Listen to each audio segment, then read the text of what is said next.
Every day at midnight, I face the mirror and draw a self-portrait, then soak it in water. This allows me to create a clone. All the cultivation results, insights, and combat experience of this clone can be synchronized with my main body. So, I scattered my clones all over the cultivation world. Some joined holy lands, sweeping away all obstacles, becoming peerless. Eminsters with heaven-defying aptitudes. Some infiltrated the demonic path, climbing to the very top, and ascending to the throne of the demon venerable. Others hid within the mortal realm, controlling merchant guilds and manipulating dynasties, thus among the tens of thousands of overlords in the cultivation world. My clones make up half of them. They are present across all heavens and realms, weaving together a massive web of power that covers the entire cultivation world. As for my true body, I stay in a small, mortal town, living as an idle young man who just lies in the courtyard sunbathing every day. Right now, I've just successfully created my first clone. Looking at the system's character creation interface in front of me, I can't help but fall into deep thought. The rule is I can't make a handsome guy. Being too handsome attracts attention,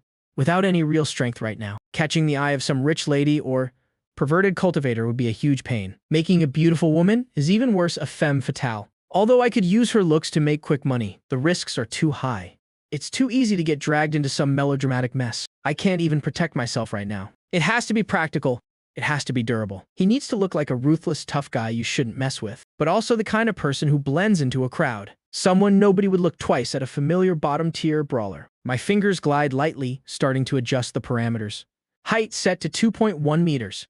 A back like a bear and a waist like a tiger. Muscle mass pushed to the absolute human limit. The neck has to be thick to look strong. Skin tone adjusted to a slightly dark ancient bronze. This is the proof of years of hard manual labor. As for the face, I think for a moment and choose a large square face for the clone. The eyes should look a bit dull and naive, paired with a messy, choppy buzz cut. One look at this guy and you'd know has not the sharpest tool in the shed, but has a brute with the strength of an ox. Confirm. Clone successfully created.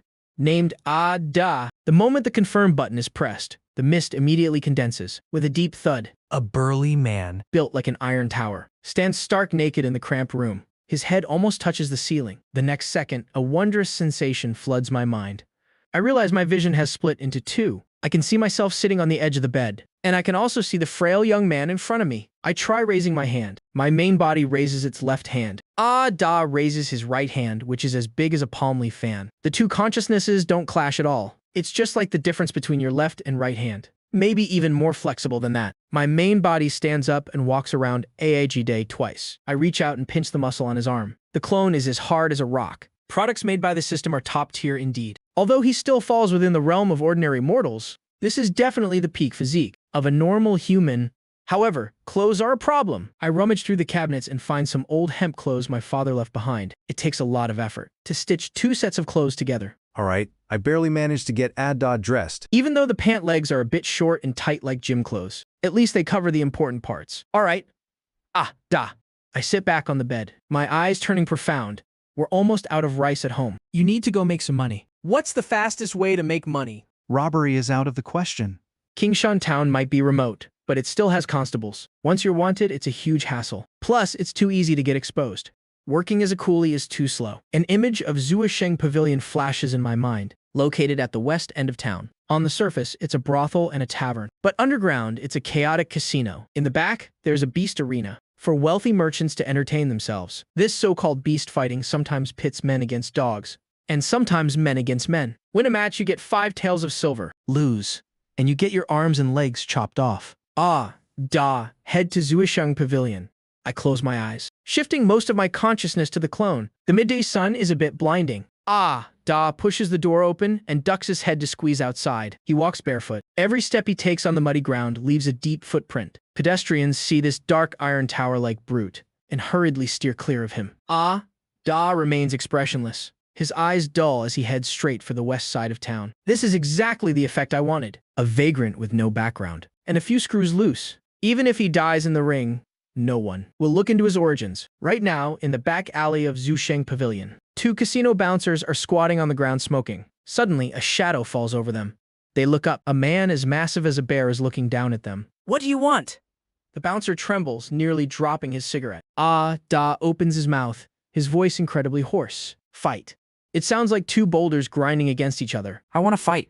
The 2 bouncers look at each other and burst out laughing. This kind of big, dumb brute is the underground arena's favorite type of merchandise. They can take a beating and don't have a brain. No need to worry about them taking the money and running. They don't even need to sign a life and death waiver. Big guy, follow us. One of the bouncers stands up, leading Ada through a dark corridor to the basement. Deafening roars, the stench of sweat, and the smell of blood assault the senses. Inside an iron cage, two shirtless men are grappling with each other, their faces covered in blood. Gamblers surround them, waving banknotes in their hands, their eyes bloodshot. Fresh meat. We got some good fresh meat here. The bouncer shouts. A middle-aged man with a full beard walks over. He looks Ada up and down, nodding in satisfaction. Win a match, you get 5 taels. Lose, and you get carried out. Money first, then you fight. Want to give it a try now? We're short on fighters. Okay. Okay. He doesn't say much. The iron cage opens. The loser is dragged out like a dead dog. Da steps into the cage. His opponent is a skinny guy, nicknamed Feng Gu. His hands are wrapped in ropes, still stained with flesh and blood. Seeing Da's clumsy appearance, Feng Gu sneers. He smirks, pushes off his feet, and lunges forward like a bullet, aiming straight for the groin. This is a vicious street fighting move. However, under the control of my dual vision, it's not that Feng Gu is slow, but Da's reflexes are just too good. Coupled with my cold, ruthless judgment, I don't dodge. Da just stands there straight, letting Feng Gu punch him right in the gut. A deep thud echoes. The smile on Feng Gu's face freezes. He feels like he just punched a solid iron plate, wrapped in thick cowhide. His wrist flares with agonizing pain. The next moment, a massive hand grabs Feng Gu's head. Da doesn't even use any martial arts techniques. He simply uses his height and strength advantage, like swatting a mosquito. He grabs Feng Gu's head and slams it hard into the ground. Dust flies up. The entire basement instantly falls silent. Feng Gu twitches a few times, then stops moving. A one-hit knockout. The gamblers in the stands are stunned for a moment, then erupt into deafening cheers. They don't care who wins. They only care about the overwhelming display of pure violence. The referee screams at the top of his lungs. Da wins. The iron cage opens. Da doesn't even glance at Feng Gu on the ground. He walks straight up to the dumbfounded manager Wang, holding out his hand. Money. His dull face shows absolutely no emotion. Manager Wang gulps, takes out a 5-tael silver ingot from his coat and places it into that massive hand. You. Still want to fight? Manager Wang looks at Da like Hez looking at a money tree. Da picks up the silver ingot, casually stuffs it into his tight waistband, then turns around and walks back into the cage. Continue. Back in the dilapidated tile-roofed house, I open my eyes, a faint smirk playing on my lips. This feels amazing.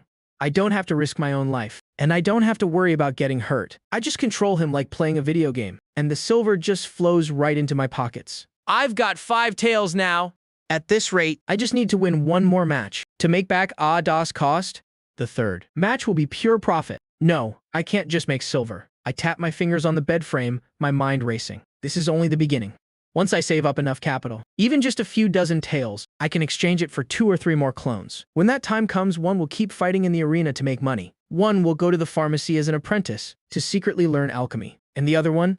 I look out the window, towards the mountain faintly visible in the distant mist. That's where the Qingyun sect is located, I heard. The Qingyun sect recruits chore disciples every year. Being a chore disciple is tough, but they get access to the most basic, qi condensation cultivation methods. It's too dangerous for my main body to go. Core disciples are often bullied by outer sect disciples, and no one cares even if they're beaten to death. Once I have enough money, I'll send air. I stretch, close my eyes, and shift my consciousness back to Da. Down in the basement, a new opponent has entered the cage.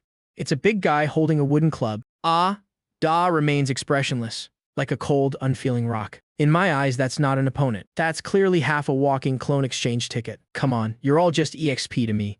Crack! That's the crisp sound of bones breaking. In the noisy underground arena, the sound isn't very clear, but to the person involved, it's like a thunderclap. The big guy with the club doesn't even have time to scream. Before Da sends him flying with an iron mountain lean. His entire body slams into the iron mesh like a hanging picture, then slides down limply. The whole arena falls silent for a second, then erupts into even more ferocious roars. The third match is another one-hit knockout. In the stands, the gamblers wave their banknotes, filling the air. Some winners are beaming with joy, while the losers beat their chests and stomp their feet. I sit on the edge of the bed in the old tile-roofed house, my eyes cold, as if watching a boring silent film. Pain nullification. This is a hidden function of the system. Da actually took a hit to the shoulder from the club just now. If it were a normal person, the pain would be so bad they couldn't lift their arm. But for this clone, it just means a slight drop in his HP bar. It doesn't affect his movements at all. The next match, Da stands in the cage, his feet stepping in sticky, bloody mud. His voice is still dull. Next, Manager Wang, below the stage, strokes his full beard, his gaze shifting from admiration to calculation. This dumb brute hasn't even broken a sweat. Has a humanoid killing machine. Send the butcher up to force his betting odds down. While we're at it, ask if this idiot wants to sign a long-term contract. Manager Wang tilts his head and gives the order to his subordinate. A moment later, a fat, fleshy guy, holding 2 butcher knives, steps into the cage. Weapons this time? My eyes flicker slightly. If my main body ran into this kind of armed thug, i.e. definitely run as far away as possible. But Da's different. The match begins. The butcher sneers, swinging his knives wildly without any technique, but has got brute strength. I control Da to advance instead of retreating, taking a step right toward the blade. This step is extremely dangerous. The butcher's blade grazes past Da's nose, slicing off a few strands of his choppy hair. Now's the time. Das massive, palm leaf-like hand shoots out like lightning, not to block the knife, but to grab straight for the butcher's knife-wielding wrist joint. 5 fingers clamp down hard. The butcher's wrist flares with excruciating pain. The butcher knives clatter to the ground. Da takes advantage of the momentum and raises his leg, delivering a no-nonsense knee strike to the gut. The fat guy, weighing over 100 kilos, instantly curls up like a shrimp, foaming at the mouth, his eyes rolling back. No, this is way too easy. I shake my head. For matches at this level, as long as you overcome fear and make good use of your physique and judgment, it's no different from bullying a child. 4th match, win. 5th match, win. By the time the 6th match ends, the hemp clothes on Da have been torn to shreds. His exposed bronze muscles bear a few bloody gashes, but his ferocious aura is even stronger. No one dares to step into the ring anymore. Manager Wang has no choice but to call it off. Stop. That's it for tonight's fights. That's enough. That's enough. Come down and get your money. Get your money. If this dumb brute keeps fighting, they won't be able to open any other betting pools tonight. Manager Wang hands Da a heavy pouch of silver, his eyes gleaming. Big bro, if you come every day from now on, I'll double your appearance fee. How about it? Da takes the money pouch, mechanically stuffing it into his waistband. That's the only intact place left on his body to hold things. Tired. Going to sleep. Da turns and walks away, completely ignoring Manager Wang's words. 2 bouncers try to block his way, but Manager Wang waves them off. Let him go. This kind of desperate guy, as long as he gets paid. He'll be back tomorrow. Leaving Zuishing Pavilion. Da doesn't head straight home. I'm very cautious. I control Da to circle the town 3 times, deliberately walking into dark alleys, to make sure no one is tailing him, before finally stopping at an abandoned temple outside of town. Then, Da shoves the money pouch under the altar, while he stands guard at the temple door like a block of wood. Half an hour later, a skinny figure uses the cover of night to slip into the temple. I retrieve the money pouch. Opening it up, there's a total of 40 taels of silver. They even gave an extra 10 taels. Looks like Da has a very promising future in violence. My heart is pounding. For a mortal still worrying about food and clothing, this is a massive sum of money, but I don't plan on keeping it. In this world, hoarding money is the stupidest thing you can do. Only turning money into strength is safe. System, top up. I want to exchange for clones. Top up successful. Current balance, 40 taels. Mortal clone unit price, 10 taels. Give me 3. I sit cross-legged on the torn mat, my mind sharp as a blade, and begin my human creation project. This time, I don't need to pursue extreme combat power like Da. Clone number 2, named Air. This body needs to be agile and look sharp. Best if he looks like a street thug who's been hustling for years. I adjust the parameters, tall and skinny, about 1.7 meters. An average face, the corners of his mouth slightly raised, carrying a hint of a smirk. Long, nimble fingers. Perfect for meticulous work or casually picking pockets. Clone number 3, named San. This one is the most important. I take a deep breath, my expression turning serious. San is meant to be sent to the Qingyun sect. What do immortal sects look for when taking in disciples? They look at aptitude, and they look at age. Age set to 12. A young boy's appearance. His skin needs to be fair, looking like he comes from an educated family. He can't look too much like a hoodlum. His facial features must be proper and upright. Between his brows, there should be a hint of heroism and determination. Elders and deacons love this type the most, thinking the child has a good temperament. Very quickly, the image of a handsome young boy appears in midair. Clone number 4, named C. This one is a backup. I think for a moment, and directly use the template of a martial arts movie star from my past life. Average height, firm muscles, but not too exaggerated. Set his profession as a hunter, responsible for going into the mountains to gather herbs and hunt, getting some meat to nourish the main body, and while has at it, scouting the wilderness terrain. Confirm. Deducting 30 taels of silver, 10 taels remaining. Clones successfully created. The empty, abandoned temple suddenly has 3 more people, plus Ada standing guard at the door. From a loner, I now have a team of 4. An incredibly strange, yet deeply secure feeling suddenly arises. 4 fields of vision, 4 perspectives simultaneously feeding back to my brain. Is looking down at his hands. San is trying out his young boy's joints and muscles. C is expressionlessly staring at a spider web in the corner. The system finally grew a conscience and started providing clothes. System bro, I bow to you. I sit down and start assigning tasks. You keep fighting in the arena. That's our current source of cash flow. But watch your frequency. Go once every 2 days. Don't scare people off. Stands at the door, not turning his head. A single thought was transmitted into Ayer's mind. The thug-like young man turned his head. A sly smile played across his face. Take this silver to the town to buy medicinal herbs, then resell them in the provincial capital. Or visit the tea houses to build some connections. I need information. I need to know where there are rumors of cultivators, and where any strange occurrences are happening. Ayer nodded and took the scraps of silver. His movements were as swift and nimble as a petty thief. Asai, go to the back mountain, but don't go too deep. Just hunt at the edge of the forest. We're out of rice and meat at home. My main body is growing and needs nutrition. Dressed in hunter's garb, he silently gripped a wooden staff. He turned and vanished into the night. Finally, I looked at the refined 12-year-old boy. Asan, you stay home for 2 days. Recover your strength a bit. Don't let yourself look so sickly. In a few days, the Qingyun sect will be recruiting handymen. You're going. Remember?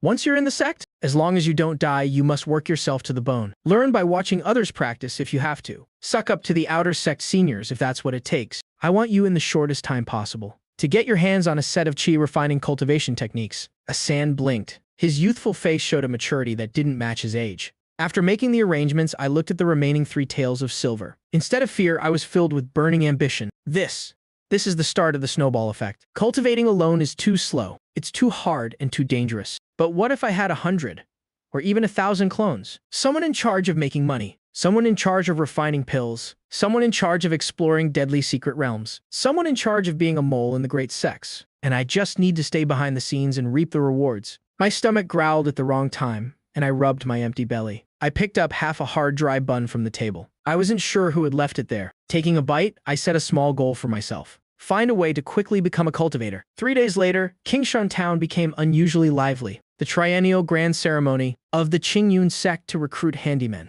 was being held at the town's central square. They called it a grand ceremony, but in reality, it was very modest. Just a few tables and 3 cultivators in green robes. Beside them stood a spirit testing stone, used to check for spiritual roots. The square was packed with people. Most were poor folk bringing their children to try their luck. I didn't join the crowd. Instead, I sat at a rundown noodle stall on the edge of town, eating a bowl of Yangchun noodles. Right now, my consciousness is like watching a surveillance feed, quietly observing the scene of the handyman recruitment. The main perspective is with me. The sub-perspective is on Asan within the crowd. Asan wore a long robe. It was faded from many washings but very clean. Standing among a bunch of snot-nosed kids, he looked like a crane. Among a flock of chickens, the middle-aged cultivator in charge was growing a bit impatient. He shouted, "Next." All morning and nothing but trash spiritual roots. The mortal world really can't produce any good sprouts. Asan stepped forward.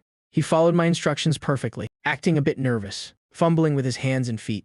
He awkwardly placed his hand on that gray stone. Since it's for handymen, they don't need great talent, even those without spiritual roots. As long as they're healthy and obedient, can sometimes be accepted as laborers. The stone glowed faintly with a weak white light. Mixed with an extremely faint trace of green, the middle-aged cultivator raised an eyebrow. He sized Asan up, seeing a handsome youth with clear eyes. Though his gaze was timid, it radiated a sense of cleverness. He couldn't help but nod slightly. Name. Reporting to the immortal master, this lowly one is named Fan San. I just picked that name for convenience. This is the 3rd mortal clone. The middle-aged cultivator tossed a wooden token to Asan. Go to the herb garden and help pull weeds. Consider yourself passed. Countless envious gazes from the crowd followed him with jealousy. Has entered an immortal sect. Even as a handyman, it's a case of one man attains the Tao, even his pets ascend to heaven. From now on, has a cut above ordinary mortals. I was eating noodles in the distance. The corner of my mouth twitched up as I finished the soup. Finally, success. As long as he gets through the door, the Qingyun sect's techniques will be in my pocket sooner or later. Right then, another perspective suddenly shifted. A violent surge of fluctuations. It's Hez in the town's largest pawn shop. Through Ayer's eyes, I saw a strange jade pendant. It was placed in the darkest corner of the counter, covered in mud, looking like it had just been dug up from the ground. But the system's notification box suddenly appeared in Ayer's vision. Suspected low-grade artifact fragment. My grip on the chopsticks tightened. I've struck gold. This system even has a treasure hunting function. Take it. Inside the Jinyu Hall, Ayer, in the guise of a thug, was leaning against the counter, haggling with the shopkeeper. This is way too expensive. You're seriously asking 5 taels for a piece of broken jade. Have you gone mad for money? Look at these cracks. I wouldn't even use this to prop up a table leg. It probably hurt my hand. Ayer wore a look of pure disdain, spit flying as he spoke. The shopkeeper, a shrewd-looking little old man, shot him a sharp glare. Take it or leave it. This is someone's family heirloom. If you're serious, 3 taels. Not a penny less. Ayer held up one finger. I'm only buying this as a toy for my idiot younger brother. I absolutely cannot go any lower. Early in the morning, Ayer pulled out 2 scraps of silver and slammed them on the table. He moved so fast, it was as if he was afraid the shopkeeper would change his mind. He snatched the dull jade pendant and tucked it into his robe. The deal was done. Ayer turned and walked out of the pawn shop. The thuggish look on his face vanished instantly. In its place was a cold, sharp expression. He didn't look like an ordinary person at all. Following my instructions, he didn't stop for a second. He headed straight out of the city, sprinting toward the mountains in the back. Asai and the others couldn't be allowed to touch this thing. What if it still carried a trace of the previous owner's divine sense? Or perhaps the lingering scent of some evil cultivator? Bringing it back to the thatched hut would be like inviting a fire into the house. I'll have the clone take it to the wilderness. He can find a secluded spot to study it thoroughly before we decide anything. It really is great having so many clones. I set down a few copper coins to pay the bill, then pulled my hat low and blended into the crowd. Even if it explodes, I'll only lose 1 clone temporarily. By tomorrow, hell be another brave soul back at Kingshan Town, deep within the dense forest of the graveyard. A place so desolate even stray dogs wouldn't visit. The yin energy hung heavy in the air. Ayer sat perched on a moss-covered tombstone, toying with the dirty jade he just got from the pawn shop. His face still wore that familiar thug-like smirk, but his eyes were devoid of warmth. Opposite him was Asai, in his hunter persona, sitting under a crooked ancient tree, holding a carving knife, absent-mindedly whittling. A piece of wood, shavings flying. What does the main body say? Ayer suddenly spoke into the air. Right now, I'm sitting in the hut, munching on a cold bun, while opening a group video chat mode. System, what now? Ayer, smash it. My instruction was simple. This jade has spiritual fluctuations, but the exterior is covered in a hard gray shell. You can't see what's inside. If I were a typical cultivation protagonist, I'd probably find some master to identify it or use fire to melt it, but I don't care. If the system says smash it, smash it. Ayer took the order and picked up a large rock nearby. He placed the jade on the tombstone. Crack! Stone fragments flew everywhere. No special effects, just a crack appearing. A small thumbnail-sized stone, pale milky white, rolled out. The surrounding air temperature seemed to drop a few degrees. An indescribable fresh aura spread out, making Ayer, who was squatting nearby, feel his mind clear. Much of the fatigue from days of traveling vanished. Discovered. Low-grade spirit stone. Damaged. Contains 32% spiritual energy. Can be exchanged for 32 system currency or used for cultivation. I looked at the panel, eyebrows raised. Exactly. This is the common currency of the cultivation world. Though it only has 1/3 of its energy, it's absolutely incomparable to mortal gold and silver. Don't move. I stopped Ayer from pocketing the spirit stone. Asai, you take it. Asai, who was whittling, stopped and stood up. He picked up the spirit stone and gripped it tight. Ayer, go back to town. Report immediately if anything happens. Asai. You stay in this forest. Don't go anywhere. This stone, keep it in your mouth even when you sleep. Don't lose it. With that settled, my consciousness immediately switched. Qingyun Sect, Handyman Peak. The air here is indeed much better than down the mountain. Taking a deep breath, my chest felt refreshed, but the living conditions weren't great. Dozens of low wooden huts, crowded into a mountain valley. The air was thick with the smell of sweat and the sour scent of fermented herb dregs. Asan was standing in front of a wooden hut, holding a set of coarse gray robes and a pitifully thin booklet. In front of him was a pockmarked young handyman, sitting cross-legged on a large blue stone, picking his ear with his pinky nail. Newcomer, do you know the rules? The pockmarked youth glanced at Asan. I'm the supervisor of this herb garden. Just call me Senior Brother Zhao, now that you're on Handyman Peak. Whatever young master you were in the mortal world, you'd better tuck your tail between your legs for me. Yes, Senior Brother Zhao? Asan bowed, looking very obedient. Asan bowed, looking very obedient. This eternal spring technique, first 3 layers, is granted to you by the sect. Senior Brother Zhao pointed at the booklet. Don't think having the book makes you an immortal. Among us handyman disciples, out of 10,000 people, not even one might develop chi sense. Just focus on pulling weeds in the herb fields. 3 full baskets every day. Miss one and you don't eat. With that, Senior Brother Zhao waved Asan away like a fly. Asan carried his things to his assigned communal hut. It was a large shared room for over 10 people. Snoring filled the air. Asan found an empty bed in the corner and sat down. First thing he did was flip open the Eternal Spring Technique. Discovered Cultivation Technique, Eternal Spring Technique, Fragmented. Grade? Low grade, yellow tier. Scanning content. Synchronization complete. Back in the hut, a mantra appeared in my mind, along with several chi flow diagrams. I closed my eyes and read carefully. It's simple. To put it bluntly, it's a breathing method, combined with a specific visualization route, to sense the spiritual energy floating in the world, and draw it into the body, circulating it through the meridians. No wonder that pockmarked guy said 1 in 10,000. The hardest part of this technique is sensing. Mortals have dull senses. Trying to catch a trace of spiritual energy in the vast air is like looking for a needle in a haystack.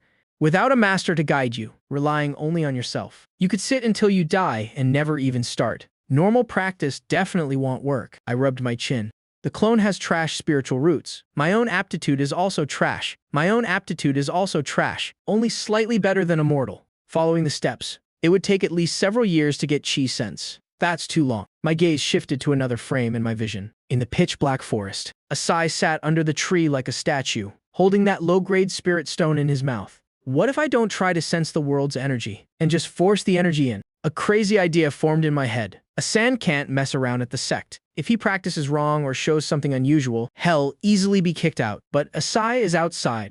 Asai is a dead soldier. Hes expendable. System. If I ignore meridian capacity and forcibly extract energy from the stone to blast the apertures, what will happen? The system didn't answer. Whatever.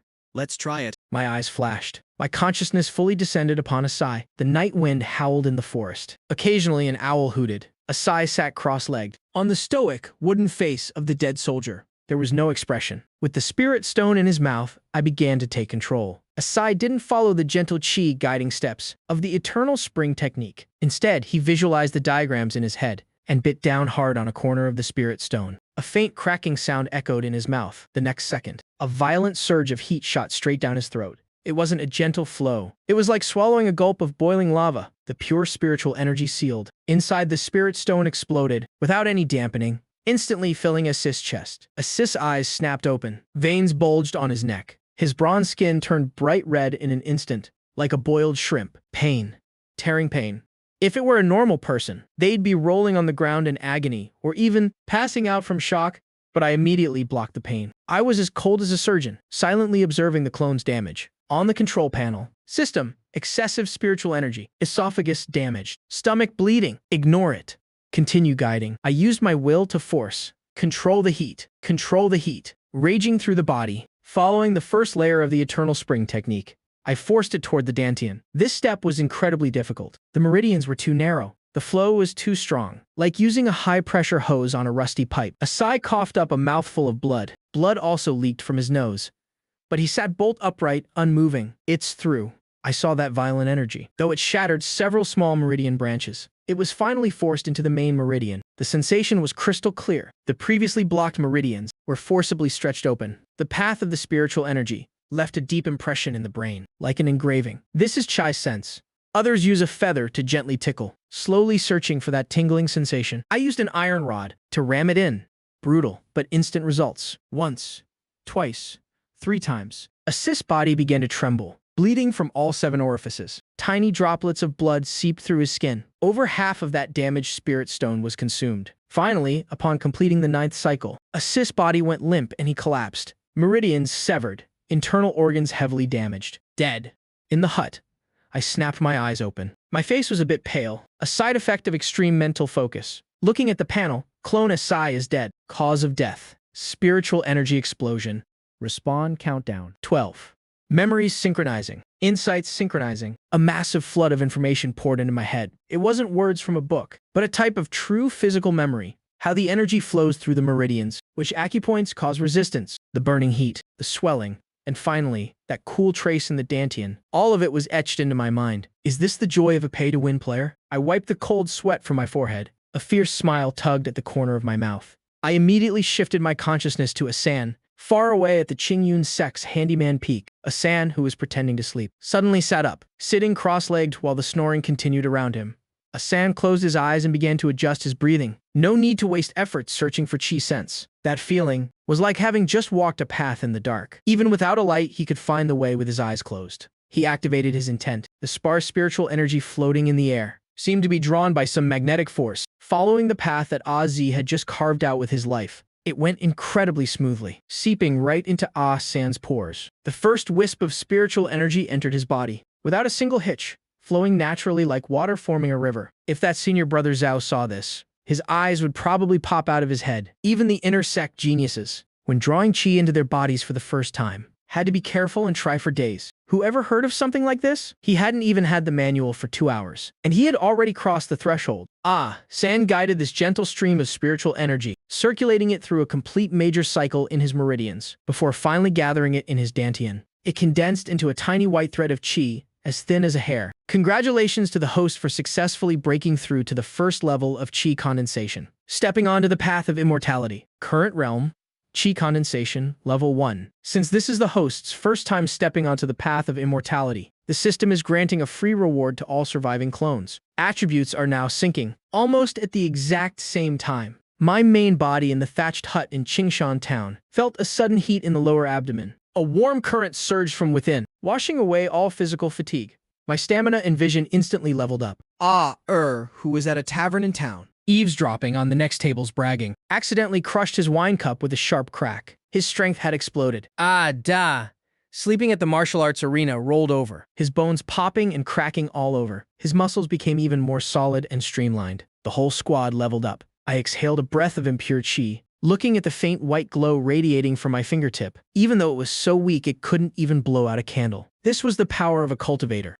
This death was totally worth it. I sighed in awe. This bug-like leveling method, having one clone commit suicide to scout the path while everyone else shares the EXP, is the true way to use the infinite clone system. Now that I'm at the first level of chi condensation, I can make money a lot faster. I stood up and stretched my limbs. A mortal clone in the secular world was already considered peak combat power. Now with the boost of spiritual energy, even without knowing any spells, just relying on spiritual energy to strengthen the physical body. Das combat power had increased by at least 3 times. When you go to the arena tomorrow, stop holding back. I want to be the bookmaker. I sent the command to AIDA. Before I was afraid that standing out too much would bring trouble. But now, backed by the first level of chi condensation, in a tiny place like Qingshan Town, as long as I don't run into some Foundation establishment old monster, I can basically walk sideways. Over at the Qingyun Sect's servant peak, just as the sky was getting bright, an ear-piercing yell woke everyone up. Get up. Everyone get up. Time to work. Senior brother Zhao, holding a rattan whip, lashed it hard against the doorframe. Looking incredibly impatient, the new servants, all half asleep and bleary-eyed, scrambled to put on their clothes. San blended into the crowd. After a night of cultivation, not only was he not tired, he actually felt completely refreshed. Mortal 3. Go to the ZI character herb field and make sure you weed out all the wild grass around the purple leaf herbs. If you damage a single leaf of the spirit herbs, selling you wouldn't even cover the cost. Senior brother Zhao walked past San, throwing him a fierce warning. Understood, senior brother. San bowed his head submissively, picked up his hoe, and headed to the herb field. San squatted down. The purple leaf herbs planted here were the lowest grade spirit herbs, used to refine hemostatic powder. San reached out his hand. Instead of pulling the weeds directly, he quietly channeled the spiritual energy in his body, gathering it at his fingertips. The moment his fingertips touched the soil, a wondrous sensation transmitted to him. He could clearly feel the direction of the purple leaf herb's roots, and could even sense the faint emotions radiating from these plants. It was a thirst for water and spiritual energy. Is this what it feels like to be a cultivator? San's heart stirred. He didn't rush to pull the weeds. Instead, using his body as a shield, he secretly channeled the spiritual energy from his fingertips into the roots of a purple leaf herb. That looked a bit withered. Visible to the naked eye, the leaves of that purple leaf herb stretched out slightly, and its color became a more vibrant green. Comprehended basic skill, spirit plant cultivation, proficiency, not yet initiated. My eyes lit up. An unexpected harvest. If I grind this skills level in the Qingyun sect, Couldn't I just create a clone specifically to grow and sell herbs later? The 4 arts of cultivation, alchemy, forging, talismans, and formations. These are all money-burning professions, but they're also the most lucrative ones. Looks like I need to develop this San clone down the technical road. Just as I was deep in thought, an emergency signal suddenly came from Er's side. Main body, we have a situation. My vision instantly switched over. Kingshan Town Market. Was hiding behind a flatbread stall, staring intently ahead. He saw 2 young men, wearing the attire of Qingyun sect outer disciples, swaggering down the street. They were holding a portrait and asking around, "Have you seen this guy? Have you seen this big dumb brute with a saber?" Er's eyes fell on the portrait and his pupils shrank. The person in the portrait was Da. My heart skipped a beat. Da is just a martial artist. How did he mess with outer sect disciples? Listening closely to the conversation between the 2 outer disciples. Senior brother? Who cares if that fat guy died? But the saber in his hand was a replica of the Blood Fiend saber, which Senior Brother Wang specifically asked for, and yet it got snatched at the arena. Damn it. That big dumb brute who beat the butcher to death is definitely still in town. Senior Brother Wang said we have to get the saber back, and bring that big dumb brute back too. Hez got a strong body, perfect for catching and using as a medicine testing boy. A medicine testing boy. Hearing those words, my eyes instantly turned cold. San had heard people talk about it in the Qingyun sect. It was an existence even more miserable than a servant. Used to test drugs for alchemists. 9 out of 10 would be poisoned to death. You dare touch my people. I let out a cold sneer. Perfect timing. Z just died, and I was short on funds to exchange for more clones. Da, who was resting his eyes in the thatched hut, received my most direct command. Don't go to the arena anymore. Go ambush them outside the town. Taking these 2 delivery boys. Dusk fell over the graveyard. The trees here grew crooked, and crows cawed miserably from the dead branches. The air carried a faint stench of rotting leaves and decaying corpses. Da stopped in his tracks. He stood in front of a broken tombstone with faded characters, and turned around. His large, simple face was completely expressionless, like a machine that only knew how to execute orders. Not far away, 2 streaks of light descended and landed on the treetops. It really is you idiot. The speaker was a short, fat guy, wearing the green robes of a Qingyun sect outer disciple. He held a paper fan in his hand, panting heavily. The tall, skinny young man next to him looked impatient, stepping on a flying sword, hovering 3 feet above the ground. The 2 of them were completely arrogant. In the eyes of cultivators, mortals were just lambs waiting to be slaughtered. Even if this lamb was a bit stronger, it just meant a few extra cuts with the knife. Sitting in my tile-roofed house, looking through Adas' eyes, I could clearly see their arrogant demeanor. Mortals, I chewed on the hard half-steamed bun in my mouth, my eyes turning icy. Mortals have sabers in their hands too. Do it? Without any warning, the mud beneath Adas' feet exploded. Suddenly, his entire body shot forward like a cannonball, charging straight at the short, fat guy, seeking death. The fat guy Hadn't expected this idiot to actually fight back. The fat on his face twitched as his right hand formed a hand seal. The flying sword at his waist shot out with a hum. It was too close. Moreover, he only wanted to sever Adas' limbs to capture him alive, not aiming for any vitals. The flying sword turned into a streak of cold light, instantly, piercing right through Adas' left shoulder.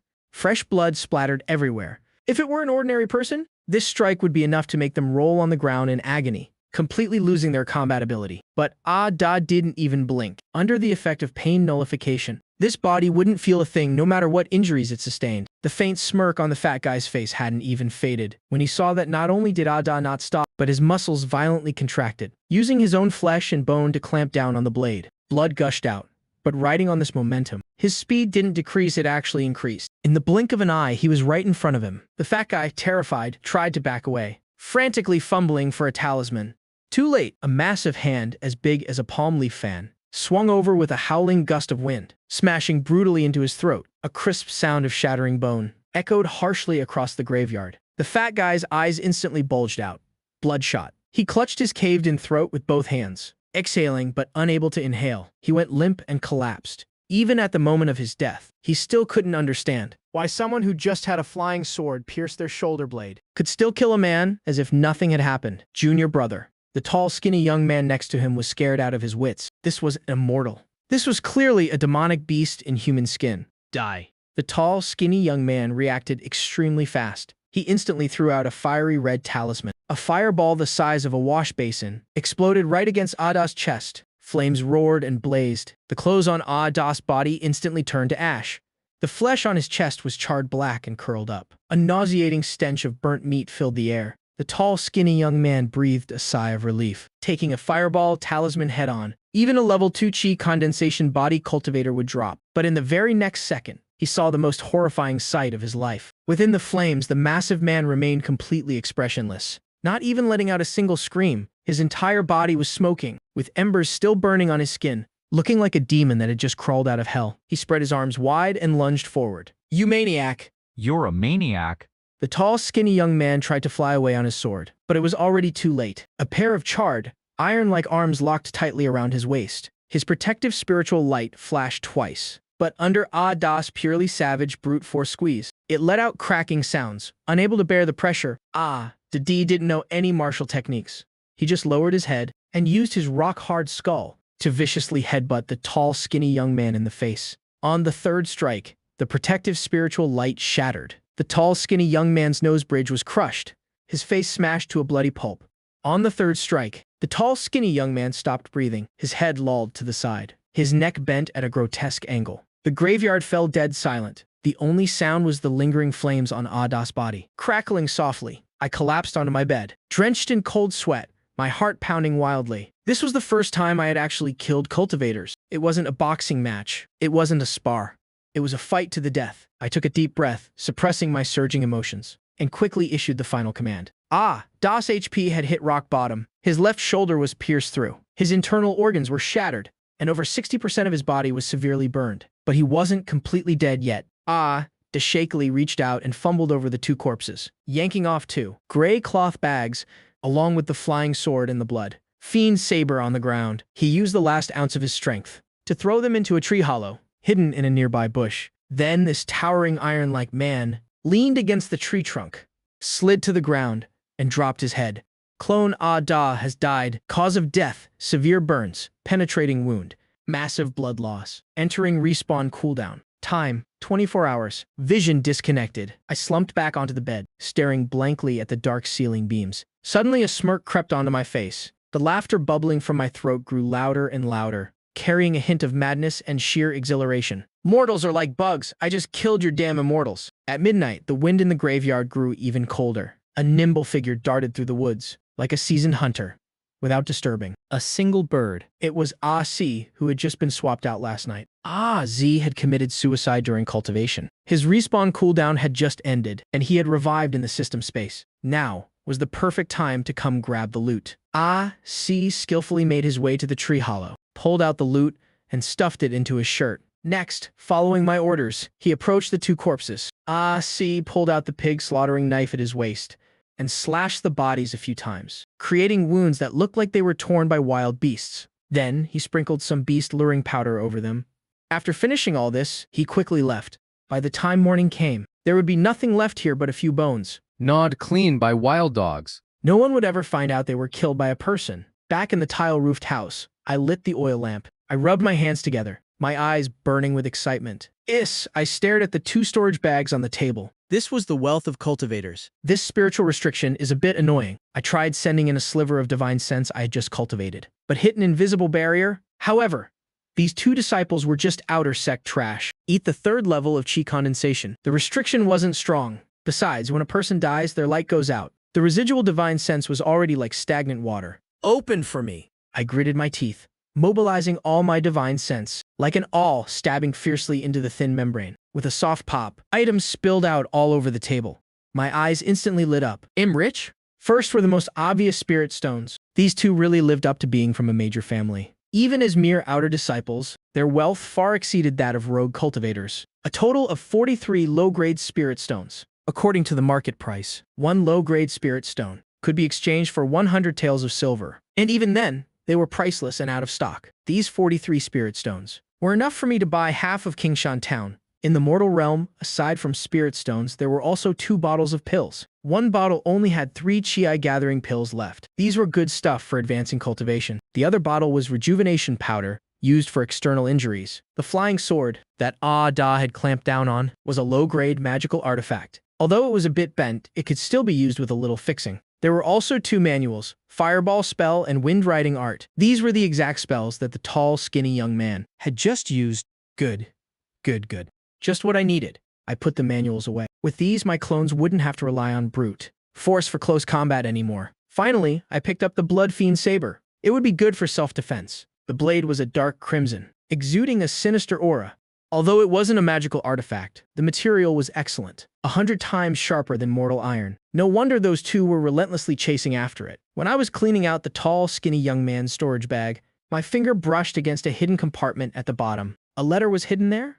The paper was yellowed, and it bore a special wax seal. In the shape of a wolf's head, I opened the letter under the lamp and skimmed through it. The moment I read it, my excited expression instantly froze. The letter was addressed to the head of the Wang family, Wang Tianba. The content wasn't long, but every word was shocking. The sect's spirit stone mine excavation has been settled. The hidden entrance is located right beneath the Wang family's ancestral tomb. In 3 days, an intersect deacon will use the excuse of a patrol to come and assist with the extraction. 1420 hours, 5 minutes, 51.09 seconds. Greater than 0 hours, 5 minutes. I almost dropped the letter.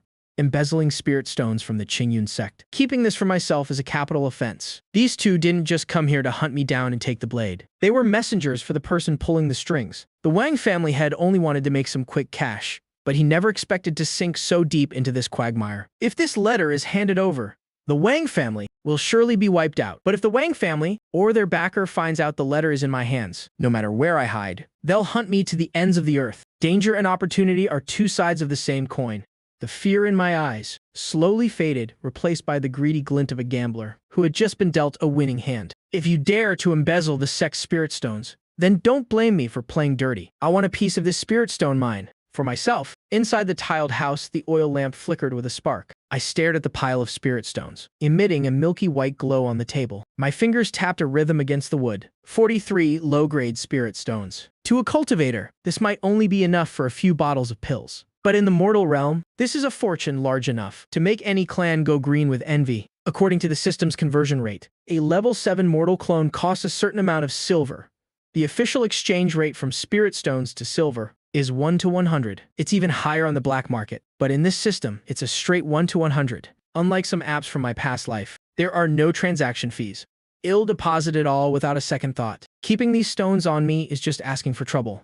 Converting them into strength is the only logical path. The pile of spirit stones on the table vanished instantly. It was as if they had never existed. Then, on the system panel in my mind, the numbers began to dance wildly. Finally, they stopped at N, a number that made my heart race. 43 spirit stones detected and deposited, converted to 4,310 system points. Looking at the skyrocketing numbers on the panel, the corners of my mouth curled into a cold smile. The Wang family, huh? I'm going to give you all a massive surprise. I stood up and pushed open the drafty window. I looked toward the Wang family estate. The lights were burning bright in the distance. Under the cover of night, those lanterns didn't look like they were for a celebration. They looked more like funeral lamps lining the road. If I don't count equipment, this hall is enough for me to build a mortal army of 400 men. I licked my dry lips, my gaze quickly turning cold again. But human wave tactics are useless against cultivators.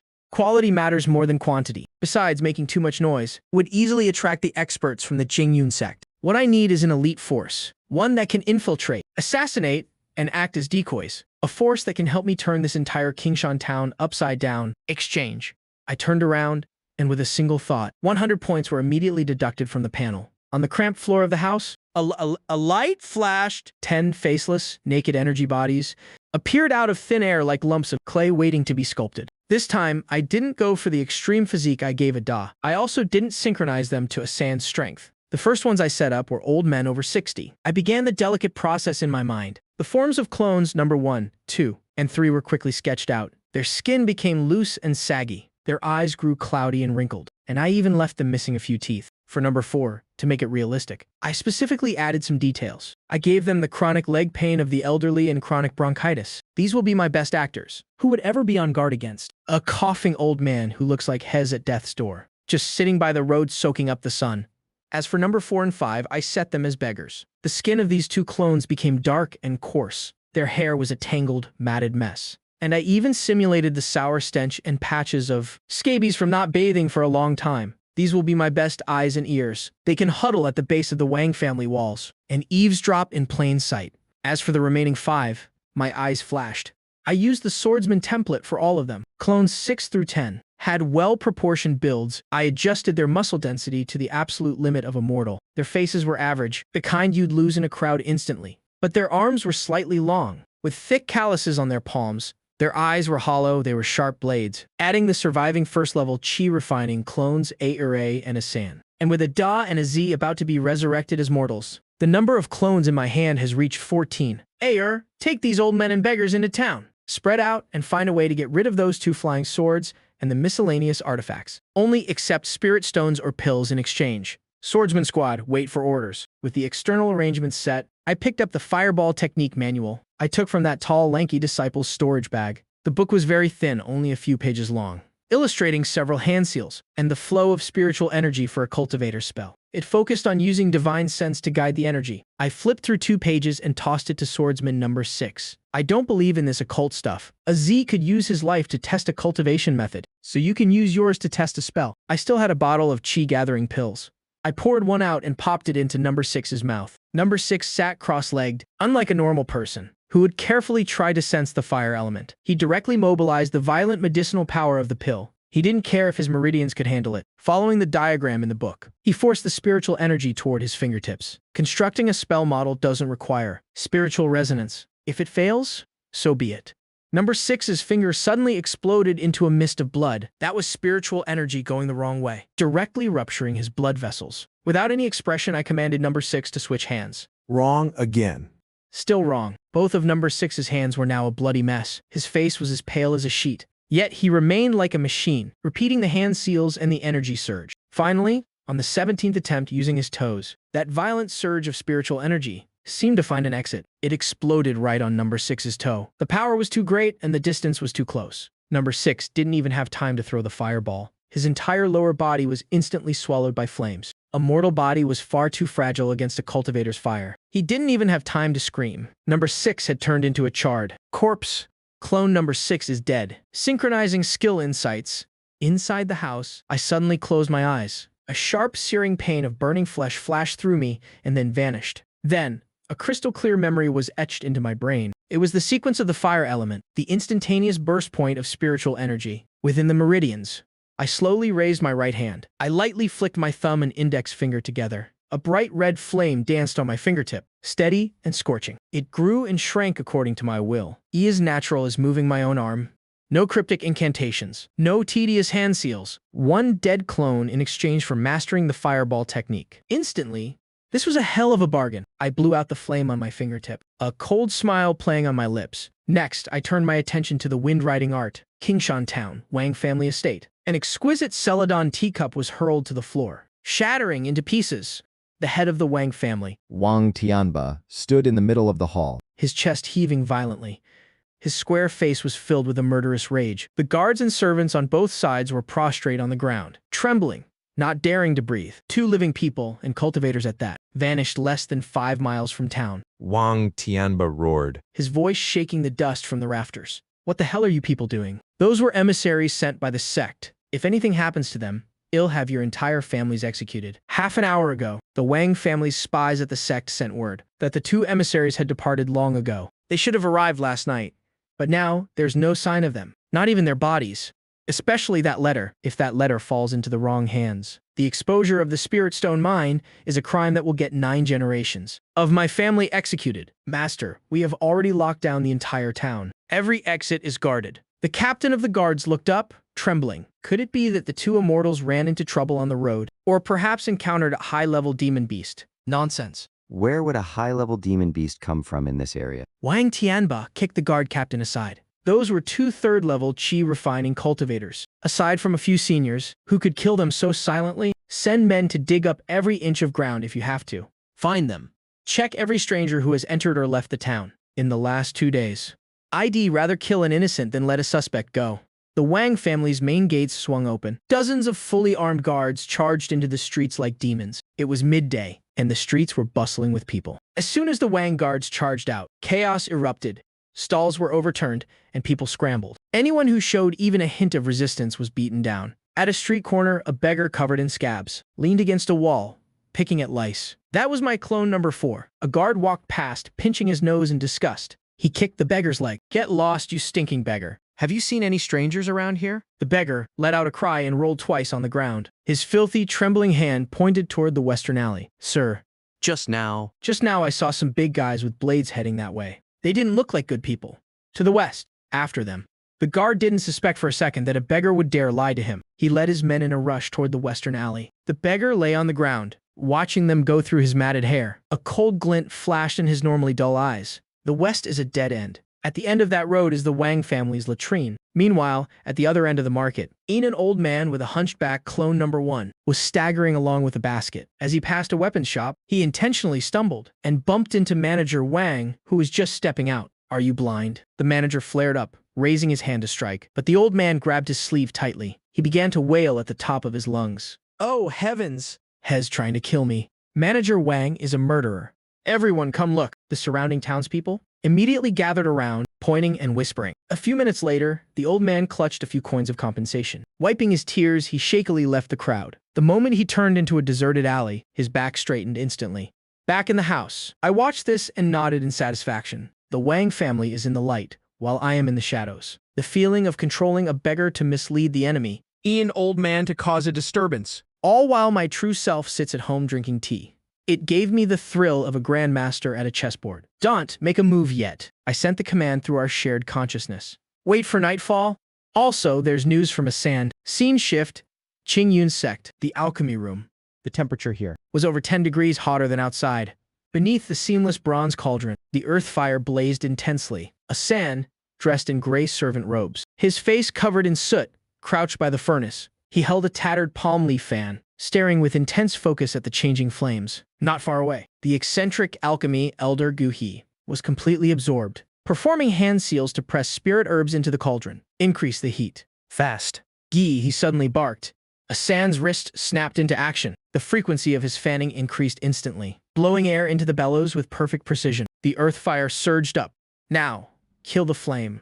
3 breaths later, open the furnace. A San stopped immediately. His movements were as precise as a seasoned veteran's. Elder Gu, he looked a bit surprised, as he glanced at this normally silent servant. This kid's fire control is truly a natural talent. Hez much better than those clumsy registered disciples. But he didn't know that every stroke of a Sans fan was the result of meticulous calculations. By me and the other clones. Open. Gi, he struck the cauldron with a palm. The lid flew off and 3 round pills soared out, landing in a jade bottle. Foundation establishment pills. Still lacking a bit of heat. Gi, he looked at the pills in his hand and sighed to himself. The main ingredient is too strong. The supplements can't suppress it. If only I knew the drooping swallow method from the intersect's ancient pill scripture. He spoke carelessly, but I listened intently. A San, crouching in the corner, twitched his ear. Back in Kingshan Town. My eyes lit up instantly. Foundation establishment pills. The ticket for a mortal to reach the clouds. In this world of cultivation, a single foundation establishment pill is enough to trigger a bloodbath. A San for the next few days. Stay glued to that alchemy room. I issued a new order to a San. When that old man Guhi produces medicinal waste, pick out the ones that are useful to me. To an alchemist, residue is trash, but it still contains medicinal power. That hasn't been fully converted. Every bit counts. I stood up and watched the sun slowly set outside the window. The Wang family's lanterns were being lit again, glowing as red as blood. First, it'll clean up Kingshan Town. Then it'll move on to the Qingyun sect. Time to shear some sheep. I pushed open the door. 10 swordsman clones had changed into night traveler attire and were standing silently in the courtyard, like 10 stone statues, devoid of any life force. Qingyun sect, alchemy room. The fires burned here year-round, making the air stiflingly hot. Even an ordinary qi refining disciple would feel their blood boiling and heart racing after staying too long. But a San didn't care. With 2 streaks of ash smeared on his face, he crouched beside the seamless bronze cauldron, holding that tattered palm leaf fan. He fanned rhythmically, occasionally adding fuel. Before the furnace, Elder Guhe's hair was a mess and his eyes were bloodshot. He looked like a gambler who had lost everything. A San's movements stopped abruptly. He skillfully used tongs to grab a glowing piece of essence charcoal and tossed it into a nearby water bucket. White smoke billowed up. The fire beneath the cauldron dropped by exactly 1/3. He didn't even bother to look at a San. In his eyes, this servant was just a wooden post that knew how to move. His only merit was being obedient. He did exactly what he was told. The elder had no idea that I was currently in a tiled house in Kingshan Town, dozens of miles away. I was sitting with my legs crossed, snacking on melon seeds, watching a live stream of the scene through a Sans vision. This old man's hand seal technique is actually quite interesting. This is the true power of a clone. Whatever a San sees, I see it too. He is a Foundation establishment cultivator and a high-tier alchemist of the Qingyun sect, normally to watch him concoct pills. Even inner sect disciples have to line up and pay spirit stones. But now, not only does Ah-san get to watch, but Hez got a front row VIP seat. That's the refinement technique, using spiritual energy vibrations to force out impurities. I wave my hands in the air a couple of times. Even without practical application, the theoretical knowledge is being poured into my head at a terrifying speed. Suddenly, a muffled thud echoes from the alchemy furnace. Immediately after, a burnt smell wafts out. Gej's face darkens. He slaps his thigh fiercely.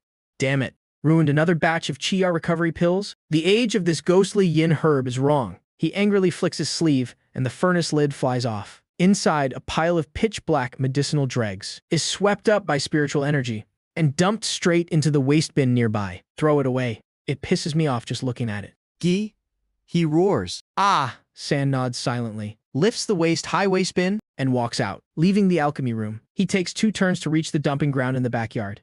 This place is piled high with all sorts of ruined pills and medicinal dregs, of every color imaginable, emitting a bizarre, nauseating stench. Even the rats in the back mountain that eat these dregs can grow as big as cats. Before dropping dead, suddenly, Ah-san looks left and right, making sure no one is around. He doesn't dump it. He reaches into that pitch-black pile of Qi recovery pill dregs, digs around for a bit and picks out a few pills that, despite being charred black, still emit faint fluctuations of spiritual energy. System discovered low-quality Qi recovery pill, highly toxic.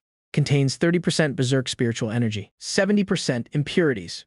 Mortality rate upon consumption, 90%. The system's cold prompt appears. Poison. I sit in my tiled house and laugh, laughing like a maniac. Just squeeze out every last drop of that spiritual energy. The rest is just poison. To me, this is a tonic. Ah-san quickly stuffs over a dozen ruined pills into a pouch, hidden in his waistband, then acts as if nothing happened. Dumping the rest of the trash, he strolls back to the alchemy room. Kingshan Town, tiled house in the basement. I look at the bag of ruined pills. That, urge is transported back to me. I open the system to exchange for a new clone. Mortal template, infinite clone system. Host, DTN. Cultivation, Qi condensation level 1. Current clones. San. Sai, number 1, number 2. Number 3, old man, number 4, number 5, beggar. Number 6 to number 10. Swordsman, 1 little black man. Balance, 4,210 taels of silver deducted. A brand new little black man appears in the basement. I casually tweak his appearance a bit. I grab a shiny black ruined pill and shove it into the clone's mouth. Refine it. The clone sits cross-legged. There is absolutely no need for any step-by-step process. The violent energy explodes in his stomach. That's fire poison, enough to kill a bull. The clone's skin instantly turns purple, like a boiled shrimp. From his throat comes a rattling sound and his 7 orifices start bleeding. If it were a normal cultivator, they would have been scared to death and lost their cultivation by now. But the clone just mechanically circulates. The basic Qi condensation technique, forcibly extracting a sliver of spiritual energy from the toxins. 3 minutes later, the clone's blood vessels burst. He collapses to the ground, twitches twice, and stops moving. Clone deceased. Cause of death. Pill toxicity attacking the heart. Extracting cultivation results. Extraction complete. Obtained 15 points of pure spiritual energy. I, along with the other Qi condensation clones, suddenly feel a warm current appear in our dantians. The spiritual energy originally stuck at Qi condensation level 1 visibly increases by a chunk. Continue. I remain expressionless. 1 death yields 15 points of spiritual energy. For a normal cultivator to cultivate that much spiritual energy, they'd have to meditate for at least 3 days and consume expensive Qi gathering pills. This is literally trading lives for time. Inside the tiled house, clone corpses pile up one after another until the 5th clone falls. A pop echoes within my body. Qi condensation level 2. Breakthrough. I clench my fists, feeling my strength double. Compared to before, the corners of my mouth curl up. What is top-tier comprehension? This is a flesh and blood refinement machine. Qingyun sect. Outer court alchemy room. Ah-san is squatting on the ground, scrubbing the medicinal cauldron. Suddenly, a shadow looms over him. Hey, you trash-sweeping idiot. A young man in intersect robes is looking down at Ah-san, his eyes full of disdain. This guy is Zhang Feng, a steward disciple of the alchemy room. His favorite thing to do is extorting the monthly allowance of the handyman and making a profit off the scrap pile while Hez at it. Ah-san looks up at him with a calm expression. Is there a problem? Senior brother, Cut the crap. Zhang Feng kicks the water bucket in front of San, splashing water all over him. I'm asking you, where are the ruined pills? That elder goo just messed up. Ruined pills may be toxic, but in the black market, there are some evil cultivators who specialize in buying them to refine poisons or feed venomous insects. Zhang Feng had his eye on them for a while. Dumped them. San says calmly. Dumped them. Zhang Feng sneers. His beady eyes stare intently at San's waist. I saw you sneaking around the back mountain for a long time just now. If you dare pocket them for yourself, I'll throw you into the oil cauldron today. Saying that, Zhang Feng reaches into San's robes to grope around. With a rip, San's robes are torn open, revealing nothing. Besides a few ribs, there's absolutely nothing. Zhang Feng is stunned. Right at this moment, What's all this racket? An angry shout rings out from inside. Elder Gu steps out wearing a medicine-stained robe. His brows furrowed so tightly they could crush a fly. He was researching a new pill recipe, and he hates being interrupted. More than anything. Elder Gu. Zhang Feng startles, hurriedly bowing. This disciple suspects this handyman stole the ruined pills, and was just about to interrogate him. Did you find anything? Gu, he glances coldly at San. No, sir. Zhang Feng breaks into a cold sweat. An inner sect disciple who doesn't cultivate, but instead picks fights with a handyman. He waves his hand in disgust. Get lost. Go to the disciplinary hall and take 10 lashes. Stop being an eyesore here. Zhang Feng's face turns pale. He glares fiercely at San, but doesn't dare talk back. He slinks away. He turns to look at San, his eyes softening a bit. All right, Hugh casually takes a small bottle from his storage bag and tosses it on the ground. This is a low-grade ointment. Take it and apply it. Clean this place up. I have to head out for a bit. Keep an eye on the fire. Don't let anyone in. With that, he mounts his sword and flies off, turning into a streak of light and disappearing. San picks up the medicine bottle from the ground, his face calm. What a nice guy. Tian's voice echoes in San's head. San turns around and walks straight into Gu He's private study. This is a place only personal disciples are allowed to enter. But right now, the only gatekeeper is San. The study isn't large. The shelves are stacked with jade slips and handwritten manuscripts. San doesn't rummage around blindly. His target is very clear. The few books he reads frequently. Placed on the desk. Detailed explanation of the herbal classic. Fundamentals of alchemy. Fire control mastery. 3,000 questions. Scan. San's fingers flip the pages so fast they become a blur. The system's notification sounds chime like a waterfall. In just a moment, my mind is filled with a complete system of beginner alchemy theory. This is what they call knowledge changes destiny. San puts the books back in their original places, even meticulously adjusting the folded corners to ensure there are no signs they were touched. Then, he returns to the alchemy furnace, squats down, grabs the tattered cattail leaf fan, and continues playing the role of a nobody handyman. Kingshan Town. The sky has completely darkened. Tonight is even gloomier than last night. Outside the tiled house, beggar clone number 4, who has been keeping watch, suddenly transmits a rapid image back. The side door of the Wang family manor opens. A fully armed squad of guards quietly slips out. About 20 men, all wielding steel sabers, radiating murderous intent, heading toward the slums. The one leading them isn't Wang Tianba, but a stranger in a black cloak. He carries a ghost-headed broadsword on his back, his entire body exuding a terrifying aura. Qi condensation level 5. Inside the tiled house, I open my eyes, stopping my cultivation. According to the intel Sai gathered earlier, this guy is a well-known rogue cultivator in the area. Black Wind Saber, Lu Ba. It seems the Wang family spent a fortune to hire outside help. Finally here, I blow out the oil lamp on the table. In the darkness, my eyes gleam with a terrifying light. 20 mortal experts, plus a Qi condensation level 5 cultivator. Looks like the Wang family. Finally dug up some clues. They want to level this entire slum, preferring to kill the innocent rather than let the guilty escape. I stand up and roll my neck, letting out a satisfying crack. I push the door open. In the courtyard, besides the 10 swordsman clones already on standby, there are 5 more figures. These are the new clones exchanged with the spiritual energy points, earned from refining the ruined pills. No names, just numbers from 11 to 15. They don't have swords in their hands. Instead, inside their robes, each of them hides several bulging cloth bags. Those are my homemade bombs. When friends visit, you offer good wine. I watch the approaching torchlight from afar, my voice soft as if talking to myself. Since they're here, I should treat them to something spicy. Take your positions. At my command? The 15 dark figures instantly scatter, melting into the ruined alleys and surrounding darkness. A massive net aimed at the hunters is quietly being cast in the dark. The night is terrifyingly quiet. In the slums, A few dilapidated tiled houses stand isolated. It's so quiet that only the sound of the wind blowing through the rotting doors can be heard. The Wang family's guard squad, 20 men strong, steel sabers in hand, fan out to encircle the area. Their footsteps are incredibly light. These are all seasoned experts who have seen blood. But as they get within 30 paces of the slums, their breathing involuntarily grows heavier. After all, the clues they found all point to the cultivator culprit hiding right here. Black Wind Saber Lu Ba walks at the very back, carrying his ghost-headed broadsword, looking visibly impatient. Such a trivial matter, and they still need me to handle it. Lu Ba spits on the ground. The spiritual pressure of a Qi condensation level 5 cultivator faintly radiates. The guards walking in front instantly feel like a boulder is pressing down on their backs. Make it quick. I still have to get back to my drinks. Yes, immortal. The captain of the guards waves his hand. 2 vanguards violently kick open the door of the first house. The rest rush inside like a pack of wolves.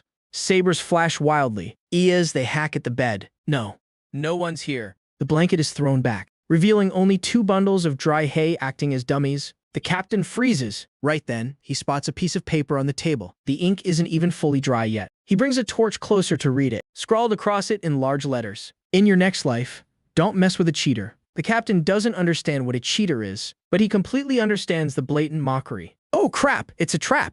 Fall back. Too late. The 4 corners of the tiled house suddenly explode. It's not magic, but homemade bombs, made from black powder mixed with iron scraps and broken pottery. The power isn't huge, it can't kill a cultivator. But to deal with these mortal guards, it's more than enough. Flames shoot into the sky. The shockwave blows the roof off. The 7 or 8 guards who rushed inside scream in agony. As they are blasted backward, their bodies riddled with shrapnel, a bloody mess. Child's play.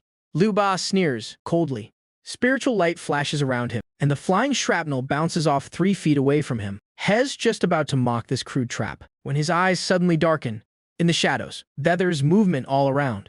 No battle cries. 15 dark figures, like demons crawling out of hell, completely ignore the burning wreckage, and charge straight in. Da and 2 swordsmen rush to the front. The bloodshed saber in Da's hand drags along the ground, sparking a trail of fire, courting death. Lu Ba draws his ghost-headed broadsword, whipping up a gust of black wind. The 2 swordsmen clones charging ahead. Air instantly sliced in half at the waist. Guts and fresh blood spill all over the ground. If it were normal people, seeing their comrades die so gruesomely, they would have pissed their pants in fear. But the rest don't even blink. The clone sliced in half. His upper half falls to the ground. Yet he still uses his 2 hands to push off the dirt, like a lizard with a severed tail, continuing to crawl forward, sinking his teeth into the calf of the nearest guard. Let go, you psycho. The guard frantically smashes the pommel of his sword into number 6's head. His brains are bashed out, but those jaws remain clamped tight onto the flesh, tearing off a huge chunk of meat. What kind of monsters are these? All the guards are terrified. They've seen people who aren't afraid of death before, but these guys simply lack the emotion of fear. Lose an arm, kick with a leg. Lose a leg, headbutt.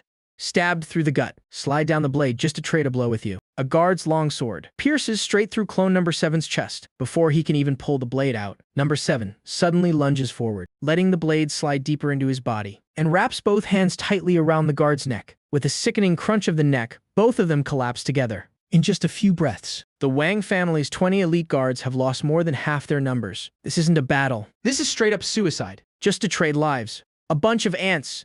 Lu Ba finally Panics. He is a dignified Qi condensation level 5 cultivator, yet Hez being pushed to the brink by a bunch of mortals. Flustered, he forms a hand seal with 1 hand.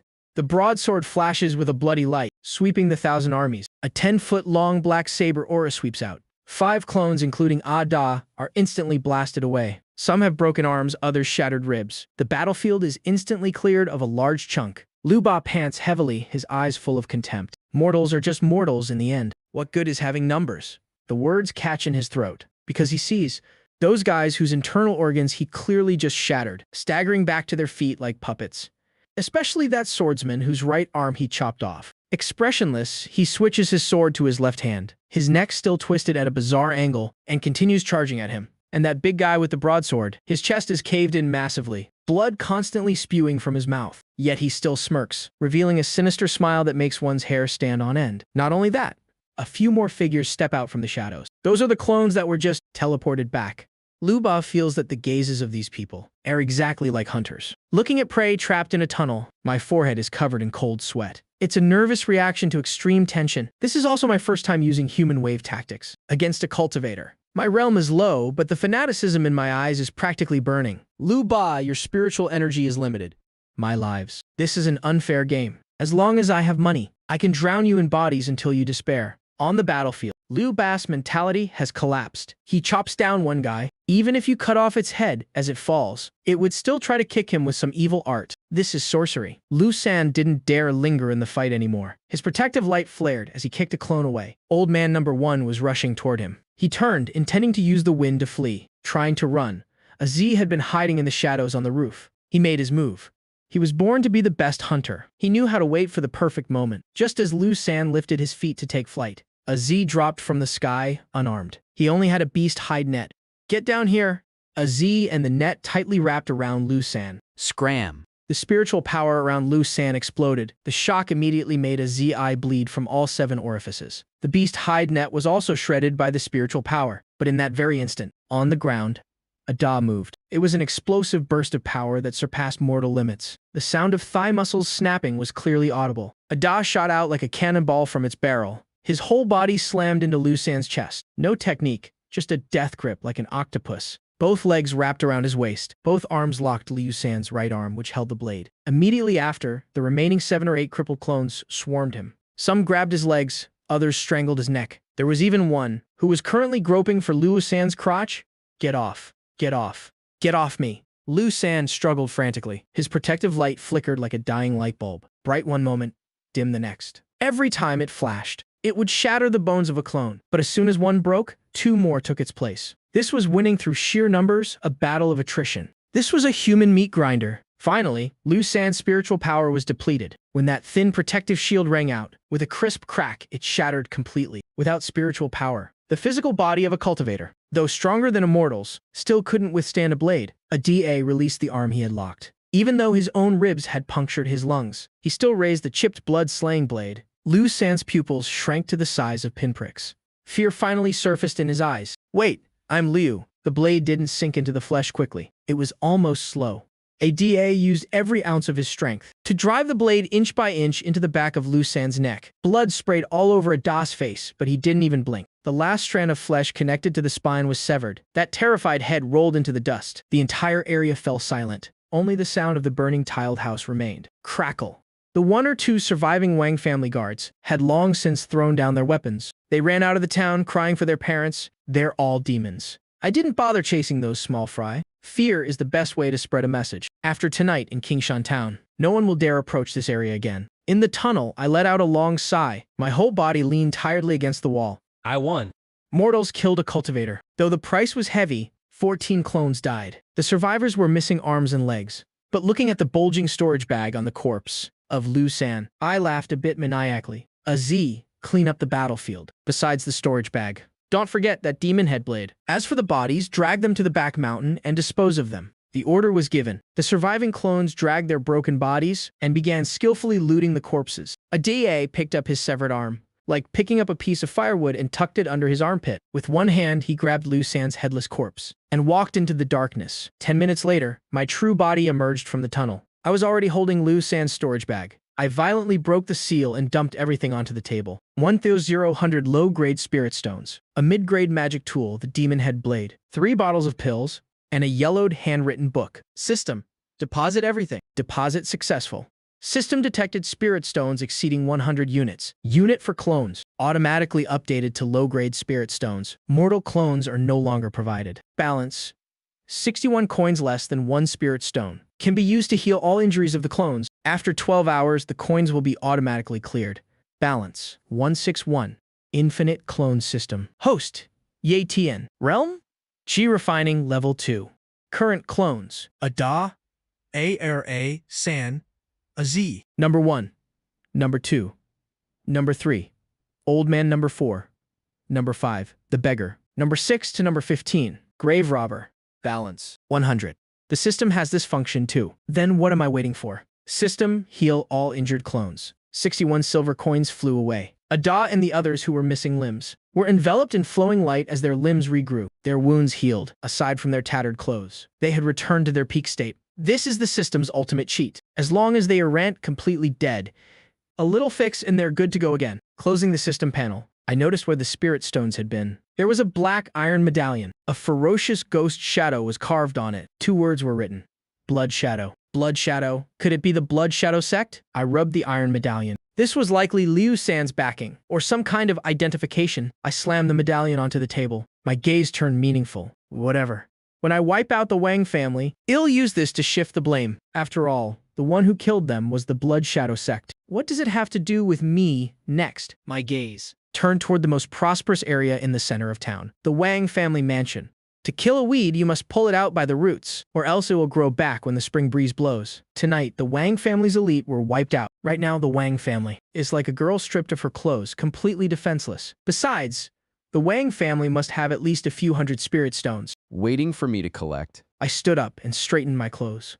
In the courtyard, over 10 clones turned around in unison. Their blades reflected the firelight with a chilling, terrifying glint. After tonight, there will be no more Wang family in Qingshan town. Move out. A group of tireless spirits, who feared no death, rushed toward the grand mansion under the cover of night. The lights were bright in the center of town. There, someone was anxiously waiting for news of victory. Little did they know, what awaited them was the King of Hell claiming their lives. Center of Qingshan town, the Wang family mansion was brightly lit, yet eerily silent. In the main hall, Wang Tianba was holding a cup of tea. it had long since gone cold, but he hadn't taken a single sip. For tonight's operation, he had gritted his teeth and invited Black Wind, Blade Liu San. He had also sent out 20 of the clan's best guards.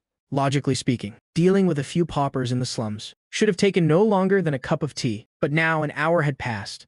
Why hadn't they returned? Wang Tianba slammed the teacup onto the table. An increasingly intense sense of unease rose in his heart. The strategist beside him said with a smile, "Rest easy, Patriarch. Exalted Liu is a level 5 Qi refining expert, killing a few mortals, and a minor level 3 or level 4 Qi refining cultivator. It's as easy as slicing through melons and vegetables, isn't it?" Perhaps Exalted Liu went somewhere to celebrate after finishing the job. Wang Tianba snorted. His expression softened. True. In Qingshan town, level 5 Qi refining is the ceiling. There is no reason to fail. Right then, outside the main gate, a dull thud suddenly echoed. They're back. Wang Tianba's face lit up with joy. He hurriedly stood up. Quick, go welcome Exalted Liu. The strategist rushed to open the door. The heavy vermilion wooden gates creaked open. Before the smile on the strategist's face could bloom, it froze instantly. Then it turned into pure terror. There was no triumphant army. Standing at the door was a hulking man drenched in blood. He was carrying a soaking wet cloth bundle. Behind him stood several men, expressionless and covered in blood. "Who are you? How dare you barge into the Wang?" Before the strategist could finish, the hulking man swung his blade. A simple, brutal move without any flair. He sliced the strategist clean in half. Fresh blood sprayed onto the vermilion gates. One couldn't tell the paint from the blood. Wang Tianba, who had just reached the middle of the courtyard, suddenly froze in his tracks. His pupils shrank to pinpricks. That hulking man. He recognized him as that idiot Ada from the slums. But that didn't matter. What mattered was that Ada casually tossed the soaking wet cloth bundle at Wang Tianba's feet. The bundle opened, and a head, with eyes wide in death, rolled out. It faced Wang Tianba. The face still held the terror. It felt before death. It was Liu San. No. Impossible. Wang Tianba felt a chill. Surge from the soles of his feet, straight to the top of his head. His legs turned to jelly, and he nearly collapsed to the ground. Liu San, a level 5 Qi refining expert, was dead, killed by these mortals and low-level cultivators. Before he could recover from the shock, from the shadows, behind a DA, over 10 figures swarmed in like a pack of wolves. They didn't speak or shout. There wasn't even the sound of heavy breathing. They just slashed at anyone they saw, whether it was guards, servants, or even the guard dogs. Stop them. "Stop them now!" Wang Tianba screamed until his voice went hoarse. He drew the longsword at his waist, trying to organize a counterattack. But this wasn't a fight. It was a massacre. The remaining Wang family guards didn't even have time to draw their blades before being scared witless by this suicidal fighting style. Who had ever seen a madman get stabbed in the gut and still lunge at you? In less than half a stick of incense's time, no one was left alive in the front courtyard. Ada dragged the now dull blood-slaying blade step by step toward Wang Tianba. Blood dripped from the tip of the blade, drawing a long line on the blue stone floor. "Hero, great warrior, please don't kill me." Wang Tianba finally broke down. The sword in his hand fell to the ground with a clang. He fell to his knees. "I have money. All the Wang family's wealth is in the vault. Just spare my life, and it's all yours. I also have connections in the Qingyun sect. I can recommend you." Ada walked up to him and stopped. Those eyes held no emotion, no greed, No pity, just like two pools of dead water. I don't need you to give me money. I'll take it myself. My voice didn't appear at the scene, but acted as a direct command, echoing in Ada's head. To me, the dead are the most loyal keepers of secrets. If Wang Tianba lived, he would be an unpredictable variable. He might turn around and report this to the Qingyun sect. Only death is truly safe. Ada raised his blade and brought it down. The head fell to the ground. Wang Tianba's headless corpse twitched twice, then went completely still. All units, hear my command. I was hiding in a remote corner outside the town, watching this scene with an expressionless face. I cracked a melon seed. In 10 minutes, I want this place to be cleared of even a single mouse. Dig 3 feet deep and strip it clean. The order was given. The 10+ clones, who were just killing machines, instantly turned into a professional moving company, or more accurately, a swarm of locusts. Their division of labor was terrifyingly precise. Ada led a few men straight to the master bedroom and the study to search for hidden mechanisms. Old man number 1, though he only had one arm, was highly experienced. He went straight to the ledger room and flipped over every floor tile to check. The remaining mortal clones, even those with broken legs who had to crawl, were stripping jade pendants, gold and silver, and even the decent clothes off the corpses. Violent demolition. A wall in the study was smashed by Ada, revealing a reinforced steel layer inside. Inside were 5 large chests neatly lined up. He opened them. The first was full of gold. The golden glow under the torchlight was dazzling. The second chest was full of jewelry and jade. The third. Found it. My eyes lit up. The third, fourth, and fifth chests were filled with low-grade spirit stones. Although most were low quality with dull colors, there were over 300 of them. Additionally, there was a small brocade box placed separately on top. Ada opened the box. It wasn't gold or silver, nor was it spirit stones. It was just a map, a tattered sheepskin map and a black command token. It wasn't gold, nor wood.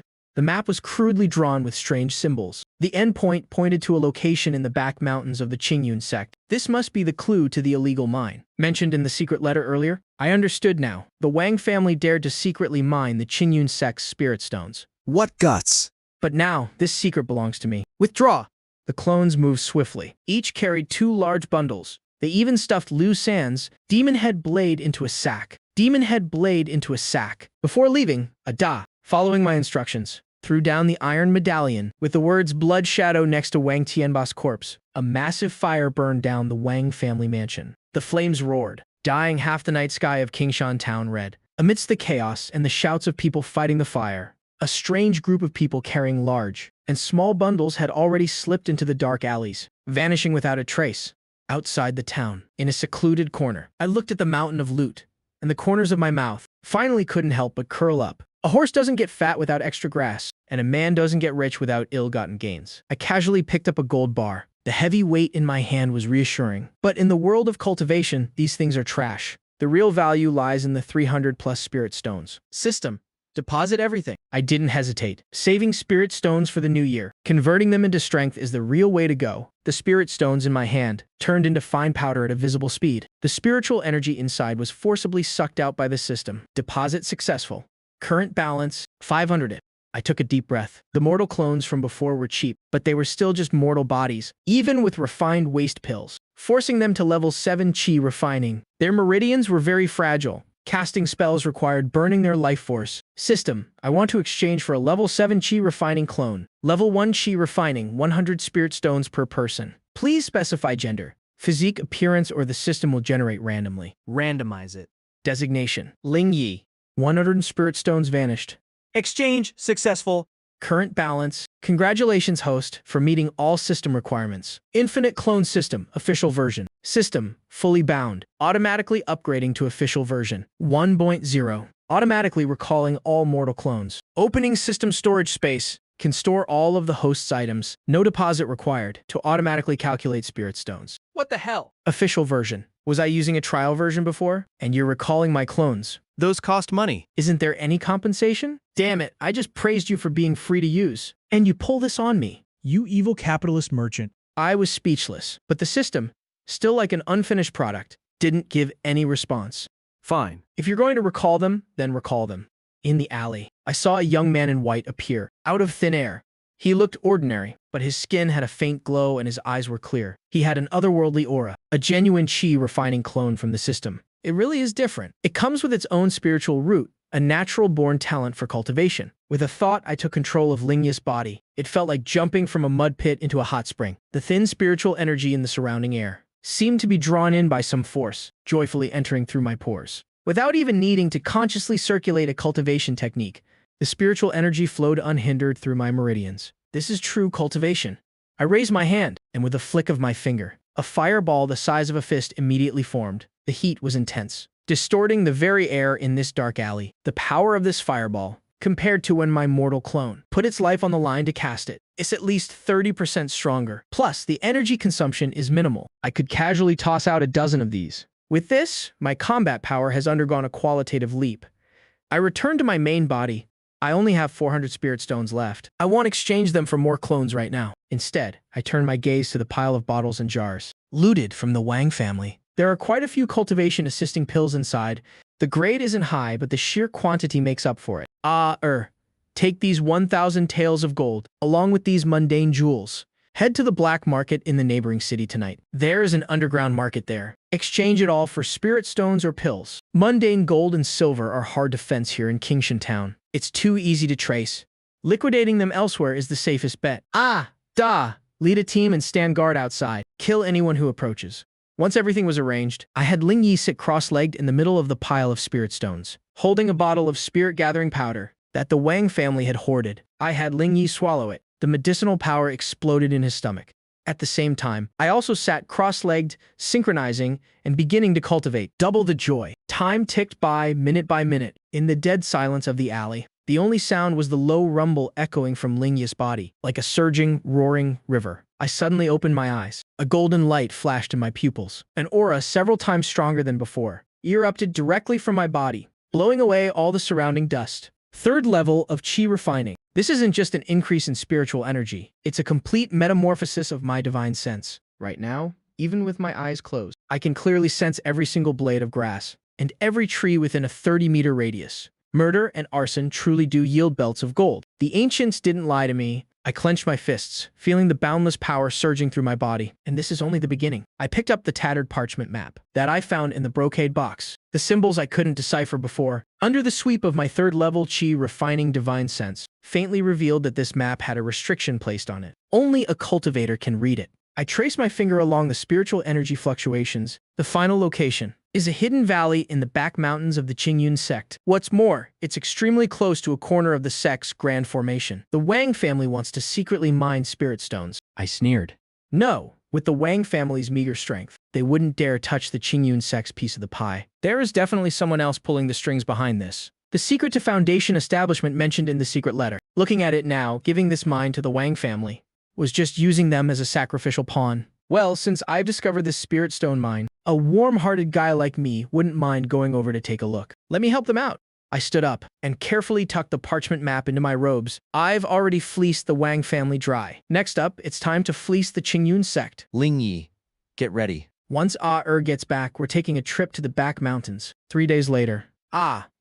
Finally exchanged all the gold, silver, and jewels into low-grade spirit stones. I directly teleported back to my side. This teleportation function is seriously convenient. It saves so much time. Let me see how many spirit stones you managed to get. I rubbed my hands together, looking at him with a sleazy grin. Main body, could you not smile so creepily?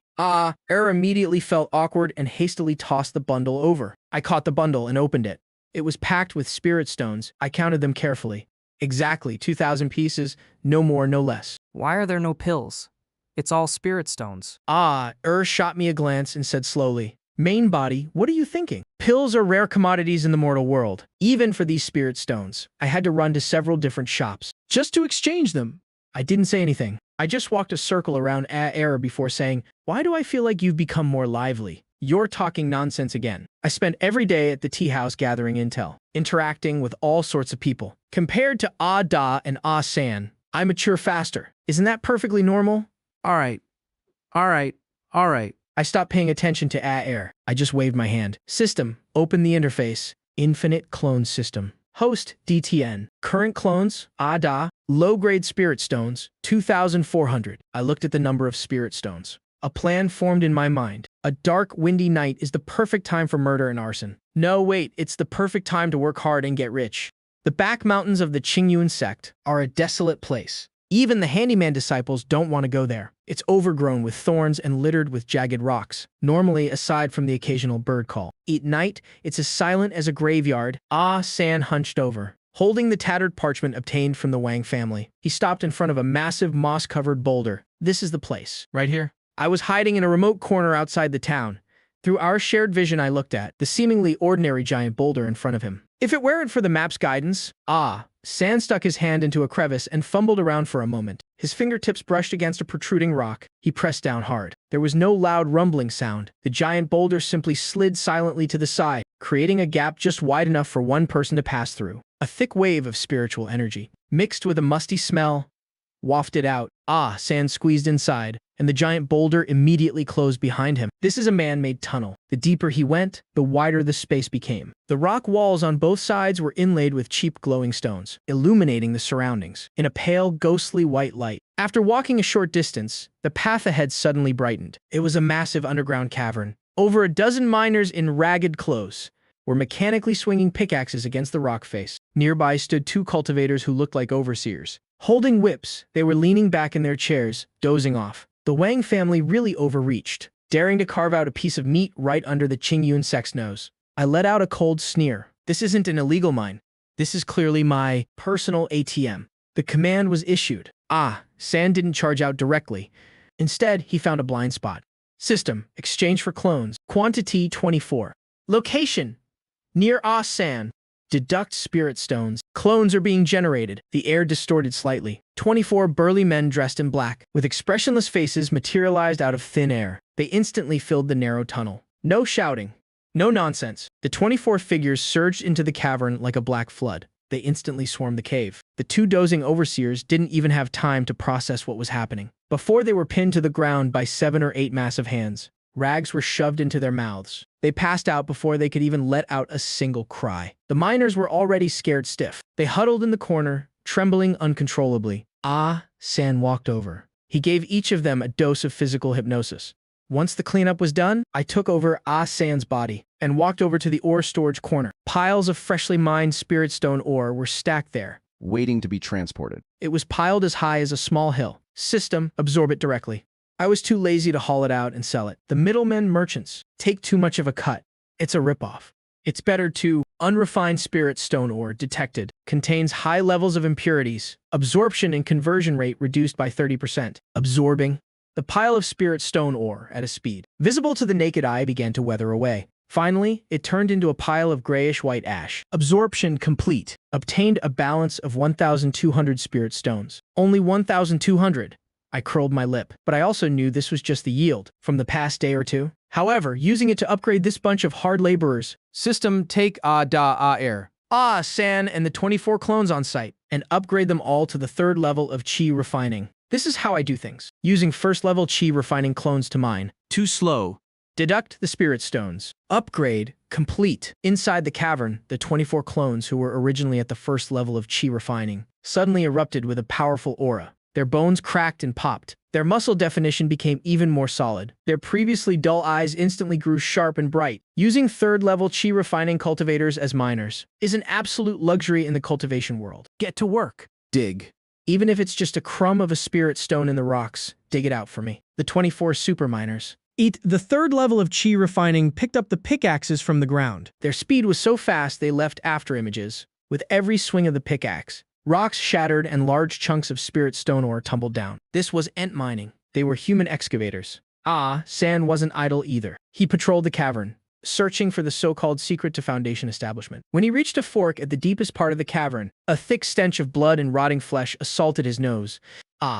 San frowned and walked inside. It was a small stone cell locked by an iron gate. When I clearly saw the scene inside, hiding in my remote corner, I crushed the melon seeds in my hand to a pulp. There were no treasures in the stone cell, only over a dozen heavy iron cages. Inside the cages weren't demonic beasts. They were children. The oldest was only 7 or 8. The youngest was barely 3 or 4. Every single one of them was sallow, emaciated, with vacant eyes. They all had slash marks on their wrists. Some had scabbed over. On the stone table next to the cages were rows of bottles and jars. They were filled with a dark red liquid. This is a blood sacrifice. I admit, I'm no saint. Murder and robbery. I do without batting an eye. But this scene crossed my bottom line. Who did this? My voice was as cold as a whisper from the nine nether underworld. In the corner, a middle-aged fat man in brocade robes was cowering under the table, trembling. He was the strategist here. He had hidden himself the moment things went south. Now, Ah-san grabbed him by the collar with one hand and dragged him out like a dead dog. "Don't kill me? I'm just the guy watching the door." The fat strategist bawled, snot and tears running down his face. Ah-san didn't say a word. He just clamped his fingers directly around the man's throat. He squeezed slightly. "What's the deal with these children?" They're medicine primers." The fat strategist rolled his eyes back, struggling to speak. "The Grand Elder.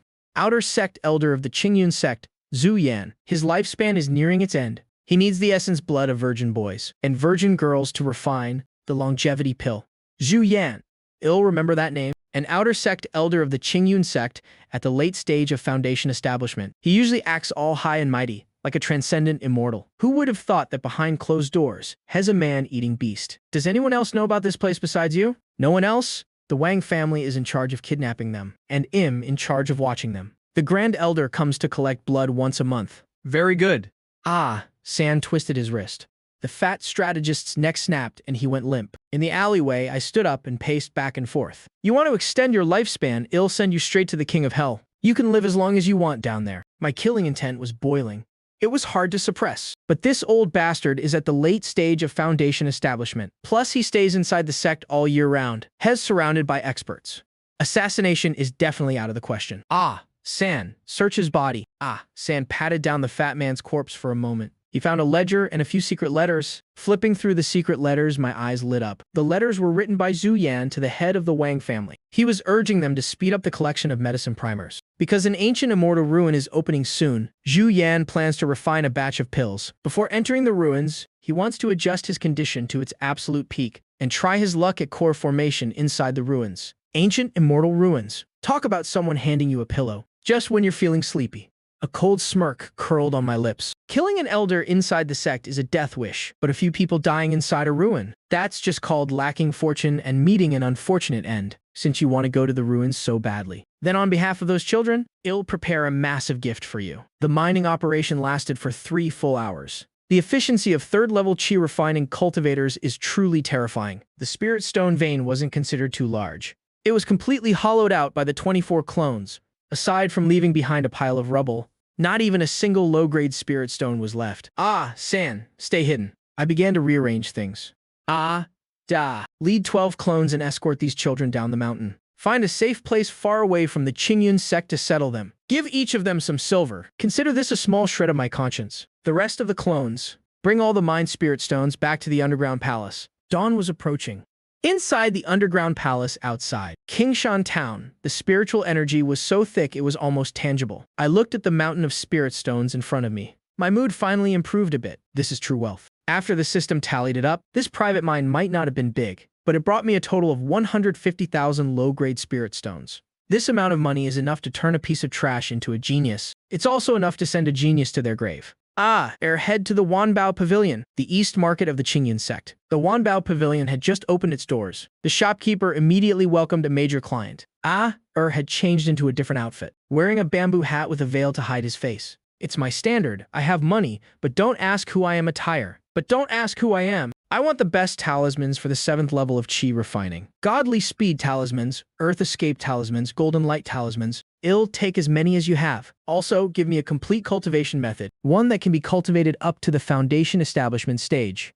The best you've got. The shopkeeper smiled so widely his wrinkles bloomed like flowers. Guest, we have the 5 elements origin art. It's an orthodox profound sect method. It's balanced and gentle. Though the progress is a bit slow, it builds an incredibly solid foundation. It's only 3,000 spirit stones. I'll take it. San tossed out a storage bag. On this trip, San spent a full 20,000 spirit stones. The purchased items piled up on the table in the underground palace. I first bundled all the talismans together and used the clone teleportation to send them to San. After all, he's the only clone I can't afford to let die right now. Everyone, assemble. I gave the order. Inside the underground palace, aside from San who was hiding outside, all the remaining clones, whether it was Da and Ere who handled combat, or the coolies who had just returned from mining, all sat neatly on the ground. In the center lay the 5 elements origin art manual. Start learning. This is what I call synchronization, distributed cloud computing. dozens of brains, comprehending a single cultivation method at the same time.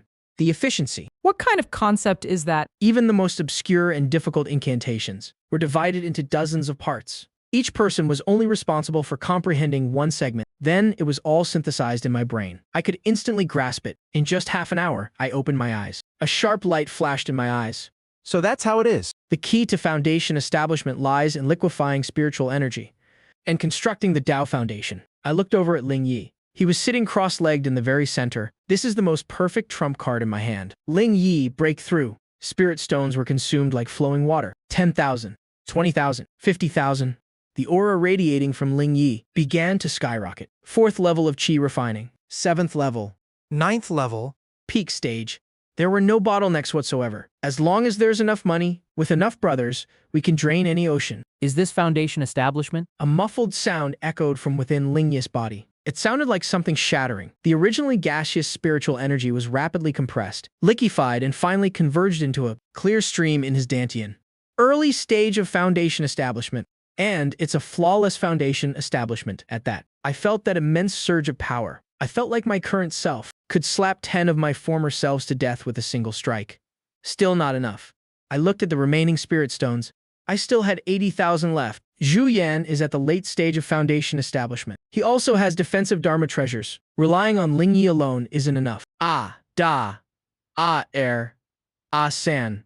Synchronize all of them to the early stage of foundation establishment. Another massive amount of spirit stones was thrown in. The auras of the 3 clones erupted accordingly. Although it wasn't as flawless and perfect as Ling Yi's, they had truly stepped into the foundation establishment stage. These are my trump cards. Zhu Yan, no matter how strong you are, can you fight off several foundation establishment cultivators with the remaining spirit stones? I upgraded all the other clones to the 9th level of Qi refining. After doing all this, my pockets were basically empty. But looking at a room full of experts, I smiled happily. This feeling of being so poor that all I have left is pure strength.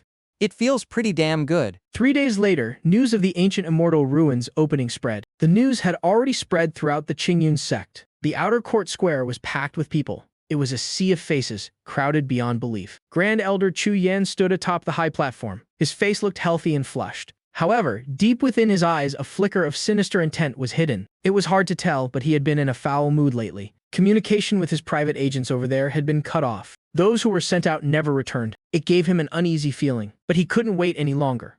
The ruins were about to open. Any disciple of the Qingyun sect is permitted to enter and seek their own fortune. Chu Yan's voice boomed, putting on a facade of complete selflessness. In the crowd, a handsome young man with a longsword on his back was blending in with a group of rogue cultivators. A playful smirk played on his lips. This was Ling Yi, currently going by the name Ye Liangchen. Meanwhile, in the forest near the entrance of the ruins, De carried a massive hammer while sharpened a dagger. Behind them were dozens of death soldiers at the 9th stage of Qi refining. They were all waiting in silence. Elder Chu, your longevity has arrived. I sat within the underground palace, lightly tapping the table. I'm just worried you won't be able to handle what's coming. The entrance to the ancient immortal ruins was actually a rift in space. It hovered in midair, looking like an ugly, jagged mouth, torn wide open. It constantly spewed out gusts of gray astral winds. The howling of the wind was enough to set one's teeth on edge. These astral winds were no ordinary gales. They carried the lethal sharpness of spatial fragments. A cultivator at the 7th stage of Qi refining, without a protective treasure, would have their limbs sliced off in an instant. By now, a massive crowd had gathered beneath the rift. Rogue cultivators, small families, and the teams from the Qingyun sect. The time has come. Chu Yan stood at the very front, with his hands behind his back. He didn't have much life left in him. The liver spots on his face, though hidden by spiritual energy, still exuded a faint aura of death. Only his eyes remained terrifyingly bright. They were filled with the madness of a man with nothing left to lose. He clearly didn't want to die. Grand Elder, the astral winds at the entrance are too powerful. An inner court deacon spoke up, looking at the winds that could grind stone into powder. He hesitated. What are you afraid of? Chu Yan shot him a glance, his voice raspy. Cultivation is an act of defying heaven to seize fate. If you don't even dare to pass through this gate, then why bother cultivating at all? With that, he pointed his finger at the group of outer disciples. All disciples below the 5th stage of Qi refining stepped forward. About 40 or 50 young disciples stepped out, trembling. Most were newcomers who had only recently joined the sect. There were even a few servants among them, who had been forcibly recruited. Hold hands and form the iron wall formation. Chu Yan commanded. The disciples looked at each other in fear. The iron wall formation was indeed a defensive array. But these astral winds didn't look like something those in the Qi refining stage could possibly withstand. What are you standing there for? Chu Yan's face darkened. The overwhelming pressure of a late Foundation establishment cultivator crashed down. Anyone who defies my order will be executed. The disciples shook as they grabbed each other's hands. They conjured a thin, fragile veil of pale yellow light. Chu Yan didn't give them a single second to mentally prepare. With a wide sweep of his sleeve, a surge of force pushed them from behind. The crowd of dozens was forced to plunge into that terrifying spatial rift. Blood-curdling screams erupted instantly and then went dead silent. No miracle occurred. The moment they made contact with the astral winds, their protective light shields shattered like soap bubbles. Flesh and blood sprayed everywhere. The sound of bones being pulverized echoed rapidly, like the sound of grinding stones. But this was exactly what Chu Yan wanted. The spatial winds were momentarily dampened by the mass of flesh and blood. A brief opening appeared. Move out. Chu Yan remained expressionless. He didn't even blink. He stepped over the mangled remains and the fresh blood soaking the ground. In that split second of calm, he transformed into a streak of light and charged into the ruins. His remaining trusted disciples followed closely behind. By the time they vanished, the severed limbs on the ground were still twitching slightly. The crowd was deathly silent. The rogue cultivators stared at one another, feeling a cold shiver run down their spines. So this is a grand elder of a great sect. Has more vicious than a demonic cultivator. At the back of the crowd, Ye Liangchen, who was actually Ling Yi, pulled down the brim of his straw hat. Back in the Kingshan Town Palace, I watched this scene through the screen. I toyed with the spirit stone in my hand, my expression calm. Using people to fill the hole certainly saves on magical treasures. My voice betrayed no emotion. This old dog truly deserves to die. Since Hez marked for death, I don't have to feel any Psychological burden. system. Calculate the best entry point for Ling Yi. The system interface immediately constructed a spatial model. In his vision, the violent astral winds ahead turned into a series of orderly data lines. Calculation complete. 3 Zhang to the left, 7 Chai above the ground. In 3 breaths. Ling Yi, blending in with the rogue cultivators, seemed to just go with the flow as he moved forward. But just as the astral winds surged again, his foot slipped. He looked as though he had lost his balance. He stumbled and fell toward the left side of the rift. "Are you looking to die, kid?" Someone nearby cried out. Who would have thought that as Ling Yi fell, his body would twist at a bizarre angle. He slipped perfectly through a gap between 2 gusts of wind. He glided inside without a single scratch. His movements were as smooth as a fish. Inside the ruins, the world was bleak and gloomy. There was no sun. Only a faint, ethereal light coming from an unknown source. The ground was cracked and parched. Floating rocks were scattered everywhere. Above, dried-up riverbeds. The air was thick with the stench of decay. Chu Yan led the 20 or so surviving disciples, clearing a path ahead. Even though he had made it inside, he didn't dare let his guard down. These were ancient immortal ruins, after all. A single lingering restriction could cost him his life. So these are the ruins of an ancient sect. Chu Yan greedily inhaled the dense spiritual energy here. He felt his withered blood become a bit more vibrant. As long as I find the legendary snow gold fruit, or the golden core relics left by the predecessors, I will be able to live. Elder, there's a fog ahead. My divine sense can't penetrate it. A disciple reported. Chu Yan frowned, about to force his way through the formation, when he suddenly heard a noise behind him. He turned to see a rogue cultivator with an old cloth bundle on his back, holding a broken compass. The man was muttering to himself in front of a shattered stone tablet. It was Ling Yi who had followed them in. Seeking the dragon, dividing the gold, observing the mountain's gate. 1 layer of mountains is 1 layer of barriers. Ling Yi muttered under his breath. These were lines from a movie in his past life. The compass in his hand spun wildly as he took strange, calculated steps. 3 circles to the left, 3 circles to the right. Then, he pointed at a spot on the shattered tablet. The fog formation that had stumped the rogue cultivators for hours suddenly cracked open, revealing a path. Chu Yan's eyes lit up. He didn't expect that among these rogues. There would be someone so skilled in formations. This kind of person was the perfect scout. Chu Yan signaled to the disciples beside him. 2 disciples at the 9th stage of Qi refining immediately rushed forward. They flanked Ling Yi on both sides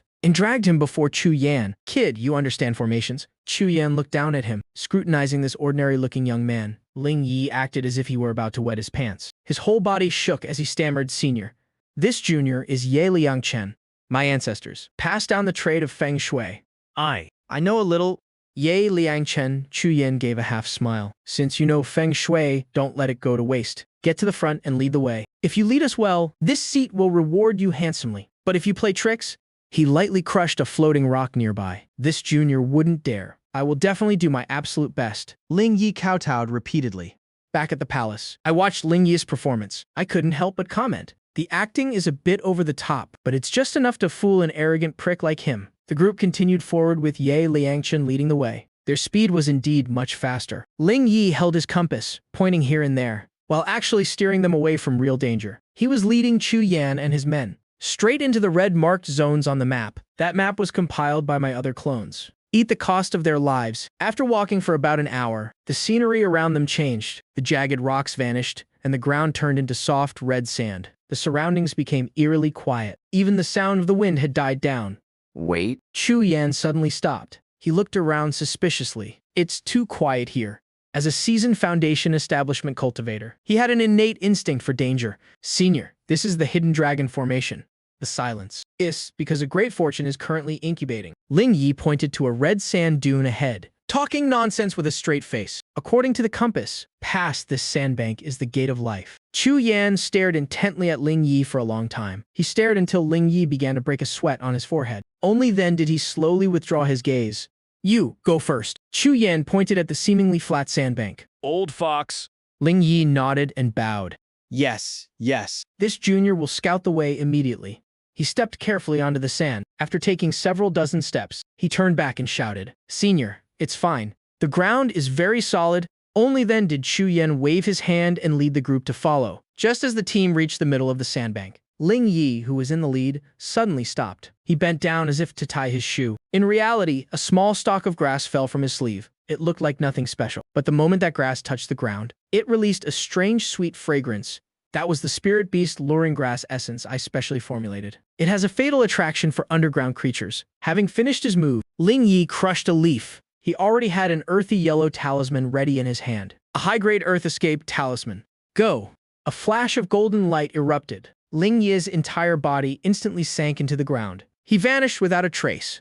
You little bastard. Chu Yan reacted incredibly fast. He raised his hand and fired a wind blade at the spot where Ling Yi had vanished, but it only sliced through a pile of red sand. This is bad. Chu Yan was horrified. Before he could even order a retreat, the red sand beneath their feet began to boil. It was the sound of countless tiny legs rubbing against hard shells. The sound was so dense it made one's scalp crawl. The ankle of one disciple was suddenly clamped shut by something. He was instantly dragged down into the sand. Even his scream was buried underground, leaving behind only a pool of blood. Immediately after, the red sand exploded. Pitch-black ants swarmed out from the earth, blotting out the sky. Each one was the size of a fist, with fangs that shimmered with a metallic glint. Spirit-devouring ants. A surviving disciple screamed in terror. A single ant wasn't strong, but when tens of thousands gathered, it was a nightmare. It was a nightmare that even golden core cultivators would avoid. They didn't eat flesh. They specialized in devouring spiritual energy.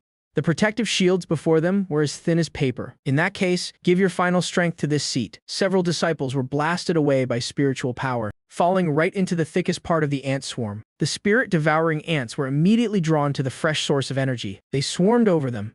Taking advantage of this brief chaos, Chu Yan burned his blood essence to use a movement technique. His entire body turned into a blood-red shadow. He threw everything he had into escaping the red sandbank. Behind him were the desperate curses and the sounds of his disciples being devoured. Chu Yan collapsed hard onto the solid rock ground. He looked utterly pathetic. His clothes were in tatters, and even his hairpiece had fallen off. But he didn't care. He rolled and crawled forward for dozens of zhang, until he could no longer hear that terrifying rustling sound. Only then did he go limp, panting heavily. I'm alive. I'm alive. He wiped the blood from his face and looked ahead. This was the entrance to a massive canyon. Towering cliffs on both sides blocked out the light, making it look even more ominous. The red sand seemed to be the boundary between life and death. Tens of thousands of spirit-devouring ants gathered at the canyon entrance. Their antennae waved frantically and their mandibles clicked. But it seemed they had hit an invisible wall. They were blocked by that broken stone tablet. Chu Yan gasped for air. His lungs felt like a pair of torn bellows. Every breath tasted of blood. He slumped down onto the rubble. The three trusted disciples behind him were in even worse shape. One had lost an arm. Another had half his face gnawed into a bloody mess. They aren't following. They are ant following.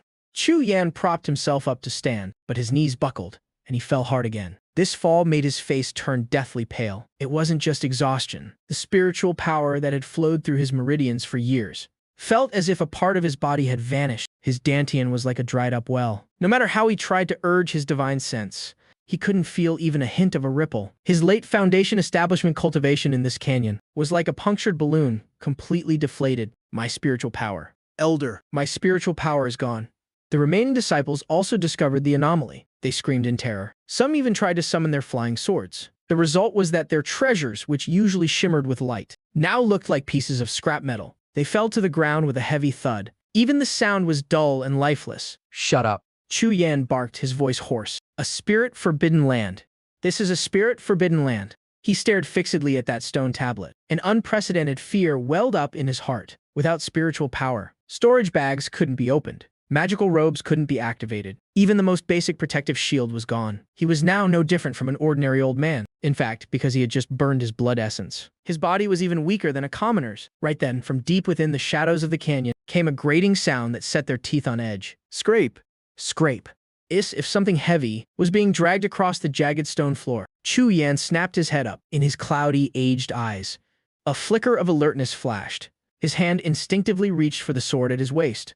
This was the only weapon he could rely on now. The darkness receded. A man, bare-chested, stepped out. What kind of body was that? His muscles were like solid blocks of granite, stacked one upon another. His skin was coated in an unknown oil. Under the dim light, it reflected a bronze sheen. The most striking thing was what he was dragging in his hand. It was a massive hammer. The handle was long and the head was as big as a millstone, pitch black. It was impossible to tell what material it was made of, just looking at the gouges it left on the ground. It had to weigh at least 1,000 pounds. The man was expressionless. His eyes were as hollow as a pool of stagnant water. Only an occasional flash of ferocity proved he was a dangerous creature. It was Ah Da who had been waiting for a long time. Who are you? Chu Yan gripped his sword hilt, his voice stern. I am an outer court elder. Chu Yan of the Qingyun sect. Which rogue cultivator are you? If you can escort me out of here, you will be handsomely rewarded. The only response was the whistling of the wind. Ah Da wasn't in the habit of talking much. The order I gave him consisted of only 2 words. Kill him. That 1,000-pound hammer was lifted by one hand, easily as if it were a piece of straw, carrying a terrifying momentum. It swung straight for Chu Yan's face. There were no fancy techniques. It was pure, raw power, overwhelming strength. You're dead. Chu Yan was furious. Though he had lost his spiritual power, his years of combat experience were still there. He dodged like a pro, his longsword striking like a venomous snake at Ah Da's throat. Normally, a strike like this, infused with spiritual power, could cut through gold and jade. But now as the sword struck Ah Da's neck, it produced the sound of clashing metal. Ah Da simply tilted his neck. That sword tip didn't even break the skin. On the contrary, due to the massive counterforce, the blade bent into a bizarre arc. Hard body tempering. Chu Yan's eyes nearly popped out of his head. How could there be such a madman who focused solely on the physical body and ignored spiritual power? Before he could recover, Ah Da swung back with a slap. This time, Chu Yan couldn't dodge. A crisp, loud crack echoed, accompanied by the sound of bones shattering all over his body. Chu Yan was like had been hit by a speeding carriage. He was sent flying 7 or 8 meters, slamming hard into the cliff face. Half of his face instantly swelled up, and several bloody, rotten teeth flew out. Elder. The remaining 3 trusted disciples gritted their teeth and charged forward. Though terrified, they knew that if Chu Yan died, they wouldn't survive either. Attack together. Hess, only one man.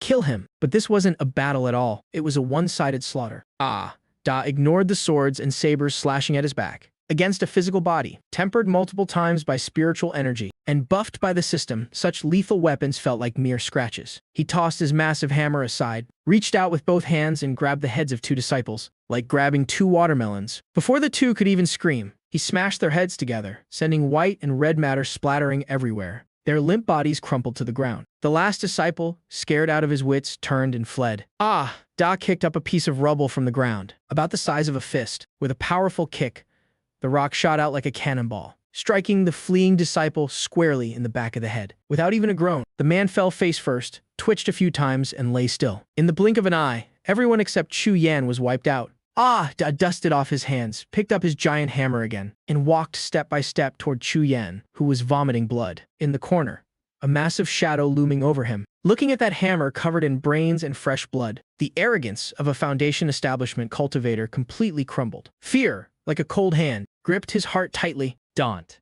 kill me. Just as Ah Da was about to send him off with a hammer blow to the afterlife, a soft chuckle suddenly echoed from above. Hold on. Ah Da.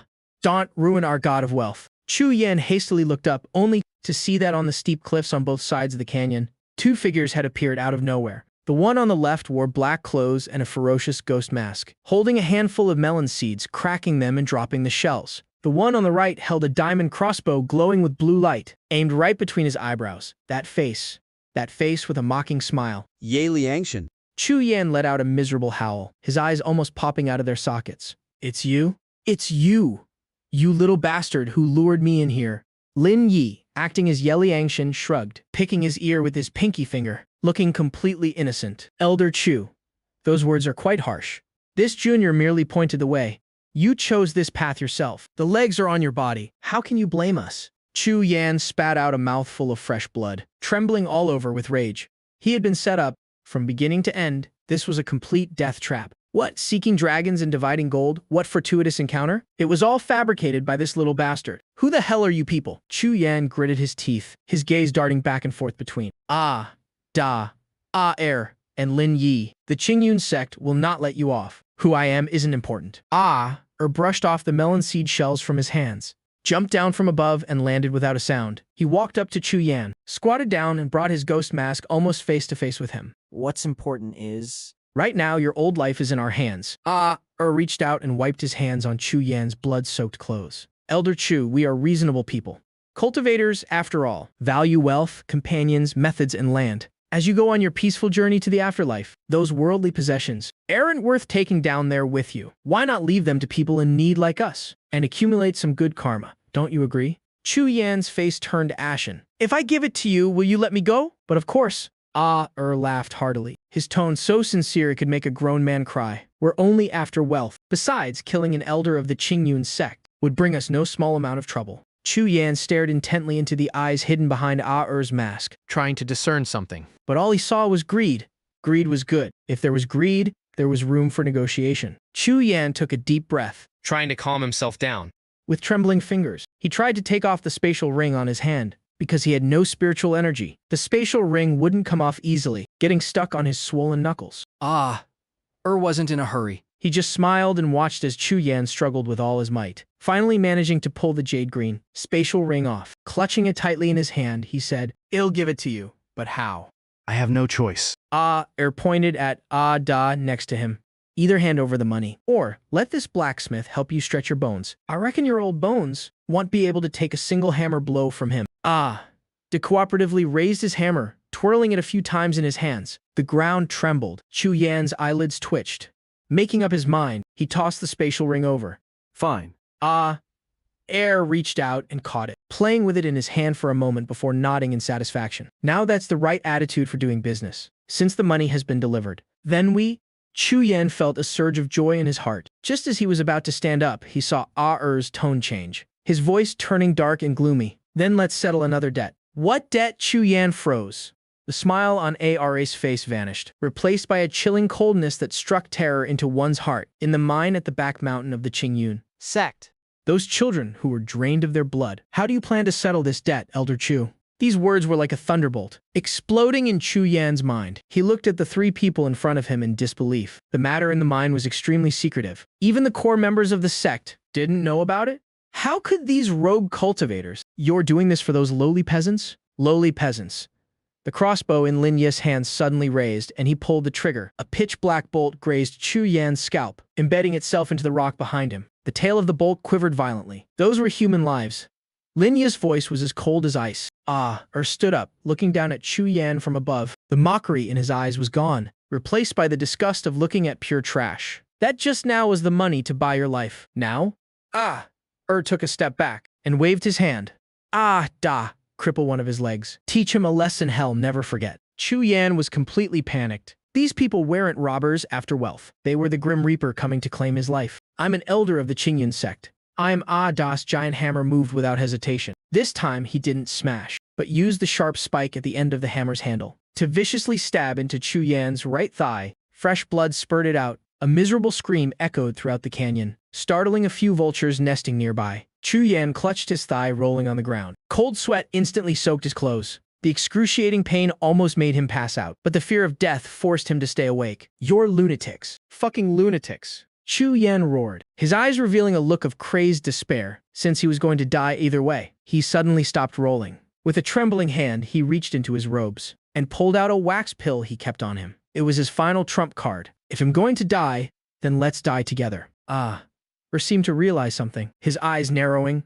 Watch out. But Chu Yan's movements were faster. He bit down on the wax pill, and a blood-red mist instantly spewed from his 7 Orifices. It was a blood ignition pill. Even in a place where spiritual energy was sealed, the explosive power brought about by burning one's life origin was not to be underestimated. Chu Yan's shriveled muscles instantly bulged as if inflated with air. His eyes turned bloodshot, and his whole body looked like an evil spirit crawling out of hell. I want you all buried with me. A faint burning smell lingered in the air. It was the smell of blood evaporating rapidly at high temperatures. Chu Yan's appearance at this moment had completely lost its human shape. The medicinal power of the blood ignition pill was incredibly overbearing, squeezing dry the last bit of his lifespan, causing his withered body to swell up. Blue veins coiled madly under his skin like earthworms. His bloodshot eyes looked as if they were about to drip blood.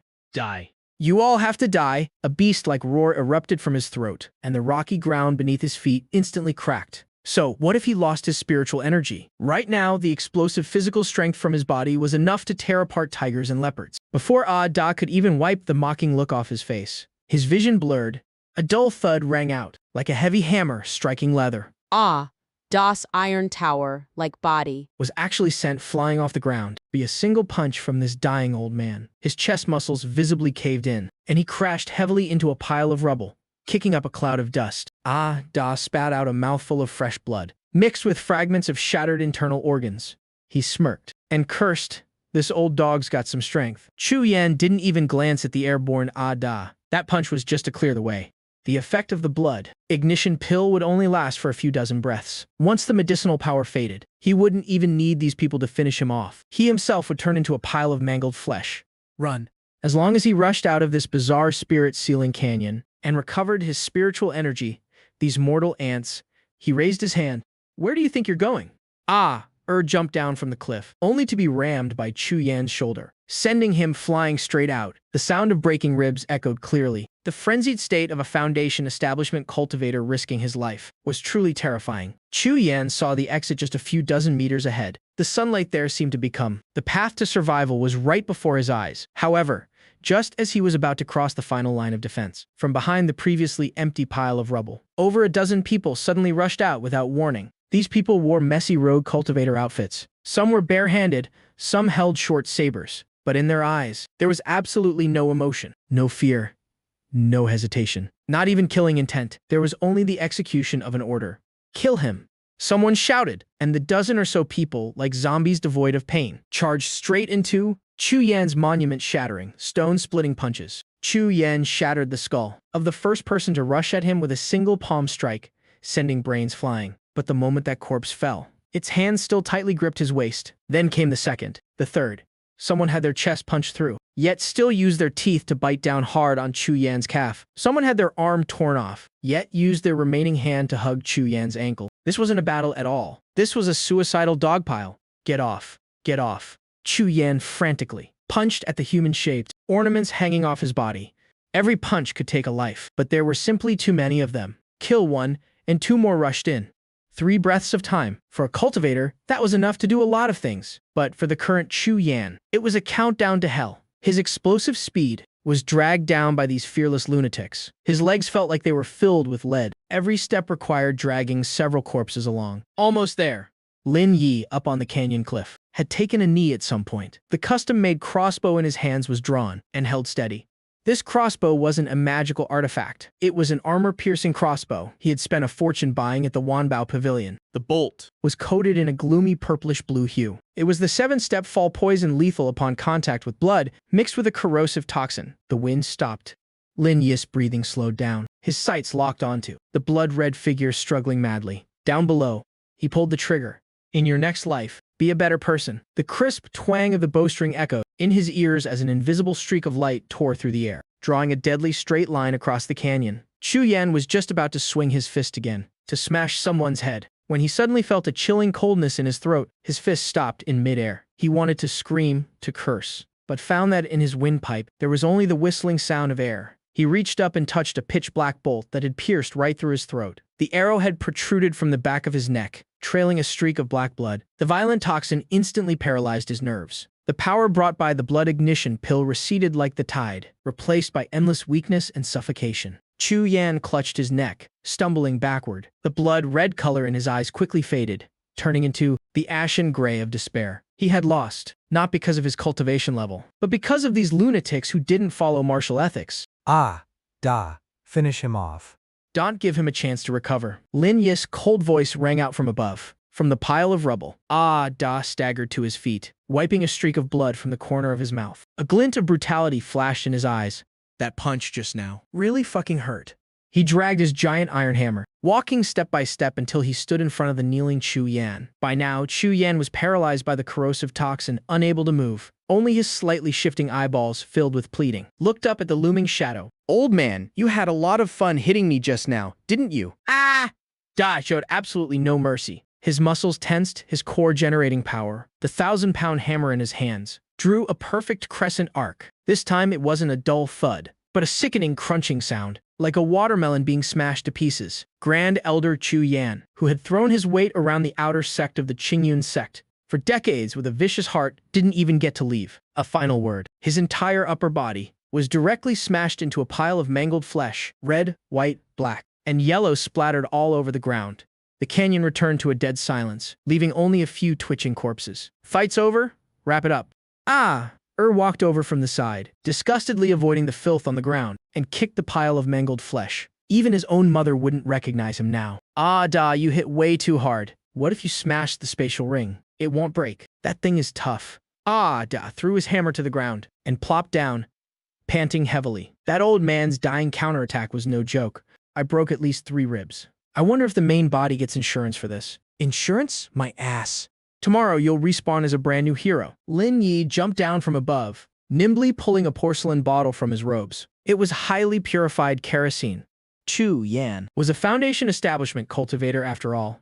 If he left behind a remnant soul or a tracking mark, it would be troublesome. Physical destruction was the safest bet. The kerosene was poured over the corpses, and a match was tossed in. Raging flames instantly flared up, billowing thick black smoke. The burning smell grew even stronger. While burning the bodies, the group skillfully began to fake the scene. Directed a few lightly injured clones to create numerous traces of magical attacks and chaotic sword slashes all around. Sprinkle some more blood over here. Make it look messy. Slash that rock twice. It needs to look like a chaotic brawl between rogue cultivators. They arranged the corpses of the dead clones, disguising it as a scene of thieves double-crossing each other and perishing together. Remember to scratch up their faces. Don't let anyone realize they all look the same. The series of actions flowed like water. So professional. It was almost heartbreaking. When the flames died down amidst the ashes on the ground, a jade green ring glinted in the sunlight. Da picked up the spatial ring, wiped it on his clothes, without minding the dirt, and handed it straight to Lin Yi. Let's go. Lin Yi pocketed the ring and waved his hand. The remaining clones, without a word, supported the wounded and quickly dispersed, slipping into a secret passage deep within the canyon. In the blink of an eye, they vanished without a trace, leaving behind only this chaotic, hellish scene for whoever came next to guess just what kind of tragic battle had taken place here. Back in Kingshan Town, seeing the final image, transmitted back from the light screen, my tense nerves finally relaxed. I slumped limply into the armchair, letting out a long sigh. It was a success. This battle seemed like an easy win, but in reality, every step was nerve-wracking. If Chu Yan had been a bit more decisive and risked his life right from the start, if the duration of the blood ignition pill had lasted a bit longer, if there hadn't been over a dozen clones using their lives to fill the gap, the outcome might have been entirely different. My strength is still lacking, I muttered to myself, but the smirk on my face says otherwise. The greater the risk, the higher the reward. This is the storage ring of a cultivator. Eat the great perfection of Foundation establishment. With a flash of white light, a jade green ring, still damp with moisture, appeared on the tray in my hand. This is the system's cross-realm teleportation function. Even from across the space of the ancient immortal ruins, it can send items back. I let my divine sense sink in, though the owner's soul imprint remains. Once the person dies, the flame goes out. That imprint is now as fragile as window paper. I only need a little force to shatter it. With a single thought, the contents of the ring rained down onto the table. The first thing that caught my eye was a pile of spirit stones, stacked like a small mountain. 80,000 low-grade spirit stones and 30,000 mid-grade ones. My eyes practically turned into the shape of spirit stones. Chu Yan really lived up to his title as the outer sect managing elder, combined with what he gained from killing and looting in the ruins this time. This fortune is a massive windfall. Besides the spirit stones, there are over 10 bottles of various pills. Most are chi recovery pills and healing medicines, but there are also a few precious bottles for boosting cultivation. 3 artifacts: a high-grade Dharma sword, a defensive shield, and a small, damaged bell. The withered wood, longevity art.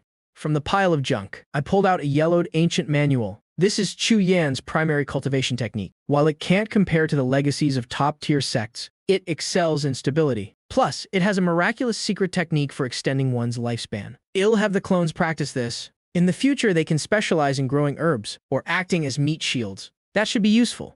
I tossed it aside and continued searching. Soon, a parchment map caught my attention. There were several red dots marked on it. Beside the largest dot, 3 tiny words were written: Golden Core Fruit.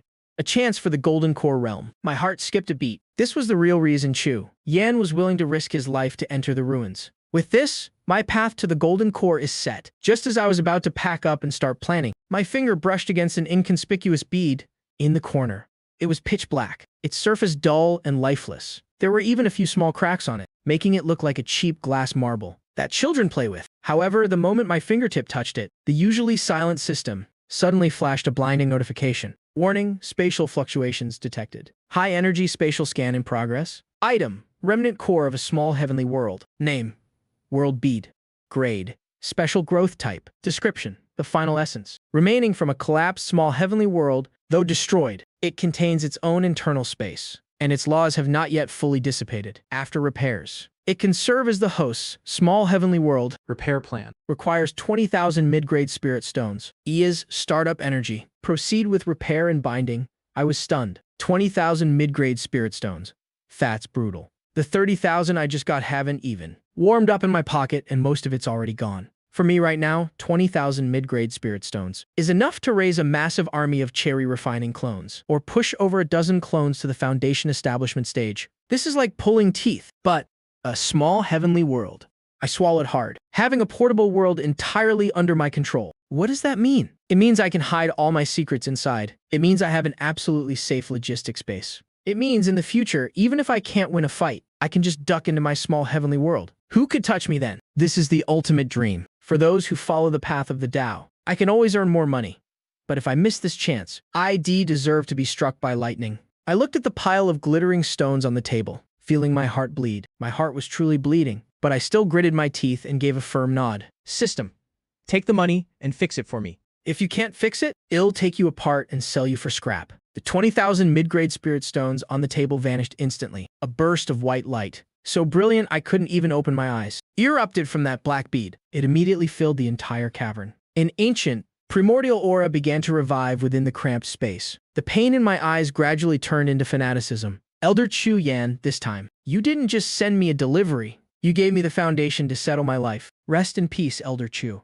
On this day next year, I'll be sure to burn some extra spirit money for you. Inside the cavern at Green Mountain Town, the 20,000 mid-grade spirit stones turned into a stream of pure energy and were swallowed by that black world bead. The cracks on its once dull surface began to heal at a speed visible to the naked eye. The black light converged, then radiated a warm, chaotic color. Repair complete. Small, heavenly world bound to the host's soul.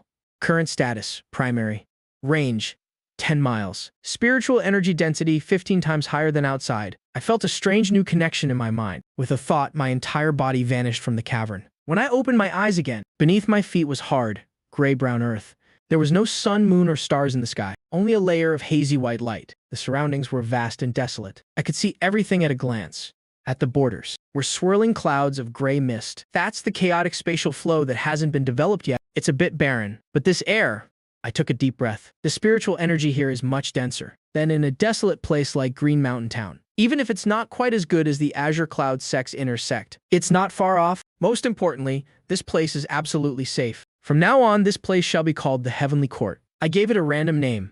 No time for sentimentality. I immediately switched to the perspective of the clones at the ruins. It's harvest time. In the central area of the ruins, it was no longer the red desert or the rubble fields from before. Instead, it was a lush green basin. In the center, next to a dry well, grew a small tree about waist high. Its leaves were dark gold, and 3 fist-sized fruits hung from its branches. The skins of the fruits were covered in exquisite patterns. I could faintly hear the sound of clashing metal coming from them. The faint sound of clashing metal echoes from within. A golden core fruit. A single fruit can increase the chance of forming a golden core by 30%, and there are 3 of them right here. With these, even a pig could be pushed into the golden core stage. But where there are heavenly treasures, there are always exotic beasts guarding them. Right now, next to that small tree, lies a lion with a massive hulking body. Its purple fur stands on end across its entire frame. As it breathes, bolts of electricity shoot from its nostrils, leaving small scorched black pits in the ground. A peak rank 2 purple lightning lion. Even though the beast is asleep, its ferocious aura is overwhelming. It makes a Dai, who is currently hiding in the brush, 100 meters away, feel the pressure of a peak rank 2.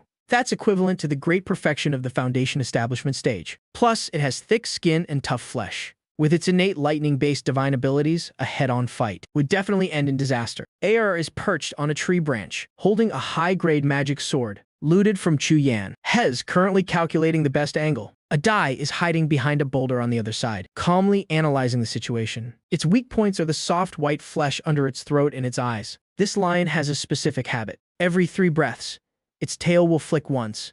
That's its blind spot. How do we hit it? A Dai asks. Lin Yi pushes up his non-existent glasses. Old rules. A Dai takes the hits. AR goes for the eyes. The rest of you charge? As long as you're not completely dead, grab its limbs and hold on tight. If that doesn't work, just self-detonate on the spot. Don't worry about the casualties. You'll all respawn tomorrow anyway. As long as we get those golden core fruits, it's worth every death. Move out. The moment the order was given, a Da moved. He didn't charge straight in. Instead, he grabbed a boulder the size of a millstone nearby, used his core strength, and hurled it like a shot put. The sound of the rock slicing through the air startled the mad lion. It snapped its eyes open, purple lightning flashing in its pupils. It swung a front paw crack. The boulder was smashed like tofu. But that was just a distraction. As the debris flew, a Da, muscles bulging, had already closed the distance. The iron hammer in his hand was ready to strike. Roar. The mad lion roared in fury, opening its mouth to fire a bolt of purple lightning as thick as an arm. A Da didn't dodge. He took the hit head-on. The lightning struck his chest, tearing skin and charring flesh. The iron hammer fell as he was paralyzed by the shock, but his momentum didn't slow. Using the rush, he threw his arms wide and lunged, locking onto one of the mad lion's hind legs. Got you. A Da roared, veins popping all over his body. Is strained to pin the lion's lower half down. The mad lion turned to bite him, but halfway through its turn, a dark shadow dropped from the tree. Ayer held a bag of poison mixed with chili and lime powder, hurling it precisely into the mad lion's face. The lion instinctively closed its eyes, but immediately felt a sharp pain in its eyelids. The Dharma sword in Ayer's hand couldn't pierce its skull, but it could certainly puncture an eyelid. The mad lion went berserk, lightning exploding from its body, instantly forming a lightning storm field. Ayer was electrocuted, his body convulsing and hair standing on end. But he was a ruthless one, too. He shoved the other bag of poison directly into its mouth. Eat up, you beast. At the same time, from the bushes, dozens of level 7 chi refining clones swarmed out. Like a marching army, they didn't bother with defense. Everyone had only one goal, to latch onto any part of the lion they could reach. They lunged at its legs, its tail, and even its mane. Lightning ravaged their bodies. Level 7 chi refining bodies couldn't possibly withstand the lightning of a rank 2 peak beast. Some clones returned to charcoal the moment they touched it. Others were swatted into a bloody pulp by a single paw. But for everyone that died, 2 more took their place. As long as they had a breath left, even with half their bodies gone, they would open their mouths and sink their teeth into the lion's flesh. This kind of suicidal madness. Forget a spirit beast. Even a golden core cultivator would feel their skin crawl. Within 5 short breaths, the purple lightning mad lion was covered in people. Every time it tried to shake them off, it had to drag thousands of pounds of weight. Now's the time. Lin Yi, who had been lurking at the edge of the battlefield, seized the opportunity. He held a custom-made armor-piercing crossbow, loaded with the last bolt dipped in lethal poison. Head used one on Chu Yan earlier. This was his backup. Driven by pain and the weight of the clones, the mad lion threw its head back and roared in agony, exposing the patch of soft white flesh under its throat. Its only fatal weakness. The bolt left the string with a t-whack. With a soft squelch, the bolt buried itself deep into the soft flesh. The mad lion's massive frame suddenly stiffened. The purple lightning in its eyes quickly faded. Finally, with one last unwilling groan, it collapsed heavily to the ground. A Da let go, his charred hands dropping as he slumped to the earth. The large hole in his chest from the lightning was still smoking. The ground was littered with a ring of clone corpses. Over 10 survivors missing arms or legs were busy trying to stop their own bleeding. It was a gruesome scene, like a meat grinder. Lin Yi stepped forward quickly, took out a specialized jade box, and carefully harvested the 3 golden core fruits. He slapped a spirit-sealing talisman on the tree. What about the tree and the beast's carcass? Clutching his bleeding ribs, asked. Pack it all up. Lin Yi said curtly. Ada nodded, spat out a mouthful of bloody saliva, and stood up. He walked to the tree, grabbed the trunk with both hands, and roared. The ground shook. The spirit root that had grown for countless years, along with a massive chunk of earth, was ripped out by the roots. System. Collect everything. With a flash of white light, the survivors, the crippled, the corpses, the mad lion, and the uprooted tree were all pulled in by a DA. They vanished instantly, leaving behind only a chaotic battlefield and a lonely dry well inside the small world. I looked at the mountain of loot before me and nodded in satisfaction. Plant the tree first, then stew the carcass for the brothers to share. Those who are injured, kill yourselves after eating. See you tomorrow. Ada got to work, digging a hole in the area with the densest spiritual energy. He planted the golden core fruit tree. Though it was removed from its original spot, the spiritual energy here is enough to keep it alive. Plus, Chu Yan's withered wood longevity art contains a secret technique for nurturing spirit plants. In the future, this will be the Lin family's money tree. Prepared to light the fire and stew the meat. Now, it's time for the main event. I sat cross-legged on the ground, the system interface before me. I have the golden core fruits and a safe base. My only weaknesses are my realm and cultivation technique. Though the clones have reached the peak of cherry refining, and a few have barely made it to foundation establishment, that was all done by piling up resources to truly form a high-quality golden core. Even the legendary perfect golden core, just eating fruit isn't enough. I need a top-tier cultivation technique. System, exchange for clones. Total count, 972. While the spirit stones donated by the Great Elder are still plentiful, and adding those who haven't respawned yet, let's round it up to an even 1,000. Dense white light filled the small world. Over 900 clones of various shapes appeared. Looking at them, I felt the system was finally coming together. Before, the clones were like corpses. I even had to mold their appearances myself, upgrade them all to perfect early foundation establishment. This is a massive undertaking. System upgrades aren't just simple addition and subtraction. They consume a vast amount of resources. Fortunately, I've already mined everything, and Chu Yan's private stash was quite deep. Total cost, 350,000 spirit stones. Confirm. My hand trembled. 3500. I was a millionaire just a moment ago. With one click, I'm almost back to being broke. Confirm. As the order was given, the spiritual energy in the small world seemed to boil. Countless streaks of golden light descended. That's the power of the system's laws, directly initiating the empowerment. The auras of over 900 clones began to skyrocket. Level 1 Qi Refining. Level 5 Qi Refining. Qi Refining Great Perfection.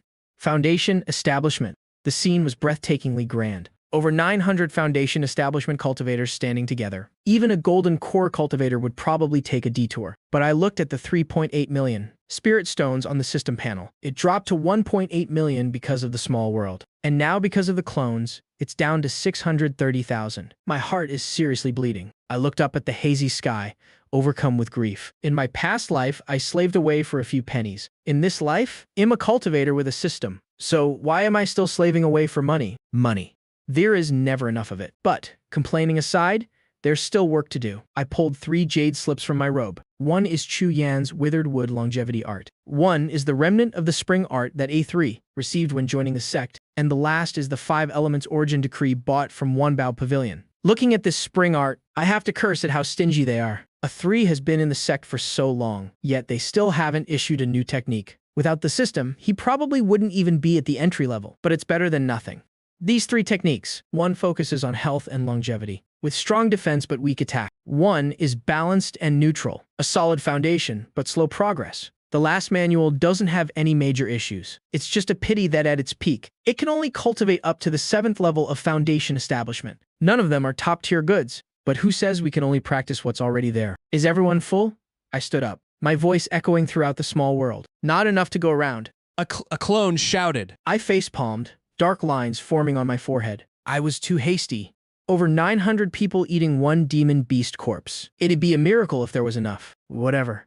I'm not the one who's embarrassed. They are. Listen up, everyone. All the foundation establishment clones looked over in unison. Their movements were perfectly synchronized. The scene solemn and imposing, excluding those who haven't respawned yet. You all have only one mission right now. I shared the contents of the 3 jade slips directly into every clone's mind through the system. Combine these 3 cultivation methods. Add in your own personal insights and deduce a new path for me. I want a brand new cultivation method. One that can forge a flawless golden core, balancing offense, defense, and speed. A single person's wisdom is limited, but with nearly 1,000 foundation establishment cultivators working day and night without rest, their minds linked together, calculating in unison. What then? This is my ultimate cheat code, a humanoid supercomputer. Group 1 is in charge of analyzing the spiritual energy circulation of the withered wood, longevity art. Group 2 is in charge of optimizing the chi gathering speed of the eternal spring art. Group 3 simulates spiritual energy conflicts and find the fusion points. The rest of you go all out on trial and error. Following the command, the clones immediately sat cross-legged on the spot. In an instant, spiritual energy surged wildly within the small world. One clone suddenly sprouted countless branches from his body. That was a cultivation error. Another clone suddenly coughed up blood. That was a meridian reversal. But immediately after, the failed paths were shared across the network. The other clones instantly avoided the wrong paths and continued their deductions. Sitting in the center and watching this scene, a smile finally crept onto my lips. As long as this cultivation method succeeds, combined with those 3 golden core fruits, my path to the golden core will be unprecedented. But before that, I glanced at Ah San's perspective. He was the only pawn I left behind in the Qingyun sect. Ah San, it's your turn to take the stage and perform. At the Qingyun sect's mountain gate, the sunset was as red as blood. A few crows cawed from the archway. The guarding disciples were yawning when they suddenly saw a blood-soaked figure crawling up from the distant mountain path. Yes, crawling. The person's clothes were torn to shreds, one leg dragging behind at a grotesque, broken angle. Every inch he crawled left a horrifying trail of blood on the stone steps. Yet his hand tightly gripped a broken sword, his mouth muttering something unintelligible. The guarding disciples took a closer look and were so scared they nearly fell down the steps. It's senior brother Fan San. Quick, notify the law enforcement hall. An incense sticks time later. In the main hall of the law enforcement hall, the atmosphere was suffocatingly tense. The inner sect elders, usually so high and mighty, and the hallmaster himself, all wore dark, gloomy expressions. Sitting at the highest seat in the center of the hall, San lay on a stretcher, his breathing weak. He had been given basic first aid by an alchemist. Looking like a mummy. You're awake. The law enforcement hall master asked sternly. His voice echoed through the hall, making San's ears ring. San suddenly convulsed as if waking from a nightmare, opening his eyes and seeing the familiar surroundings. He didn't show a hint of relief. Instead, he burst into wailing tears. The cry was utterly tragic, heartbreaking to hear and tear-jerking to see. Hall master, elders. The great elder is dead. San cried and struggled, trying to roll off the stretcher to kowtow. That look of absolute loyalty and agonizing grief made even the most iron-hearted law enforcement disciples unable to bear watching. Don't panic. Speak clearly. The hallmaster slammed the table. The great elder was at the peak of Foundation establishment and had the sect's defensive robes protecting him. How could he die in the outer perimeter of some ruins?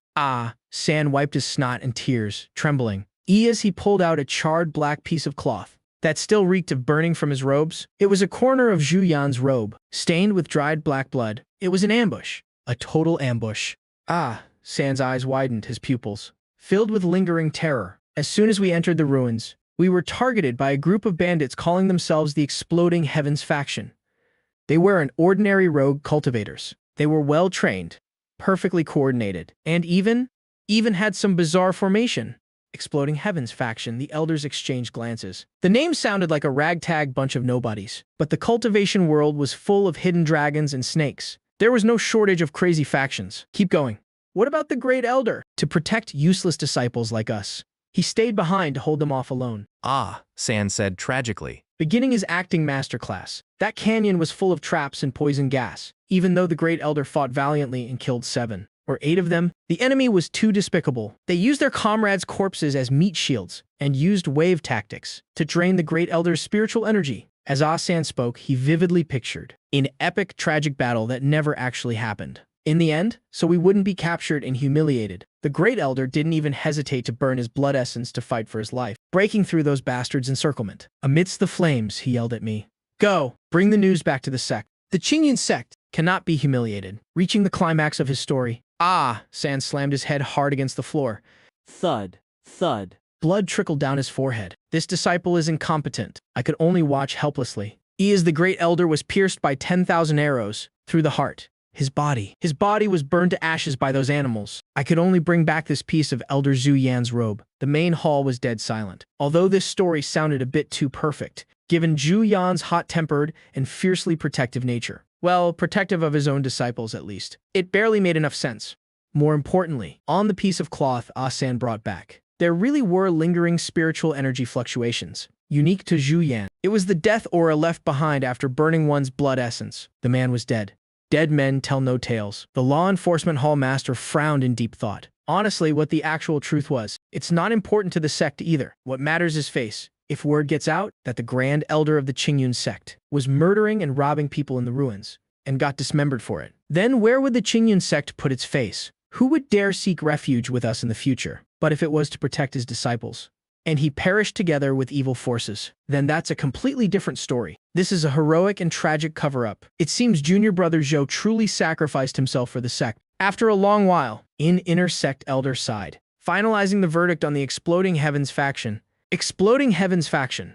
Very well. Murderous intent flashed in the law enforcement hall master's eyes. Since the verdict is set, this grudge must be avenged. Even if it's just for show. Pass down the order, issue a bounty for the remnants of the Exploding Heavens faction. Anyone who provides clues will be rewarded with 1,000 spirit stones. With the business concluded, everyone's eyes fell on the sole survivor. Ah-san, for this kid to crawl back from that Asura arena. Luck is only part of it. His loyalty is what's truly valuable. Right now, the outer sect is in a state of panic. It's the perfect time to set up a role model. Ah-san, are you present? Ah-san replied weakly. You brought back the Grand Elder's relics this time, and risked your life to deliver the message. Although your cultivation is low, your loyalty is commendable. The law enforcement hall master pondered for a moment, then tossed out a token. A bronze token, engraved with the word enforce.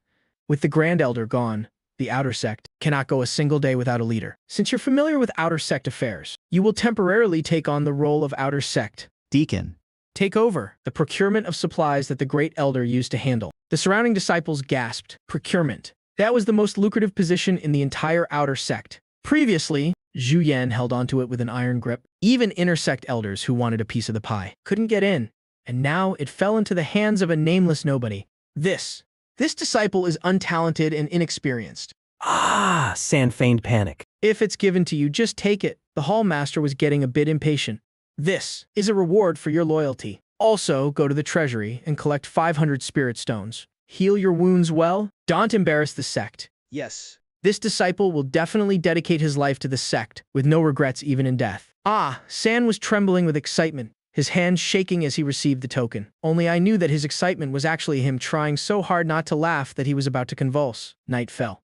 San was respectfully escorted back to his quarters by several outer sect disciples. As soon as the door closed, the groaning San sat straight up. The pained expression on his face vanished, replaced by a sly, wicked grin. Boss, how many points for that performance? In the small world, I looked at the screen and gave a thumbs up. 99 points. Deducting 1 point so you don't get cocky. Now get to work. Yes, sir. San didn't bother healing his wounds. He rubbed the deacon token he just received. Zhu Yan was dead. The mess he left behind was the real gold mine. That night, San, carrying his severe injuries, secretly met with Zhu Yan's old associates, the biggest medicinal herb merchant in Qingshan Town, a black market smuggler, and a few rogue cultivator bosses who specialized in doing dirty work for Zhu Yan. In a gloomy secret room, candlelight flickered. Elder Zhu is gone. Our previous accounts, a meaty-faced rogue cultivator, arrogantly toyed with a dagger in his hand, glaring at San with malicious intent. His meaning was clear. The man is dead. The debts are cleared. The tribute money from before. They didn't want to pay it anymore. San sat in the head seat, leisurely taking a sip of tea. He didn't say much, just gently tapped the table. Suddenly, a few heavy thuds echoed from outside the door. Then, 2 bruised and battered lackeys were thrown inside. They were the 2 guards stationed outside. A towering figure stepped out from the shadows, carrying a massive iron hammer in his hand. It was Da, whom I had temporarily sent over. Now let's recalculate the accounts. San set down his teacup, smiling very kindly. Elder Zhu is in the past. Now, the outer sect's procurement network is decided by me, Fan San. The rules remain the same, but it'll only take 70%. The remaining 30% is for you gentlemen to buy tea, the stick and the carrot. The boss looked at his lackeys on the floor and the blood-stained hammer, Swallowed hard. and instantly switched to a beaming smile. Deacon Fan is truly straightforward. From now on, well, follow Deacon Fan's lead. That night, the Qingyun sect's outer sect underground business chain quietly completed a change of management. 3 days later, in the small world, I looked at the skyrocketing numbers on the system panel, grinning from ear to ear. The initial balance, which had dropped due to repairing the small world and upgrading the clones, had shot up like a rocket over these 3 days. Zhu Yan's private stash, the black market takeover fees, plus the massive profits. Sand made from procuring supplies by exploiting mutated plants. The current balance, 8.5 million low-grade spirit stones. And this was only after 3 days. Sure enough, murder and arson yield belts of gold, but nothing beats a monopoly. I sighed in admiration, casually tossing a spirit fruit that had just been force ripened into my mouth, but I wasn't satisfied. I had the money, and my strength was temporarily stable, thanks to the clone army. But true foundations, profound spells, secret formation diagrams, and the deeper secrets of this world couldn't be bought with just money. Those things were all hidden in the sect's most core locations. My eyes turned to the spot marked with an X on the map, the cultivation method pavilion. San? Where are you, boss?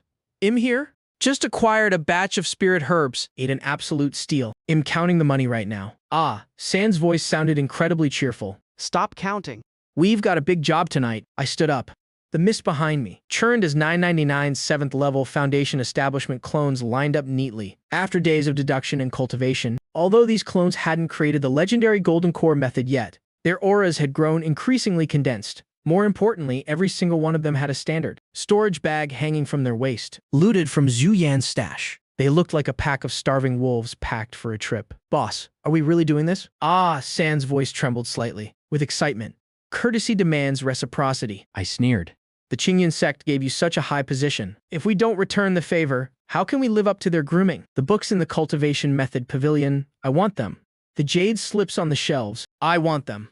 Even the scrap paper used to prop up the table legs. I want it all. Tonight, we're cleaning house for the Qingyun sect.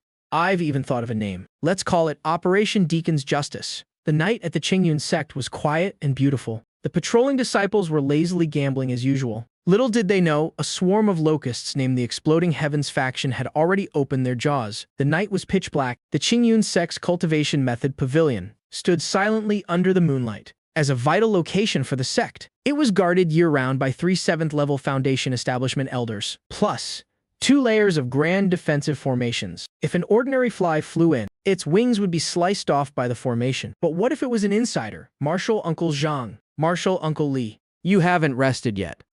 San, carrying 2 jugs of fine wine he just brought up from the mountain, approached the guarding elders with a beaming smile. This is some excellent wine I just found among Elder Zeus' belongings, a little token of respect to warm you two up. The 2 elders were also heavy drinkers, and since San was now a rising star in the outer sect, holding real power, who wouldn't give him some face? Deacon Fan, you're too kind. The moment the 2 of them took the jugs and tilted their heads back for a swig, the smile on San's face instantly vanished. His fingers quickly formed hand seals behind his back. An imperceptible fluctuation of spiritual energy directly severed the warning formation inside the cultivation method pavilion. At the same time, in the small world, I looked at the massive green dot on the screen and forcefully waved my hand. Everyone, listen up. Target, the Qingyun sect's cultivation method pavilion. Remember our slogan? Take it all. Rob it all. Clear it all out. The space around the cultivation method pavilion suddenly twisted violently. Not just 1 or 2 rifts, but hundreds. Thousands of spatial rifts burst open simultaneously. No nonsense, no probing. 999 burly men in Night Stalker suits wearing demonic masks just appeared out of nowhere. All of them at the flawless foundation establishment stage. 999 powerful auras stacked on top of each other, instantly crushing the guarding elder who was just about to strike. The other 2, who were just about to be poisoned, were made dizzy and disoriented by this terrifying pressure. Move. Took the lead. Wearing a comical smiling mask. Holding his iconic sack, Group 1 locked down all sides. Entry only, no exit. Group 2 set up an assembly line for transport. Move fast. Look cool doing it. The rest of you, follow me into the pavilion.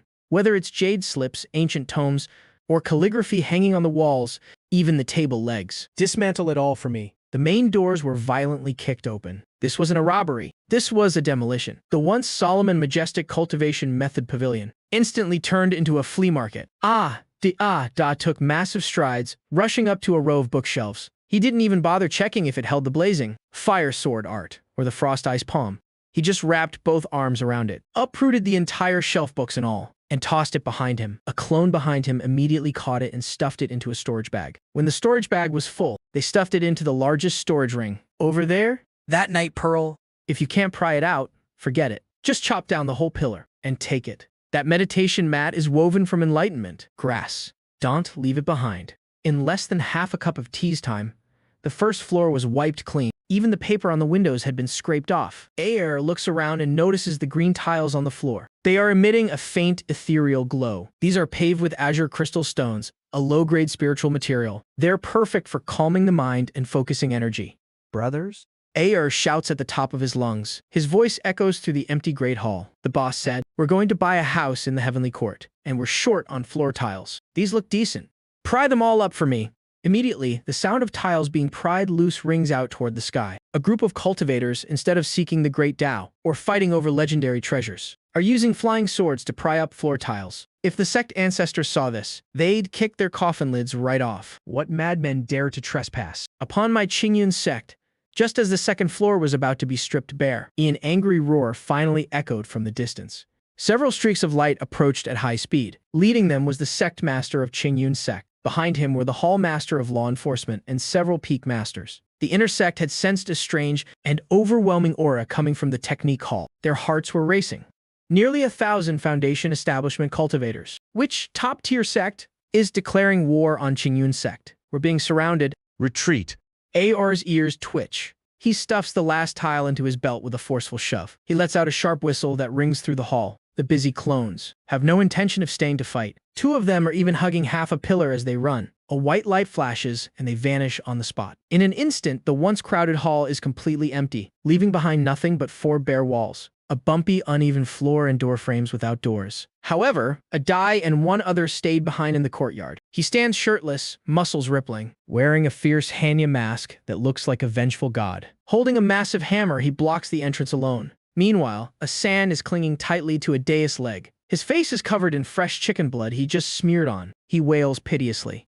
"Don't go? Leave our ancestors' treasures behind first. Get lost, you pest." A Dai plays along perfectly, delivering a heavy kick to a San's chest. A San lets out a scream. He flies backward and slams into the wall, spitting out another mouthful of blood. But a moment later, he charges back like a mad dog, biting down hard on a Dais ankle. Someone help. The thief is getting away. This tragic, heroic scene happens to fall right into the sect master's view. You brat. How dare you be so insolent? The sect master is so enraged his hair is standing on end. The pressure of a late golden core stage cultivator explodes. A giant hand formed from spiritual energy descends from the sky. It slams down with immense force toward a Dai. A flash of disdain flickers in a Dais' eyes. He doesn't dodge. Instead, he forces his blood flow into reverse. His body instantly swells and turns a deep, bruised purple. Long live the blood-hidden sect, he roars. He charges straight into that massive hand. A violent explosion shakes the already crumbling technique hall, mainly because the pillars are gone. A Dai has self-detonated. The self-detonation of a perfect Foundation establishment cultivator is as powerful as a full-force strike from an early golden core. Amidst the thick, swirling dust, the sect master waves his hand. The gust of wind clears the debris. His face is deathly pale. On the ground, aside from a massive crater and shredded remains, there is nothing left, not even a chance to search his soul. Cough. Cough. In the corner of the ruins, a San weakly crawls out. He is still clutching a medallion in his hand, the one a Dai accidentally dropped before he blew up. It's a fake I made on purpose, carved with a bloody skull. Fen San, are you all right? The hall master of law enforcement rushes over to help a San up. Seeing the boy's miserable state, a wave of deep guilt washes over him. It's him again. Last time, when the great elder died, he was the one who risked his life to bring back the news. And now, with the technique hall being robbed, he's the one who risked everything to stall the thief. What a truly exceptional disciple. This disciple is useless. A San tremblingly holds up the medallion. I only managed to get this back. Everything else? It's all gone. Looking at the empty hall, where even the floor tiles have been pried clean, the sect master feels his vision go dark. A metallic, bloody taste rises in his throat. 1,000-year foundation.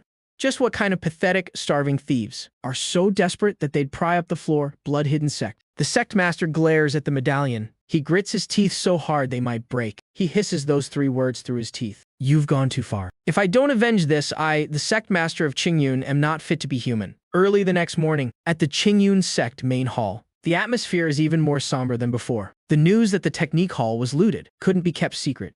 Despite the lockdown, to ease the people's hearts and set an example, the sect had to take action. A San was once again carried into the hall on a stretcher. Fen San. The sect master's voice was hoarse. He seemed to have aged 10 years in a single night. The entire sect views the events of last night as a great humiliation. But you! Only your courage can outshine the sun and moon. The sect master took a deep breath. His gaze swept across the entire field. After consulting with the elders, starting this month, Clone 3 is promoted to Vice Hallmaster of the Mission Hall. He will receive the benefits of an intersect elder, along with a reward of 400,000 low-grade spirit stones, and several medicinal pills. No one below dared to object, even if a Foundation establishment Vice Hallmaster seemed absurd. At a time like this, no one dared to say a word. After all, he had put his life on the line. Lying on the stretcher, tears welled up in Clone 3's eyes. "Thank you, Sectmaster. This disciple will serve with total devotion." But inside, he was blooming with joy. The mission hall is where sect tasks are issued, and disciple resources are allocated. This is like letting a mouse loose in a grain jar. Meanwhile, in the Heavenly Court's pocket dimension, I sat on a throne made of stacked books. Holding a copy of the Azure Cloud secret records, I read intently. Around me, the clones were busily building. The foundation of the Azure Cloud sect was being paved into a square, neatly arranged within a temporary wooden house. Clone 2 was directing a few others to hang a sign from the entrance of the technique hall to his own restroom. "Boss, the inventory is complete." Spirit 1 approached, holding an abacus. "We have 32 Earth-grade techniques and 1,400 mortal-grade techniques, plus countless miscellaneous skills, pill recipes, and formations. Though we lack high-level heaven-grade techniques or higher, as a starting curriculum for our heavenly court, this is more than enough." I closed the book. A golden light flashed in my eyes. With these techniques, combined with the system's powerful deduction capabilities, those 1,000 clones can advance quickly. They won't just be a suicide squad relying on self-destruction. But having techniques alone isn't enough. I stand up, my gaze seeming to pierce through the mist of the small world, looking toward the distant main peak of Qingyun sect. Asan just sent word. Hez discovered a few interesting things, according to the mission hall's records. To prepare for the so-called blood-hidden sect, Qingyun sect is recalling resources from secret outposts back to headquarters. Furthermore, a map of the sect's treasury seals seems to have a duplicate, hidden in a secret compartment within the mission hall. A smile curls at the corners of my mouth. "We have the books, but we're still short on cash. Send word to Asan. Tell him to focus on healing up first. Now that Hez the Vice Hall Master, he needs to look out for the sect. Next time, well, help them guard their treasury." The Heavenly Court's small world. This place was once a desolate, gloomy wasteland. Now it's being drowned in a sea of books, manuals, scrolls, bamboo slips, and jade slips, all brought back from Qingyun Sect's Technique Hall. They're piled up into small mountains. The air is thick with the scent of old paper and ink, and an unmistakable scent of thievery. I'm sitting on the highest pile of books, casually flipping through a thread-bound volume, titled General History of the Continent. My brow furrows deeper and deeper. Below me, 999 hulking guys are sitting cross-legged. Each one is holding a book. Some are frowning intensely. Some are scratching their heads and ears, looking like they want to just eat the books whole. And then there's a Dai who has a book covering his face while he snores away. "Wake up, all of you." I roll up the book in my hand. With a loud thwack, I hit a Dai on the head. A Dai jolts awake, wiping away drool. "Boss, "Is it time to eat?" "Eat. Eat. Eat. That's all you know."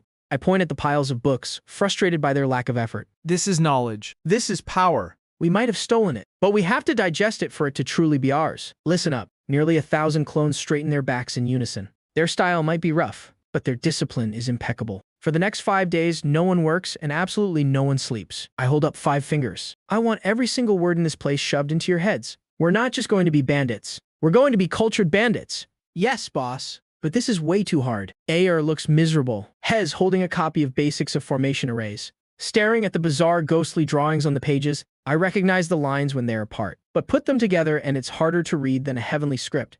If you don't understand, then learn. With 999 heads linked together, we could make a stone bloom. I'm not joking. This is the terrifying part of the clone system. Thought resonance. 181 hours, 07 minutes, 54 seconds. If 70 people don't understand, then 100 people will discuss it. If one person still doesn't get it, nearly 1,000 consciousnesses will process the information at once. This level of computing power is enough to crush any genius. On that golden core, mysterious, profound patterns begin to appear. 1 pattern? 2 patterns? 9 patterns. Immediately after the entire small world trembles, the 10th pattern, like the dawn of primordial chaos, is carved deeply into it. A perfect golden core, it turns into an indescribable vibration, sweeping out with Lin Yi as the center. The borders of the small world expand frantically. The space, which was only 10 miles wide, expands to 20 miles in an instant. The dry earth cracks open. Crystal clear spiritual springs gush out, forming their own rivers. Deep underground, a small spiritual vein begins to condense, emitting an alluring wave of spiritual energy. The concentration of spiritual energy instantly triples, then quadruples compared to the outside world. Finally, That feels amazing. I take a deep, refreshing breath. Then, the weak voice of the little demoness rings out. Boss, don't get too excited just yet. Take a look at your balance. I freeze and open the control panel. Current balance 4,500,000 low-grade spirit stones. What the hell? I jump up. Where's my 20 million? In the blink of an eye, over 20 million has vanished. You get what you pay for. You know? The little demoness argues logically as she flies a bit further away. 900 perfect foundation establishment clones. You think they're as cheap as cabbage, plus the expansion, and the formation of the spiritual vein. That's literally stealing from the heavens. A spiritual vein like this, even a first-rate sect would fight to the death for it. I clutch my chest, feeling my heart bleed. Half a year of hard-earned looting gone in a flash. 4.5 million. It sounds like a lot, but with the way this system works, it probably won't even make a ripple. You're a scammer. You're definitely a scammer. I grit my teeth in frustration. Boss, look at the big picture. The little demoness points. Eat the demon spy kneeling on the ground. We have a powerful army now. We might be out of cash. But isn't there a gold mine right there? I look where she's pointing. The spy is trembling uncontrollably, surrounded by 10,000 perfect foundation establishment giants. He feels like has fallen into a giant's den. Right. I take a deep breath. My gaze sharpens.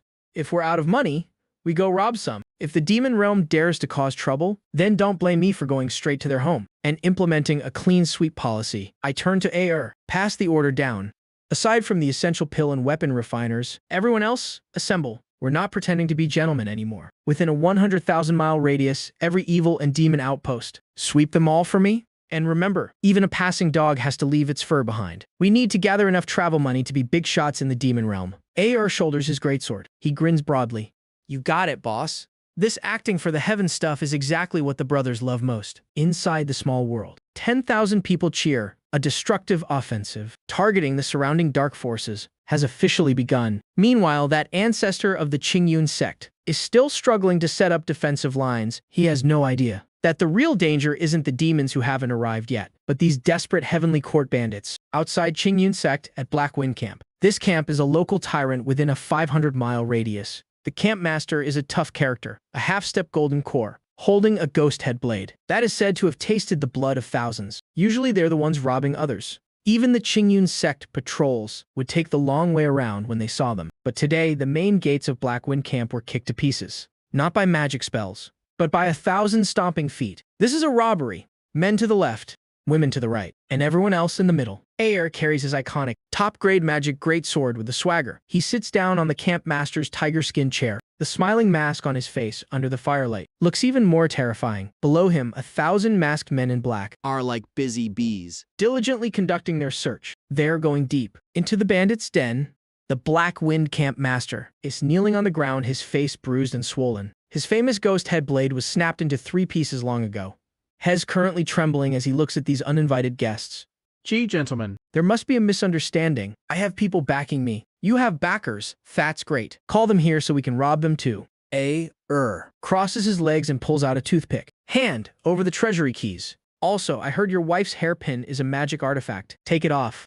The camp master's heart is bleeding. That's a token of our love. I don't care if it's a gold-plated funeral urn. I'm taking it. Aer waves his hand and 2 clones immediately rush forward. They expertly strip the camp master of everything. They don't even leave him his underwear. Not far away, a clone is pinning down the guard dog, holding a pair of scissors, Hez clipping away frantically, shaving every bit of spirit fur off the dog. Boss said, even a passing dog has to leave something behind. The clone stuffed the dog fur into his storage bag and patted the spirit hound. The hound was already starting to doubt its life as a dog. 266 scenes like this played out crazily over the next half-month, within a 100,000-mile radius, around the Qingyun sect, whether it was bandits claiming a mountain as kings, evil cultivators hiding in dark caves, or those so-called cultivation clans where the big fish eat. The small fish all faced devastating attacks. The righteous factions had it a bit better, as long as they obediently paid their taxes. This group, calling themselves the Heavenly Court Tax Bureau, wouldn't take their lives. At most, they'd pry up a few floor tiles from their homes. But if it was an evil faction with blood on their hands, then it was a true doomsday,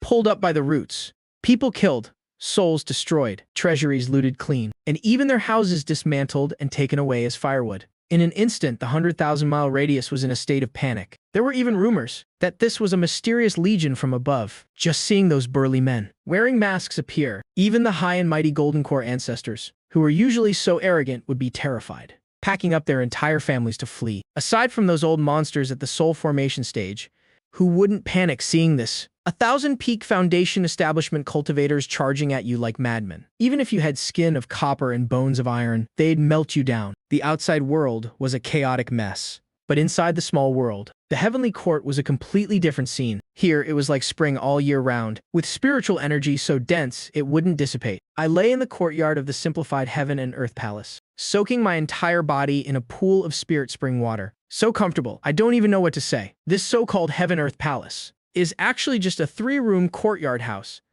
I've run out of options. Even though I just made a fortune, this small world and my brothers are basically a bottomless pit. Saving where I can, that's the real way to live. I grabbed a spirit fruit from the edge of the pond, just picked it and took a bite. All the tedious and tiring work is handled by my clones. Clones cultivate for me, and clones take the lead in fights. As for me, I just need to enjoy the fruits of victory and keep an eye on the big picture. I wouldn't trade this life for a god's. I slept like the dead. By the time I opened my eyes again, half a month had passed. Sleeping in the spirit, spring has its perks. Not only do you not get prune-skinned, but spiritual energy automatically circulates in your dreams, making the body purer by the day. I stretched and crawled out of the pond, changed into a dry green robe, and strolled toward the alchemy area. I remember giving orders before my seclusion for those 300 clones to focus all their efforts on breaking the alchemy array. We need to prepare for the next big move. As I approached the alchemy area, a thick scent of medicine mixed with the smell of burnt rice hit my nose. Who's cooking? I frowned and turned around. The scene before me almost made me think, I transmigrated back again. On the massive square, 100 large iron pots were lined up neatly. Yeah, the black iron kind, that people in the countryside use for stir-frying over a fire. I have no idea where they came from. Spirit charcoal was burning fiercely as they worked. In front of the pots were 100 clones wearing tall white chef hats and double-breasted chef uniforms. In their hands, they didn't have fly whisks or alchemy seals, but long-handled iron spatulas. Hurry up and toss in the core condensing grass. A clone who looked like the leader shouted. All 100 clones slammed the lids shut at once. The lids looked like pressure cooker lids being locked down. Then, violent spiritual energy pressed the lids tight. The sound of spinning steam valves filled the air. A moment later, all 100 lids popped open simultaneously. Amidst the rising white steam, over 10 round pills rolled out of each pot. They looked plump and vibrant. Every single one was earth-grade, mid-tier. Holy crap! I rubbed my eyes. Is this alchemy or stir-frying peanuts? I couldn't believe it, so I headed over to the forging. An array areas nearby to check. Good grief.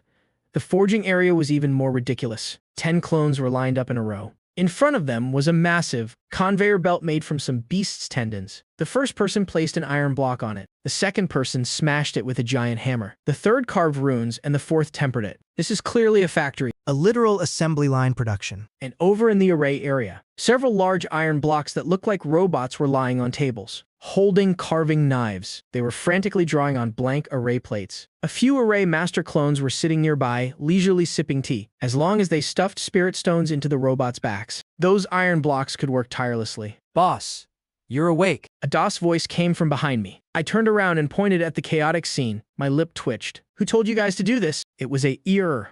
Ada scratched his head. 342 hours, 15 minutes, 5.97 seconds ago. He said if the essence of alchemy is fusing medicinal properties, then iron pots have a large heat-resistant surface, and pressure cookers can lock in the medicinal power. As long as the fire is controlled well, the efficiency is higher. As for that assembly line, he called it the wisdom of the revolution. Each person only handles one step, so it's harder to make mistakes, and we can mass produce.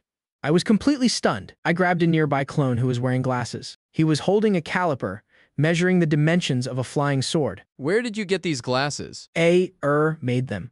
He said it makes me look more cultured. If you're doing research, you have to look the part. The clone pushed the frames up the bridge of his nose. He looked serious. Boss, according to my calculations, the aerodynamic shape of this flying sword needs to be optimized for wind resistance. Unbelievable. I laughed out of sheer frustration. You all share the same memories. Why don't you just look into Ayer's head? Why does he have to teach you? The clone looked aggrieved. He pouted. That brat Ayer is too cunning. He won't let us see that part of his memory. He says we need to respect intellectual property rights. If we want to learn, we have to pay him in snacks. I looked at the sky, speechless, even though they're all clones, because the system gave them different personalities. Putting them together is like dealing with a bunch of weirdos with mental issues. Fine. It's an eyesore, but the efficiency is actually beyond reproach. I grabbed a handful of freshly refined rejuvenation pills, popped them into my mouth like they were peanuts. How's the cultivation technique? Deduction going? At that question, the glasses wearing clones nearby immediately looked grim. Boss, we're stuck. Stuck where? Golden core perfection. The clone sighed. He pointed at the mountain of scriptures in the distance. We've stolen a lot of techniques, but most of them are low-grade junk. As for how to shatter the core and form the soul, the step involving the soul's ascension, the data is pitifully scarce. Just then, the little demoness flew out from nowhere, still holding a half-eaten piece of magic crystal. Stop wasting your breath. She hovered in midair, swinging her little legs. The inheritance in this world is broken. It's too severe. The great war of immortals and demons destroyed all the good stuff. What's left is just scrap. Based on your current deduction, even if you force a breakthrough, you'll just end up with a pseudo-soul. That's what people call the path of a loose immortal. Each heavenly tribulation is 10 times stronger than the last. Sooner or later, you'll be turned to ash. I frowned. A pseudo-soul. I want the path of the invincible, not to be some old geezer who only lives for a few thousand years. So you're saying we're missing information. Missing core data at the soul level. The little demoness swallowed the last bite of her crystal. This high-end stuff on the righteous side was lost ages ago. On the other hand, the demon realm stole quite a few complete sets back then. I narrowed my eyes. Looks like I have no choice but to go to the demon realm. I took a deep breath. If the path is blocked, it'll just break through the wall. A golden core at perfection is enough to enter the demon realm. System. Transfer Ling Yi here. The next second, a white light flashed. Ling Yi appeared before me, looking cold and elegant in her white robes. After a period of quiet, her aura had become even more refined, like a peerless sword hidden in a sheath. Boss. Ling Yi bowed slightly. I didn't waste words. I gave the order immediately. All clones, stop what you're doing. Whether you're mid-refinement or mid-bathroom break, Stop everything. everyone sit cross-legged. Sync your thoughts. The entire small world fell silent instantly. Even the clones on the assembly line sat down where they were. In that moment, 10,000 consciousnesses connected into a seamless web. Ling Yi, get into the spirit pool. Ling Yi didn't hesitate. She walked straight into the pool of liquefied spiritual energy and sat down. I want you all to channel every insight and all your spiritual energy toward Ling Yi.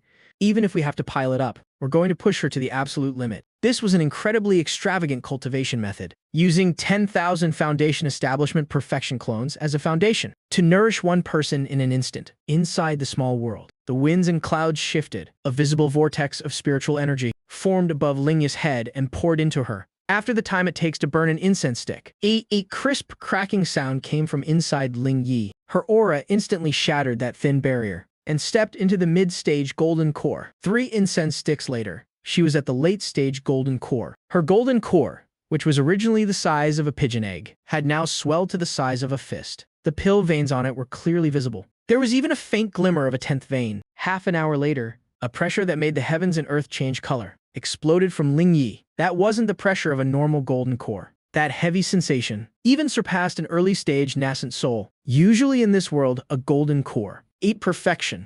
Ling Yi slowly opened her eyes. It looked as if the sun, moon, and stars were revolving within them. Success. Ling Yi was nearly perfect. I felt much more at ease.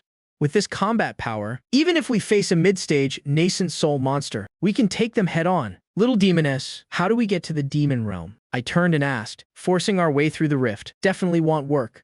We'd be easily spotted by the demon realm's powerhouses. The little demoness smiled mischievously. She pointed at the demon spy tossed in the corner. His face was already pale with terror. Forcing our way in is out, but we can just go home. That spy? Didn't he want to open the rift to lead the army in? Why don't we just let him lead the way? Besides, the little demoness licked her lips. I can extract the source demon blood from his body. After the system refines it, I can create a clone for you with pure demon blood. When that time comes, you won't be an invader. You'll be a long-lost royal descendant of the demon realm, returning to claim your inheritance. I looked at the spy, who was nearly scared to death. A devilish smile spread across my face. Good. Ada, Ling Yi, grab that rat. We're heading to the soul-falling abyss. No holding back this time. If we see demons, kill the men for their essence blood. As for the women, well, see. Most importantly, clear a path to the demon realm for me. Understood. In the dead of night, several figures quietly left the small world. They headed toward the soul-falling abyss. 800 miles away, an invasion plan targeting the demon realm had officially begun. Soul-falling abyss. This was a famous danger zone in the southern region. It was shrouded in grayish-black miasma year-round. Howling winds roared below, If an ordinary cultivator fell in, within half a moment, those wind blades, as sharp as steel, would slice them down to the bone. Right then, behind a large rock on the cliff, a pair of eyes watched the rolling mist. Swirling below, right down there, I lowered my voice and nudged the cowering demon spy next to me. The spy no longer had any of his previous arrogance. His face was pale as he nodded frantically.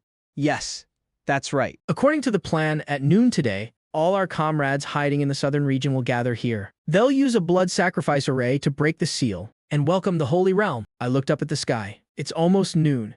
Ada? Ling Yi, get ready to move. The miasma below suddenly churned violently. Over a dozen dark figures crept out. They gathered on a relatively flat stone platform. These people were all wearing black robes that blocked spiritual sense. They were quickly carving some kind of bright red array pattern on the ground. A thick, nauseating scent of blood spread through the air.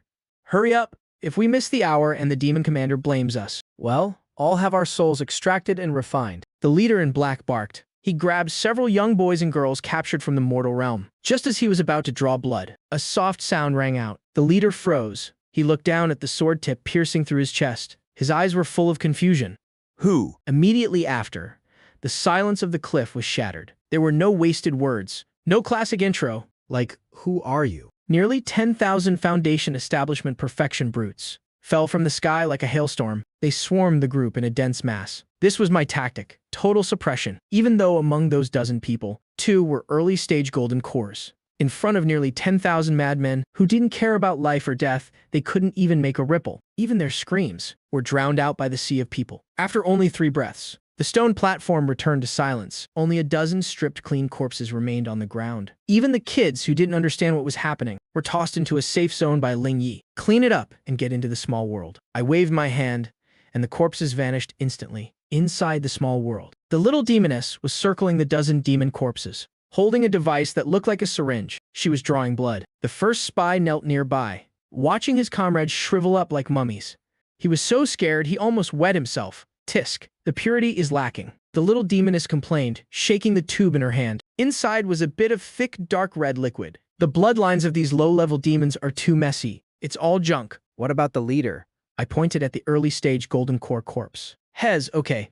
Barely. Usable. She pouted and stuck another needle in. But quantity makes up for quality. These dozen guys combined, plus the heart, blood of this living one, should be enough to create a high-level clone. You need the living one, too. The spy suddenly looked up, his eyes full of despair. Relax.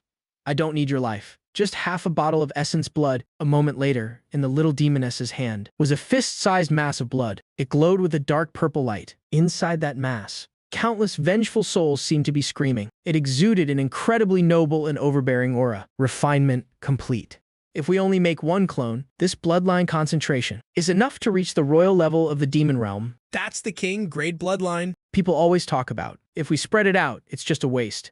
I rubbed my chin. Let's go with 1 king grade then. Use the leftovers to create 4 ordinary demons. It'll be good to have some lackeys to order around. The little demoness tapped her finger. The system interface glowed brilliantly. Constructing clone. Loading demon bloodline template. Reconstructing physical body. The blood pool churned with murderous intent. A tall figure slowly rose from the pool. Over 2 meters tall, bare-chested, and covered in eerie dark purple demon tattoos. Long hair, red as fire, flowed freely. 2 curved black demon horns sprouted from his forehead. His eyes weren't like a human's, but a solid, blood-red color, devoid of any emotion. Just looking at him, his aura is incredibly domineering. The little demoness asked. I looked at this visually striking clone. An incredibly iconic image from my past life immediately flashed through my mind. Since Hez going to rule the demon realm, then let's call him Chong Lu. As for the other 4, I glanced at the 4 ordinary demon clones, following sneakily behind. Well, worry about that later.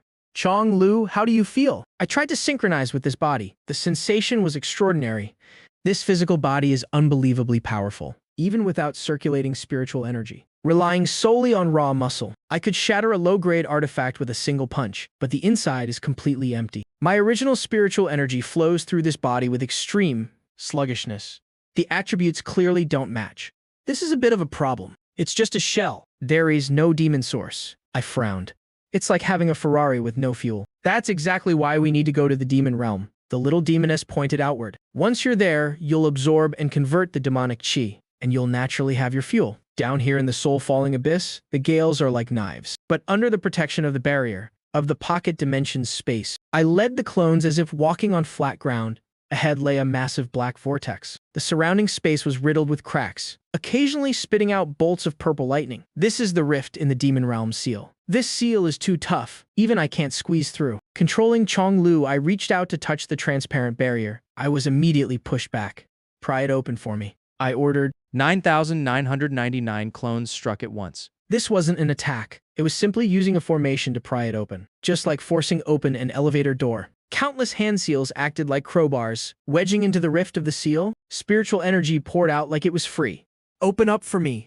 An ear-piercing grinding sound rang out. The unbreakable, rock-solid seal, under the combined effort of nearly 10,000 Peak Foundation establishment cultivators, was torn open by half a meter. Chong Lu's figure blurred. Leading his 4 subordinates, he slipped inside in an instant. I immediately ordered the clones to retreat. The seal slammed shut with a resounding boom. Those nearly 10,000 clones returned to the system space. The sky here was a deep, dark red. There was no sun. Only 2 giant blood moons hung high above. The air was thick with a violent, chaotic aura. If an ordinary immortal cultivator took a single breath, they would likely fall into chi deviation immediately. But Chonglu took a deep breath and felt completely refreshed. Every cell in his body was cheering greedily, devouring the surrounding demonic chi. This is the Demon Realm. Chonglu stood on a desolate red wasteland. Behind him were his 4 sneaky lackeys, clones Jia, Yi, Bing, and Ding. There is a city up ahead, Demon Clone Jia said, pointing toward a pitch-black city. On the distant horizon, the city looked incredibly primitive. The walls were hundreds of feet high, built entirely from massive obsidian blocks. Formations faintly pulsed across them. Let's go there to find some info and techniques first. Chonglu began to walk, but as soon as he reached the city gate, he was stopped by 2 3-meter-tall demon guards, blocking the way with a spiked club. Halt! The entry fee is 10 demon stones. The guard looked down at Zhonglo. Even though this kid looked quite intimidating, and his aura wasn't weak, the demon realm was crawling with freaks. I have no money, Zhonglo said matter-of-factly. He truly didn't have any. The spirit stones he plundered in the mortal realm were nothing but scrap here. The guard sneered. He raised his spiked club. No money? Then pay with your life. Before he could even finish his sentence, that guard was sent flying backward. He was slammed into the city wall, stuck so deep he couldn't be pulled out. Zhonglu pulled back his fist. His expression was cold. Since this is the demon realm, then ill play by the demon realm's rules. Might makes right. The other guard stood there dazed. He looked at his comrade on the wall, then back at Zhonglo, and suddenly bowed 90 degrees. Please enter the city. Great lord. The interior was more prosperous than he had imagined, but it was also far more chaotic. Demons were hawking their wares on both sides of the street, selling all sorts of internal organs, bloody remains, and bones of unknown creatures. There were even low-level monsters, locked away in cages. Fights could be seen everywhere.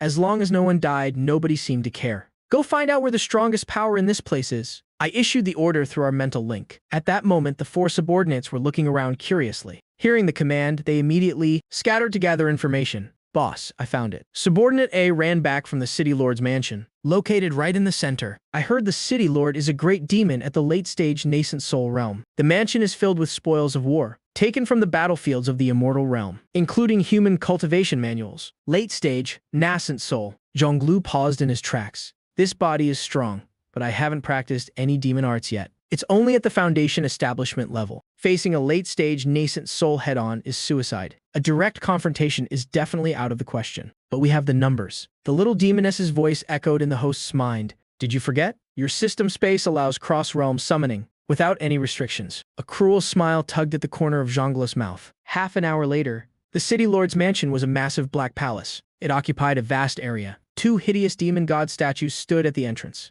City Lord Ma Tu, as usual, was sitting in the main hall, enjoying fresh blood and meat, with 2 seductive succubi in his arms. Suddenly, a commotion broke out outside. Who dares to barge into the City Lord's mansion? The massive gates were kicked open. They crashed onto Ma Tu's banquet table, splashing wine everywhere. Enraged, he pushed the succubi aside and stood up. Which suicidal bastard? His voice caught in his throat, because the person walking through the door wasn't just one person. It was an entire army, nearly 10,000 human cultivators, though dressed differently, mostly in mortal realm attire. But every single one of them had the aura of Peak Foundation establishment, like a black tide. They instantly flooded the courtyard. They even climbed the walls and rooftops. Ma Tu's eyes nearly popped out of his head. This is the heart of the demon realm. How could so many humans appear here? Kill. A 2 stood at the front. He didn't give him any time to think. Raising his great sword, he led the overwhelming charge. The battle was brutal and utterly absurd. The Demon Lord was indeed powerful, His late-stage, nascent soul strength exploded. A single palm strike could shatter dozens of clones. But what was the point? As soon as one died, another took their place. Before the one in front even hit the ground, the one behind was already stepping over the corpse to charge. All sorts of spells, formation plates, and one-time use robes, even lime powder and chili powder, pelted him like a storm. Damn it.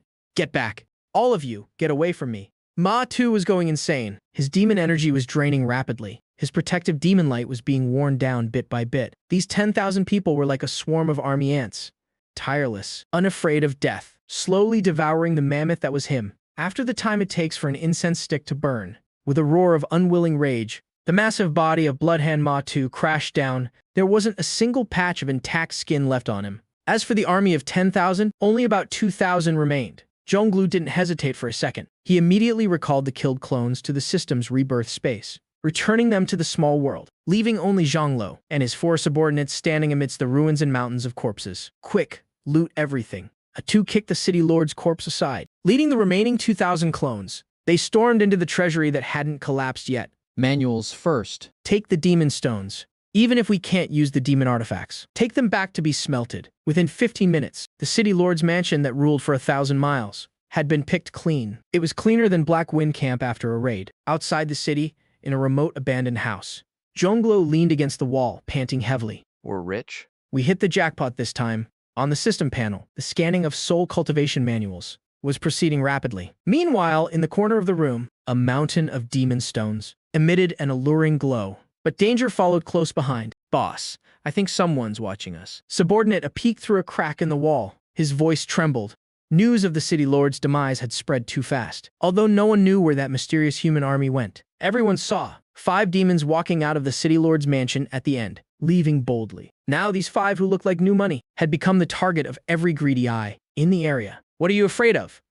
Zhonglu stood up stiffly. I have a king-grade bloodline now. Just standing here is enough to scare them to death. I straightened the magnificent black robe I had conveniently taken from the city lord's mansion. I pushed the door open and stepped out. As soon as I stepped outside, over a dozen hostile gazes locked onto me. They were a dozen ox-horned demon brutes, carrying massive axes. The leader was at the mid-stage golden core realm. Kid, I heard you guys made a fortune at the city lord's mansion. The ox-head demon leader exhaled a foul, hot breath. The massive axe in his hand scraped against the ground, sending sparks flying. Be smart and hand it over, and it'll give you a quick death. Zhonglu was panicking inside, but his face remained calm.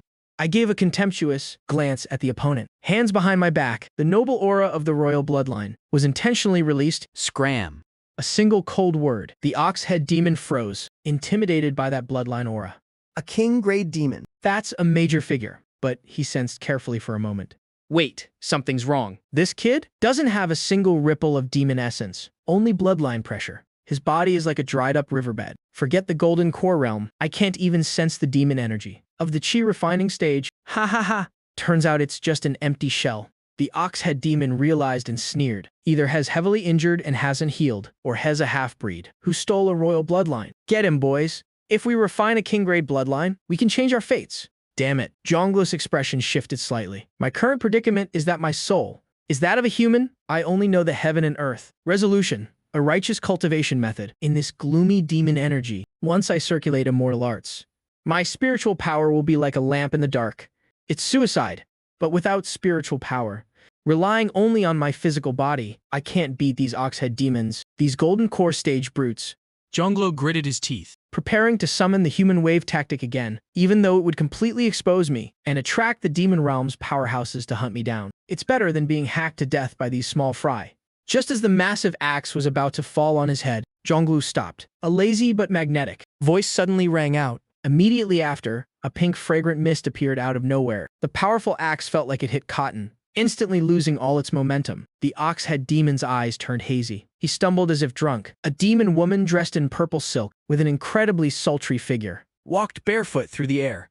Behind her trailed a long scorpion tail. Her purple pupils shimmered with light, captivating the soul. This young master looks quite unfamiliar. The woman ignored the ox-head demons trapped in the illusion and walked straight to Zhonglu. She reached out a slender finger and lifted Zhonglu's chin. You have a king-grade bloodline, but don't know how to use it. Which family's little runaway master are you? Zhonglu looked at the exquisite face, inches away from his own, feeling the cold sensation emanating from that finger. His brain froze for a second. Is this the legendary sugar mommy savior? That finger was icy, carrying a faint, numbing toxin. It slid from his chin down to his throat. Zhonglu lowered his eyes, looking at the woman practically hanging off him. Through the thin purple silk, her skin was almost visible. The barbed scorpion tail was moving restlessly around his waist. This isn't a sugar mommy. This isn't just some rich lady. She's clearly a lethal, venomous snake beauty. Those bull-headed demons were just shouting a moment ago, slaughtering everything in sight. Now every single one of them is as timid as a quail. Their leader is even kneeling flat on the ground, burying his head in the dirt. So Hez, the one lady Yuji has her eye on. This lowly one was blind and didn't recognize you. Well, leave at once.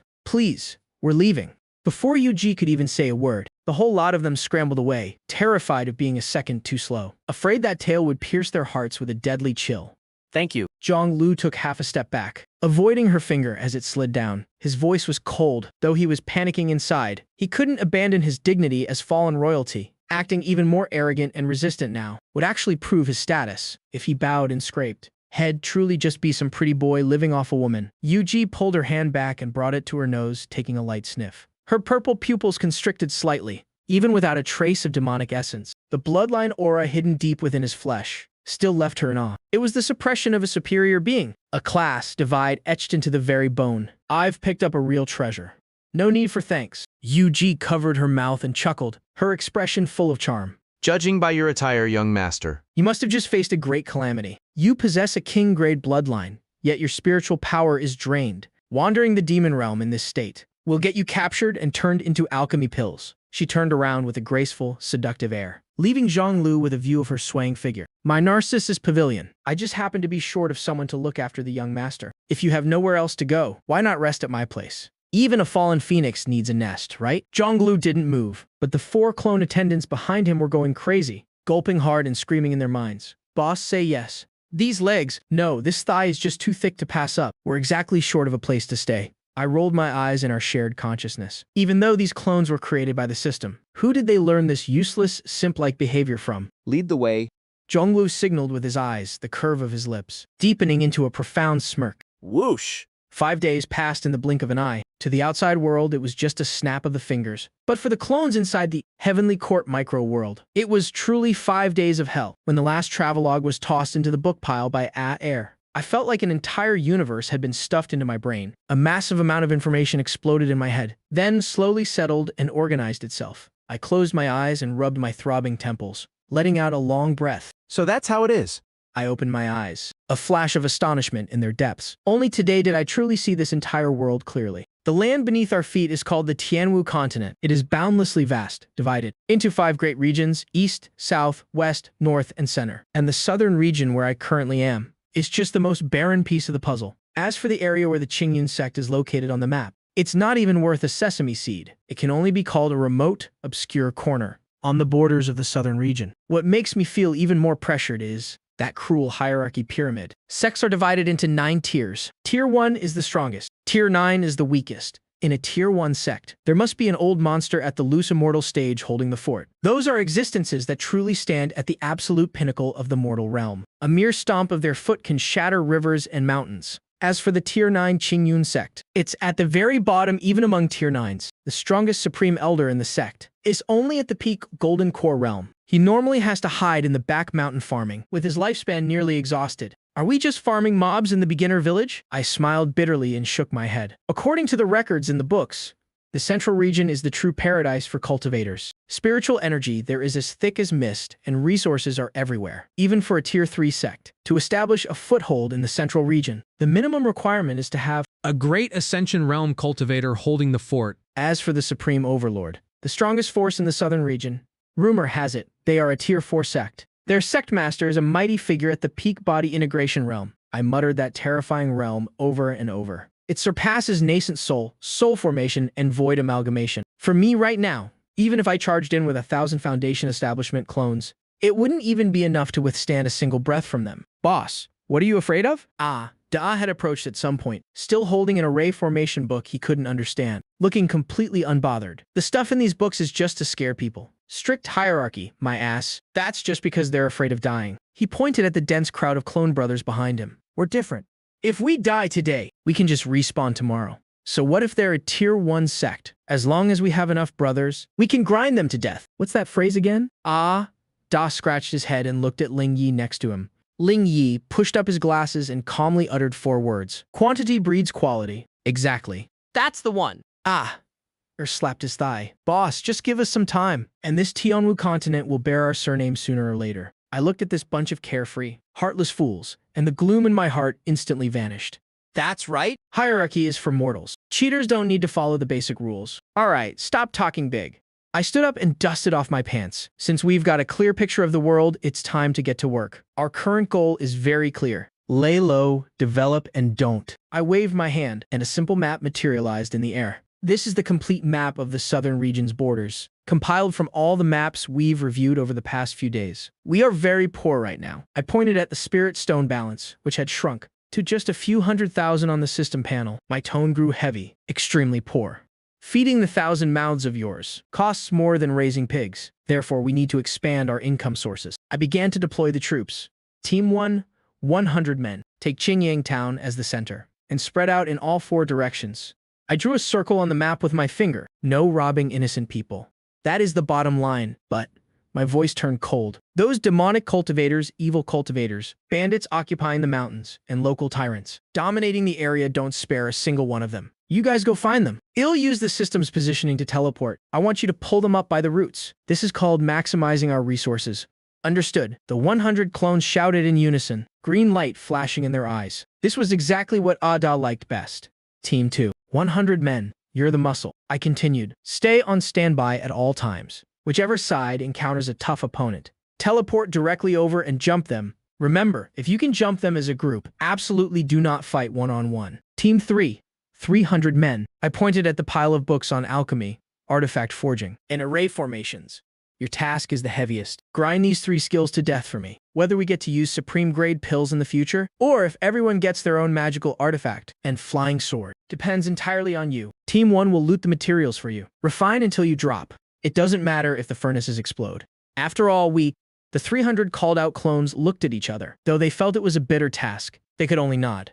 As for the rest of you, my gaze swept across them. The majority of the remaining people in the area, the 599 main forces, will go into secluded cultivation with me. Everyone looked bewildered. The Qingyun sect's cultivation arts are absolute garbage. I picked up the Qingyun art, which was considered a sect treasure, and casually threw it on the ground. This trash will only get you to the nascent soul realm even if you cultivate it to death. If we're going to walk this path, we have to walk the widest one. I want to pool everyone's wisdom, combine it with these thousands of secret manuals, and deduce a divine art that belongs solely to us. The goal flawless golden core. In the days that followed, the Heavenly Court microworld was completely bustling. Outside, a storm was brewing. The underworld forces within a radius of several hundred miles around Qingyang town met with disaster.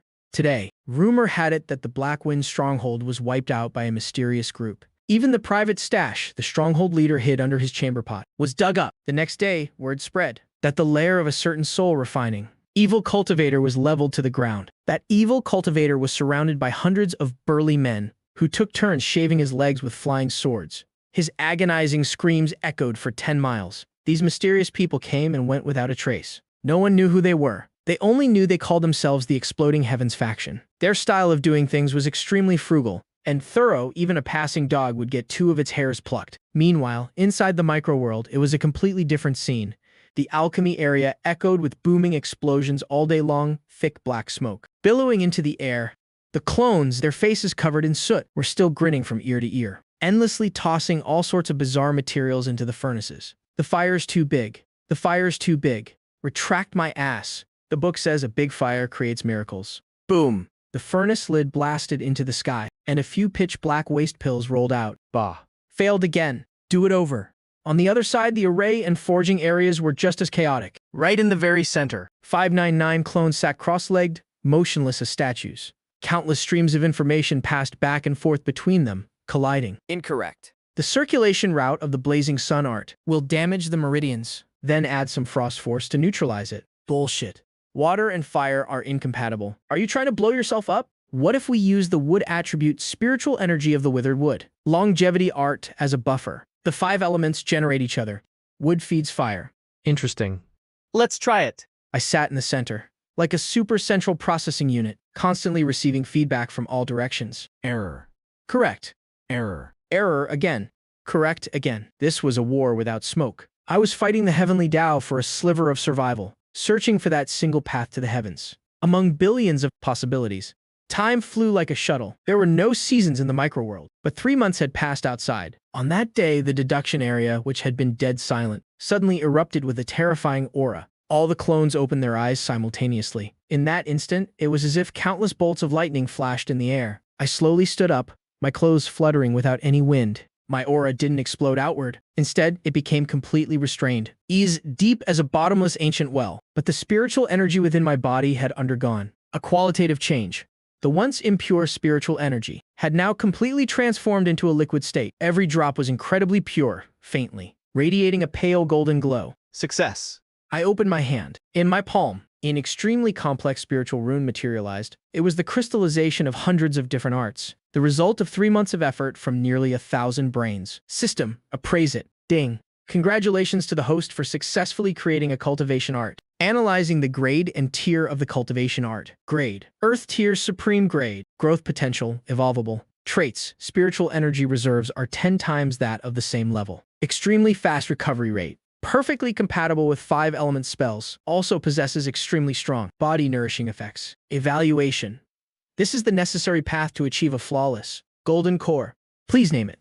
Host. Earth tier. In the southern region, where even a profound tier art is considered a sect-defining treasure. An Earth tier art is a core legacy that, according to legends, only tier 4 sects and above can possess, and it's evolvable. A name, huh? I stroked my chin, just about to give it a humble name, like longevity art or something. Boss. Ran over from the forging area, holding a supreme grade long saber, magical artifact fresh out of the furnace. Although it looked a bit like a pig slaughtering knife, its cold gleam was intimidating. Since the art is this badass, the name has to be loud and clear. Otherwise, how could it match the aura of our Exploding Heavens faction? Then what do you suggest we call it? Let's call it the arrogant, tyrannical, cool, awesome Exploding Heavens divine art. Get lost. I rolled my eyes and pondered for a moment. My gaze drifted up to the gray sky, seemingly full of infinite potential. Above our heads, we establish our own heavenly court. Then I am heaven and earth. This art shall be named the Heaven and Earth Art. As soon as the words fell within the micro-world, a sound like the great Tao's thunder seemed to echo. At the same time, the accompanying martial skills also appeared. In the clones' minds, the nimble heaven and earth finger, the mighty heaven and earth fist, and the ever-changing heaven and earth sword art, coupled with the heaven patrolling steps, which fused the essence of countless movement techniques. At this moment, I felt that I truly possessed the qualifications to stand firm in this world. Congratulations, boss. Led a group of clones to flatter me right on cue. All right, stop kissing up. I checked the system panel again. Over the past 3 months, Team 1 had gathered quite a lot of resources, but it wasn't enough to cover the massive scale of this research, especially alchemy and artifact forging. They were absolute gold-swallowing beasts. Current balance, 12,000 low-grade spirit stones. Looking at that pitiful number, the smile froze on my face. Bankrupt right out of seclusion. Is this what they call wealth? Companions, methods, and land. In cultivation. I clutched my chest. The joy of creating a divine art was instantly extinguished by poverty. Boss, are we out of money? Asked cautiously. The local bandits have all been robbed clean by us. Now those local tyrants treat us better than their own fathers, voluntarily paying protection fees. We can't even bring ourselves to hit them anymore. I turned my head, my gloomy gaze landing on the familiar circle on the map. That was the main peak of the Qingyun sect. Out of bandits. Then let's go find the biggest bandit of them all. A dangerous smirk curled on my lips. What's in the Qingyun sect's treasury? San already got the map. We have the cultivation arts. It's time we go test the results of our 3 months of cultivation. Pass down the order. The entire army is to prepare. Tonight we're going to help the Qingyun sect inventory their warehouse. Remember the old rule? Even the spirit stone dust in the mouse holes must not be left behind. Yes, sir. Hurriedly replied. I couldn't be bothered with this guy. Aside from mastering the cultivation art over the past 3 months, the 300 support specialized clones also brought good news. Alchemy, artifact forging, and array formations, these 3 paths, built entirely on burning money and exploding furnaces, had all reached the profound tier low grade, although still not on par with grandmasters who had practiced for hundreds of years. In a place like the southern region, it was more than enough to establish a sect. Double blessings descend upon the house. This calls for a celebration. My gaze shifted into the distance, the corners of my mouth curling up. Just in time, our pockets are empty too. Time to go get some cash. All the clones moved in unison, a green light instantly flashing in their eyes. Ah, San sent word back. The Qingyun sect, because the Cultivation Art Pavilion was robbed last time, had heightened their security. Now inside the sect there was a post every 5 steps, and a guard every 10. Breaking in was doable, but it would take too much effort. I pointed at the pile of array discs, freshly forged on the ground. The array team hasn't been slacking these past few days either. Since we're going robbing, we need to be professional about it. These 999 array discs are all hybrid versions of the lesser 5 Elements Illusion Array and the Gravity Illusion Array. Though their grade isn't high, only yellow tier high grade, they make up for it in sheer numbers. Even a great Luo Golden Immortal stepping into 1,000 of these mousetraps would have to hop on one leg for half a day. Listen closely. My voice deepened. This time, we only take the goods. No killing. Loot everything. These array discs are a greeting gift, prepared for those old geezers. Ah, you lead the team. Receiving the order. Tucked his folding fan behind his back and casually grabbed his familiar sack. Brothers, we've got work to do. Remember the boss words other than the mice. We leave them absolutely nothing. Late at night at the Qingyun sect, the moon was dark and the wind was howling. The perfect time for murder and arson. Ever since the technique hall was cleaned out, the atmosphere at the Qingyun sect has been incredibly tense. The number of patrolling disciples has tripled. Even a mosquito flying into the inner sect would be subjected to an inspection. Deputy Hall Master of the Mission Hall, Fan San, was currently strolling confidently along the mountain path, leading to the central area. Hall Master Fan, still busy at this late hour, a patrolling Foundation establishment disciple greeted him politely. It can't be helped. The sect master ordered me to check the supplies. I have to report tomorrow morning. If I don't personally go to the outer perimeter, treasury to take a look, I won't be able to rest easy. San put on an act of being hardworking. Fanning himself with a ledger in his hand, the disciple looked at him with admiration. Hallmaster Fan is truly a role model for us all, taking on such a tedious and exhausting task personally. San waved his hand dismissively. Serving the sect is my duty. He slowly walked toward the foot of the rear mountain, where the treasury was located. This place was guarded by 2 early-stage Golden Core Elders, and the defensive formation was kept active year-round. San didn't dare get too close. He stopped at a rockery, about 100 jang away from the treasury entrance. A moment later, the space rippled, and San immediately retreated, without any warning. 999 ghostly figures appeared out of thin air, almost the instant they landed. Every clone performed the same action, pulling formation plates from their robes and slamming them onto the ground. Spiritual power was instantly activated. Who's there? The 2 Golden Core Elders guarding the treasury reacted with lightning speed, sensing the spatial fluctuations. They immediately summoned their magical treasures, but as fast as they were, someone was faster. Watch out for the hidden weapons. Shouted, swinging his arm to hurl 2 pitch-black objects at them. The 2 elders instinctively raised their spiritual shields to block. Bang! It wasn't thunder fire orbs or poison gas, but 2 bags of specially made lime powder. There was even chili powder mixed in. While their vision was obscured, and their divine sense was disrupted, dozens of clones in charge of the formation rushed toward the treasury door. Using the 3 talents seal breaker, there was no need for brute force. San had already obtained the treasury's formation map. With dozens of them working together now, it was no different from using a key to open a door. The thick bronze doors creaked open just enough. Get in. Move fast. Kicked the doors wide open and led hundreds of men inside like a pack of hungry wolves. The remaining hundreds outside threw formation plates around as if they cost nothing. In an instant, the open ground in front of the treasury was covered in dense formation runes, glowing with a faint light that made one's skin crawl. At that moment, from the direction of the Qingyun sect's main peak, several powerful auras soared into the sky. Audacious brats. A furious roar echoed through the clouds. Before the sect master even arrived, he reached out and tore through space to get there. Following him were the law enforcement hall master and several peak masters, radiating murderous intent. How long has it been? Not even counting the robbery of the technique hall. Now they dare to touch the treasury. Do they really think the Qingyun sect is some worldly latrine where they can just come and go as they please? Thieves, don't even think about running. Before the sect master even landed, a massive sky-covering Great Seal came crashing down.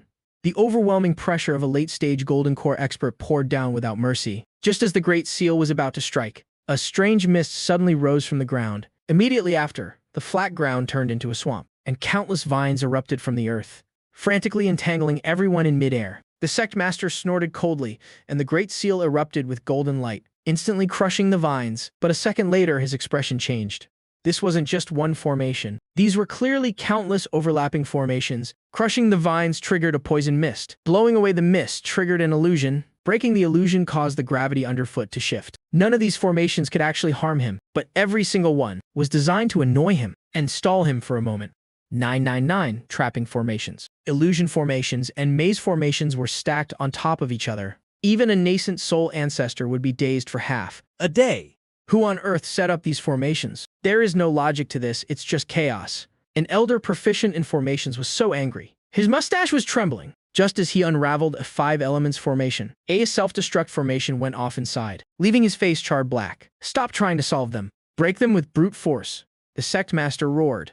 If this keeps up, even the mice in the treasury will have moved out. The high-ranking members of the Qingyun sect began frantically attacking the formations below. Meanwhile, inside the treasury, hurry up, don't be picky. If your storage bags are full, stuff it in your clothes. Commanded efficiently. He was dumping crates of spirit stones into his large-scale storage rings. After emptying one, he realized the chest itself was made of giltwood. This could be sold for a good price. He didn't forget to take the spirit stone chests as well. The 1,000-year accumulation of the Qingyun sect was certainly no joke. Low-grade spirit stones were piled up like mountains. There were also several large chests of mid-grade spirit stones, and even some rare artifact refining materials and century-old herbs. The clones were like a swarm of locusts, wherever they passed, not just treasures, but even the night luminescent pearls were pried off. Found something good. A clone found a jade box covered in sealing, talismans in the deepest hidden compartment. My consciousness descended to examine it through the system. A line of red text immediately appeared. High-level energy fluctuation detected. No time for a closer look. Stuffed it directly into his robes. That's enough. Those old geezers outside are about to lose it.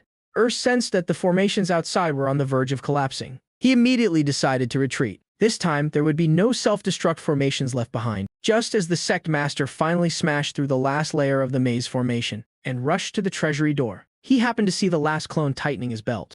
Stood in the middle of the empty treasury. It was so clean that not even a cockroach remained. He looked at the sect master, who was charging in with a face full of murderous intent. Instead of running, he elegantly straightened his collar. He cupped his hands.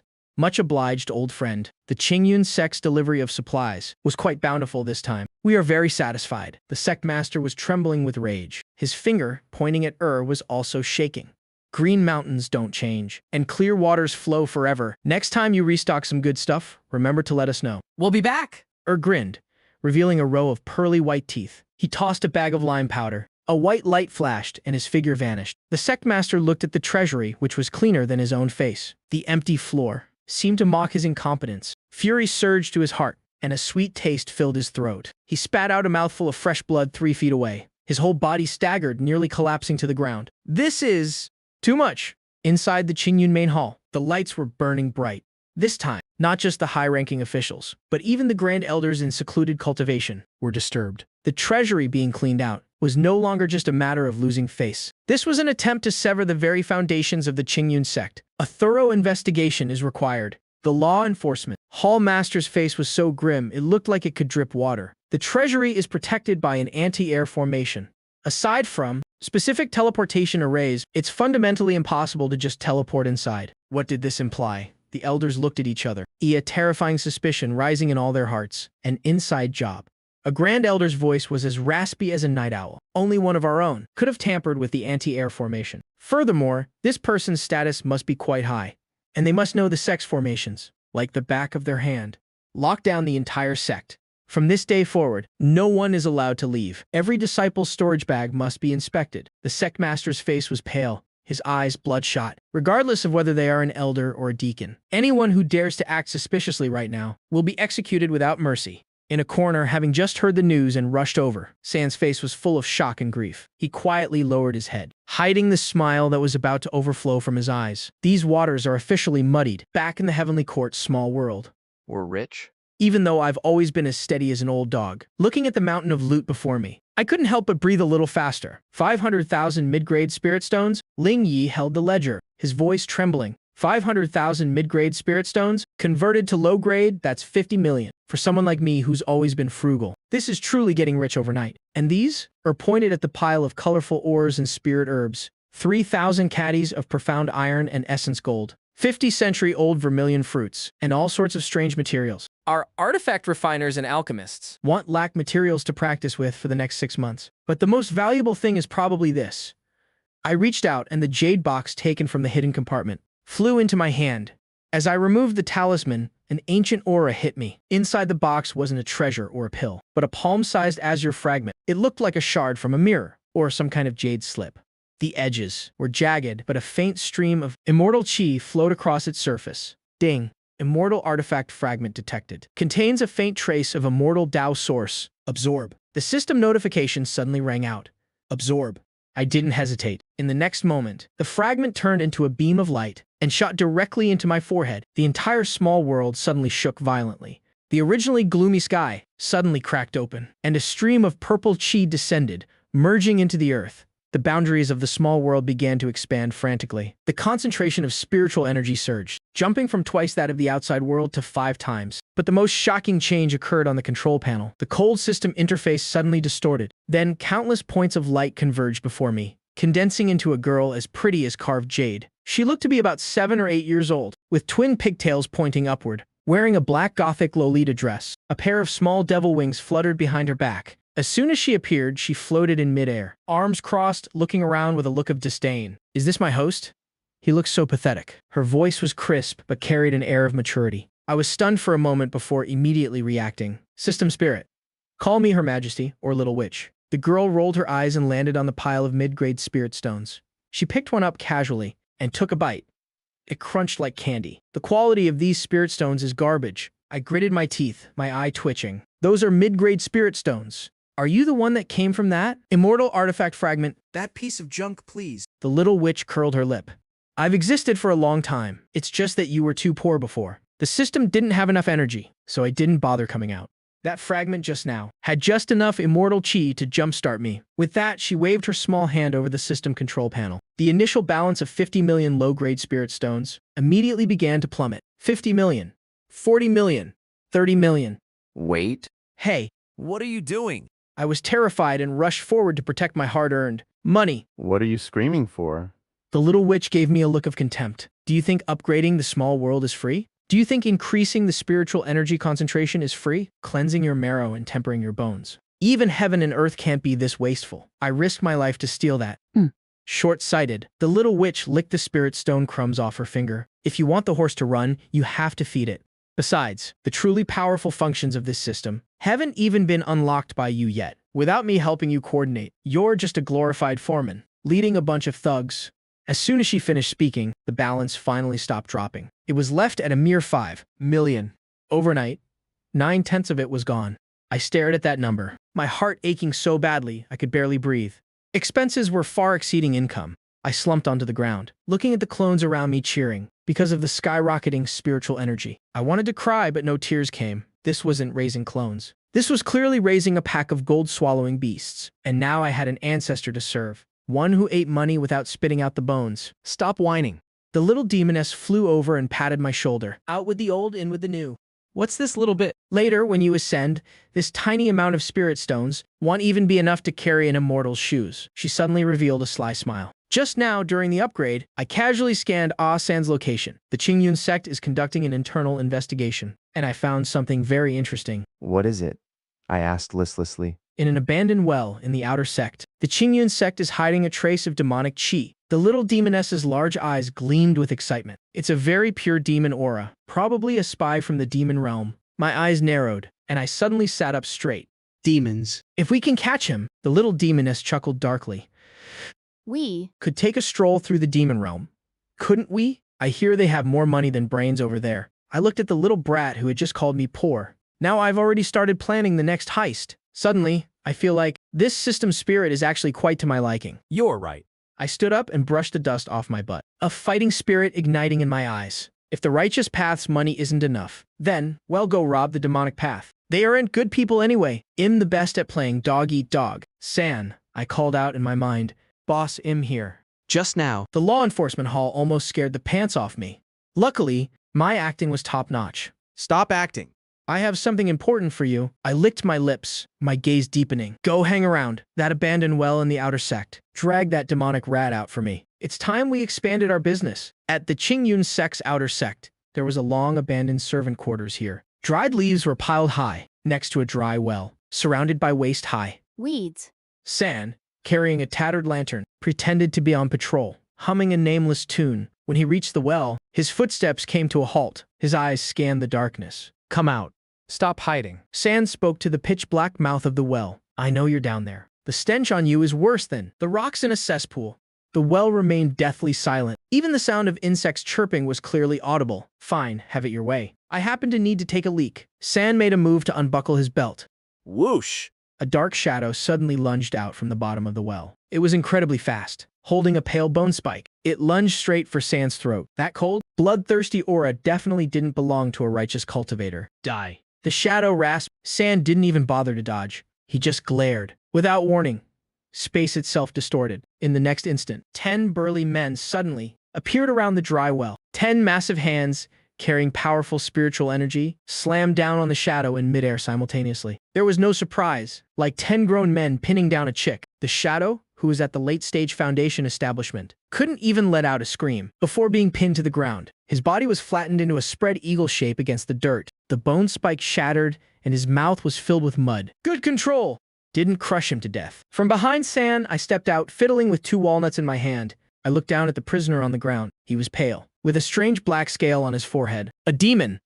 I knelt down. Although the demon scout was restrained, his gaze remained fierce. You lowly Earth origin trash.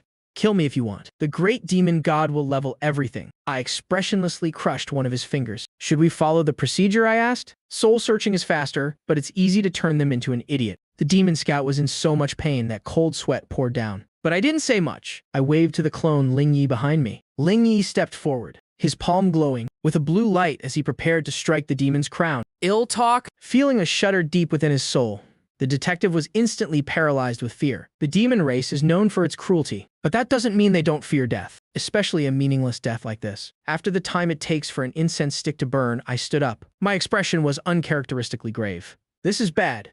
He wasn't just a scout. He was a messenger. News from the Central Region says the Demon Realm has declared all-out war on the Tianwu continent. The Central Region is being torn apart by the fighting, but these demon bastards haven't been idle elsewhere either. They're trying to break the space seals of the 4 regions, east, south, west, and north, to launch a pincer attack from all sides. The seal for the southern region is located beneath the soul-falling abyss, only 800 miles from the Qingyun sect. They really think we're just soft targets they can squeeze, don't they? I toyed with the walnuts in my hand. Send him into the small world. Don't kill him yet. Keep him alive. I have a big use for him. Then I looked over at Hassan. It's your turn to perform. Half an hour later, the main hall of the Qingyun sect's main peak. Sect leader Bao Ku had barely recovered from the previous shock when the news Hassan brought made him bolt upright from his chair. What did you say? Hassan knelt on the ground, his clothes tattered and freshly torn. His face wore a perfectly calculated look of terror. Sect leader. It's absolutely true. The disciples patrolling the abandoned well noticed strange activity and discovered the man was a demon spy. He said the demon army is about to descend upon the southern region. Preposterous. The law enforcement hallmaster barked, but the tremor in his voice betrayed him. The southern region's seal has been stable for thousands of years. How could it report? An inner disciple scrambled into the hall, crawling on all fours. Sect leader. Just now, the mountain protecting array caught an intruder who self-destructed on the spot. The lingering demon chi is surging toward the sky. Inside the hall, it became deathly silent. It's true. The elders looked at each other, their faces as white as sheets. To mortals, the Qingyun sect might be a sacred land of immortals, but they knew the truth of their own strength. They were only a rank 9 sect. They didn't even have a single nascent soul expert. To put it bluntly, never mind a full demon army, even a single elite demon squad could slaughter the entire Qingyun sect without breaking a sweat. It's over. It's all over. A faint-hearted elder slumped into his chair, eyes vacant. Even the central region might not hold. What hope do we have? Run. Sect leader, disband the disciples and let's run. Panic spread like a plague among these cultivators who usually acted so high and mighty. This is the reality of the cultivation world. When things go well, they act like gods. When the wind turns, they have no backbone. Run where?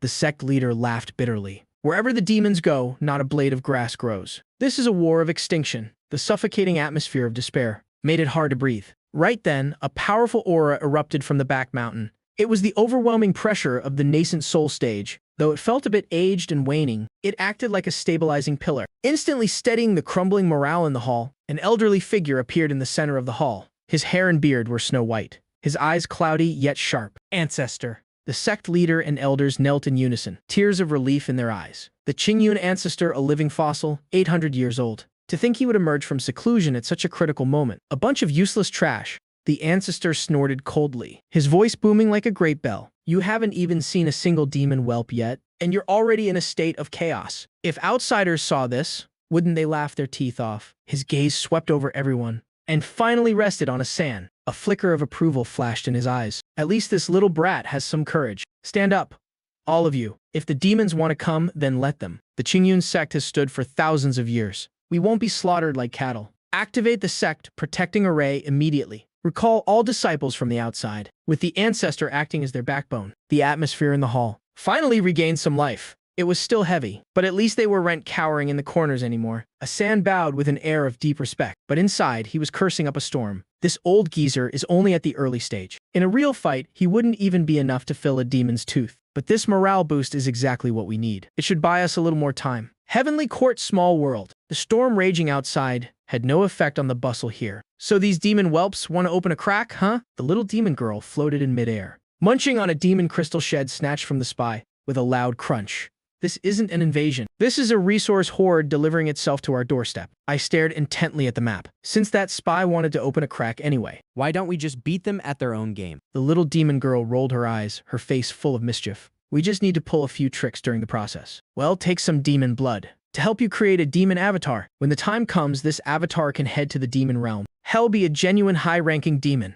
Resources, techniques. Wait, I mean demon stones, won't they all be yours? My eyes lit up. Infiltrate the demon realm. Now that's a great idea, but there's one prerequisite. The little demon girl pointed at Ling Yi. Inside the space crack, it's nothing but astral winds. A Foundation establishment cultivator would be turned into mincemeat. He needs to be at the peak of the golden core stage at least, and it has to be a perfect golden core, with a deep, solid foundation, combined with the system's spatial protection. He might just barely make it across the border. Money is no object. I waved my hand with grand momentum. I just finished looting the Qingyun sect's treasury, converting it into 500,000 mid-grade spirit stones. My current balance is truly an astronomical figure. System. Deduct the funds. You got it, boss. The little demon girl rubbed her hands in excitement, consuming 20 million spirit stones, summoning 9,000 clones at the 7th level of Foundation establishment. All clones are being upgraded simultaneously to the peak of Foundation establishment. Rumble. The ground of the small world began to shake. On the once empty square, white light merged into a single sheet. 9,000 newly born clones, lined up in perfect formation like an army. Though they wore simple cloth robes, the combined aura of 9,000 peak Foundation establishment cultivators was enough to make the heavens change color. Still not enough. I looked at Ling Yi. He was my first cultivation clone, and currently my strongest. Bring out 3 golden core fruits. These were spoils from the ancient ruins. In the outside world, they are incredibly rare treasures. Ling Yi sat cross-legged in the center of the spirit pool. The 3 golden fruits melted the moment they touched his tongue. A massive surge of medicinal power instantly exploded. All clones assist Ling Yi. Nearly 10,000 clones sat cross-legged at once, their minds connected. It wasn't just a transfer of spiritual energy, but a massive, frenzied stacking of insights into the great Tao. The heaven-earth scripture circulated wildly within Ling Yi's body. His sea of spiritual energy, originally gaseous, began to collapse, compressing again and again. A golden core slowly began to take shape in his dantian. Most cultivators' golden cores are of the lower 3 grades, full of impurities and low potential. Genius cultivators might reach the middle 3 grades, but what the cheaters in the Heavenly Court were chasing now was the legendary 9-veined golden core. No, make it 10-veined. The great Tao was being supplemented in the small world sky. There were no dark clouds gathering, no lightning tribulation like in the outside world. Because this is my world, and I set the rules. The Immortal Tower wasn't some mortal tavern. It was the most expensive establishment in this chaotic demon city. They sold wine, meat, and lives. The moment I stepped inside, a wall of noise hit me. The first floor was a massive arena. 2 3-meter-tall demons were tearing at each other, blood spraying everywhere, sending the spectators into a gambling frenzy. Yao Ji led Zhonglu straight up to the most luxurious room on the top floor. The moment the door closed, the noise outside was instantly cut off. Speak. What do you want? Zhonglu sat down, sprawling across the wide chair with an air of dominance. He wasn't being polite at all. Yao Ji stopped pretending as well. She poured herself a glass of red wine. I've taken a liking to you. The 4 henchmen crouching by the door nearly spat out their lungs. Zhonglu remained expressionless, but his heart skipped a beat. Are all women in the demon realm this blunt? Don't misunderstand. Yao Ji swirled her glass, her eyes playful. A businesswoman. Your bloodline is very pure. I don't know which branch of the royal family abandoned you, but as long as you can recover your strength, You're a walking billboard. I can give you resources. I can give you protection. Ill even. She licked her lips. Give you myself, the condition, once you've recovered. You help me kill someone. And if you ever regain your power, I want to be the sole resource supplier in this demon territory. This is a venture capital investment. I quickly did the math. This woman is ambitious. She's betting that a fallen prince, like me, can start over from scratch. Too bad she doesn't know. She's dealing with a human cheater, wearing a demon's skin. Deal. Zhonglu held out his hand. I want the best demon techniques in demon stones. As many as possible. Yaoji tossed out a black jade slip and a heavy bag. From her storage ring, this is the Asura blood-sucking scripture, a mysterious grade technique. It's considered top tier in this region. In the bag are 1,000 low-grade demon stones, enough for you to begin your Qi induction. Zhonglu took the items. He didn't even spare the woman a second glance. Get out. I need to cultivate. Yaoji froze for a moment, then laughed out of pure irritation. Hez eating her food and staying in her room, yet he acts like a spoiled young master. Fine. Ill be in the room next door. I hope your skills, young master, are at least half as big as your attitude. The door slammed shut. Zhong Lao's cold facade immediately crumbled. Quick. Quick. Dump all the demon stones out. The four henchmen immediately gathered around and emptied the bag onto the table. The pitch-black stones radiated energy. That was chaotic and violent. To a righteous cultivator, this was poison. But to the current Zhonglu, this was life itself. System scanned the technique, analyzing the Asura blood-sucking scripture. Verdict: absolute trash. Poorly constructed. Massive side effects. Cultivation will lead to extreme irritability and bloodlust with a hard cap at the golden core stage. The little demon girl's image appeared in the air, her face full of disgust. This piece of junk actually dares to call itself mysterious grade. The education level in the demon realm is truly worrying. Can you fix it? Zhonglu asked. It's a small matter. The little demon girl snapped her fingers. I've combined all the immortal and demon techniques we've collected so far, now merging them with your body's king class bloodline. Done. Deduction complete. Acquired immortal demon indestructible body incomplete. The immortal demon uses the body as a furnace to devour all things. It ignores the impurities in demon chi and directly converts it into the purest. Source power.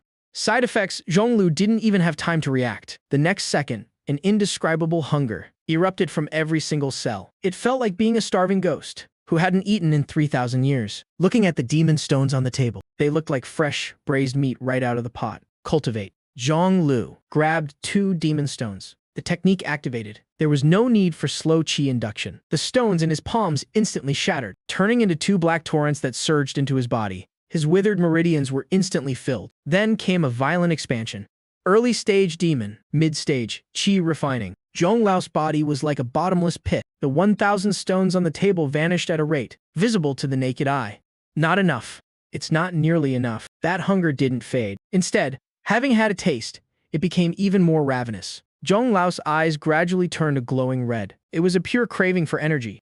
Boss. Henchman A looked at the pile of dust on the floor, trembling with fear. That was our entire month's rations. He used it all up in less than an incense stick's time. Zhonglu panted, feeling the meager demon essence in his body. Qi refining peak. 1,000 stones only pushed him to the peak of Qi refining. The appetite of this king-class body is too massive. But in exchange, his foundation was terrifyingly solid. He felt like he could kill the city guards with a single punch right now. But this is still far from enough.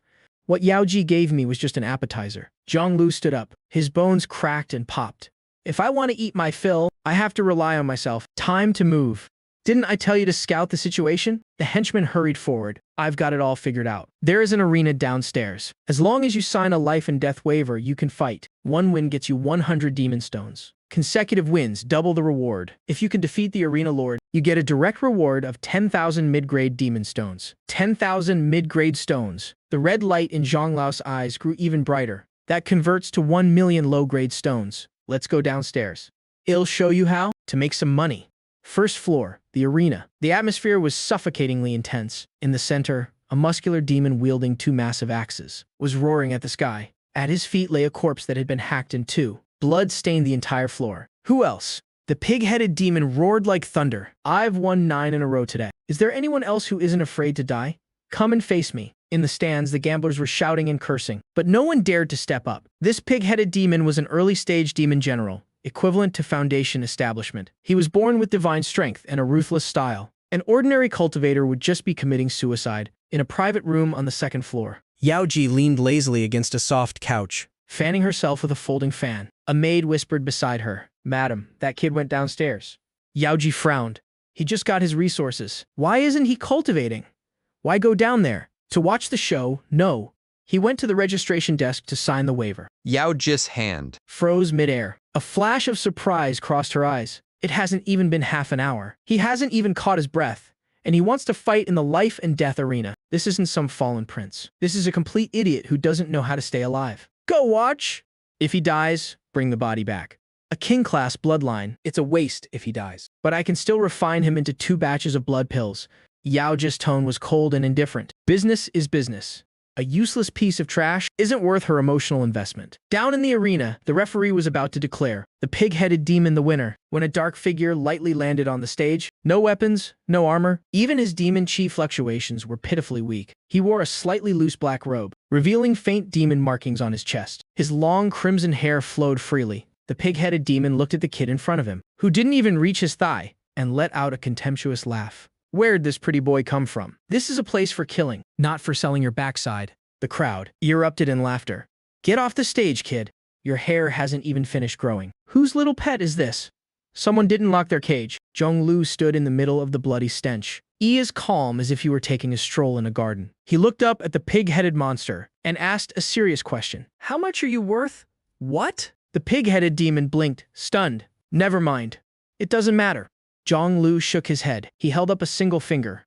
One move, die. The pig-headed demon felt deeply insulted. With a roar, his 2 massive axes came crashing down with enough force to split mountains. Surging demon chi locked down every possible escape route. This was a full power strike from an early-stage demon general. Even those at the same level wouldn't dare block that. Yuji shook her head. It was as if she could already see the kid being sliced in half. But just as the hammer was inches from the top of Chong Lao's head, 3 inches away, he finally moved. No, he had vanished. That kind of speed shouldn't belong to a mere demon soldier. It was absolute peak speed. A dull thud echoed from the sheer explosive force of his physical body. Time seemed to freeze. The pig-headed demon stood frozen, hammer still mid-swing. As for Chong Lu, he had appeared behind the demon's back without anyone noticing. He was still holding up that same single finger. Except now, blood was dripping from it, and on the pig-headed demon's steel thick back, a finger-sized hole had appeared. It pierced straight through to his heart. A sound like whistling wind escaped the wound. The 2 massive hammers hit the ground with a heavy clang. The massive body collapsed with a thunderous crash,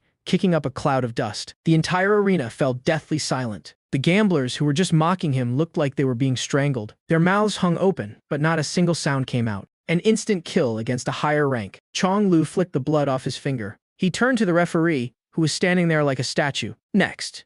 If there's no one else, tell that Lei Chu guy to get his ass out here. He rubbed his growling stomach. The red glow in his eyes grew even more terrifying. In a hurry.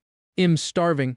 On the second floor, the fan in Yuji's hand stopped. She stared intently at the man standing below. Within her purple pupils, a look of genuine gravity appeared for the first time, along with a hint of excitement she couldn't hide. He didn't use any demonic energy. He relied purely on physical strength to pierce a demon general with a single finger.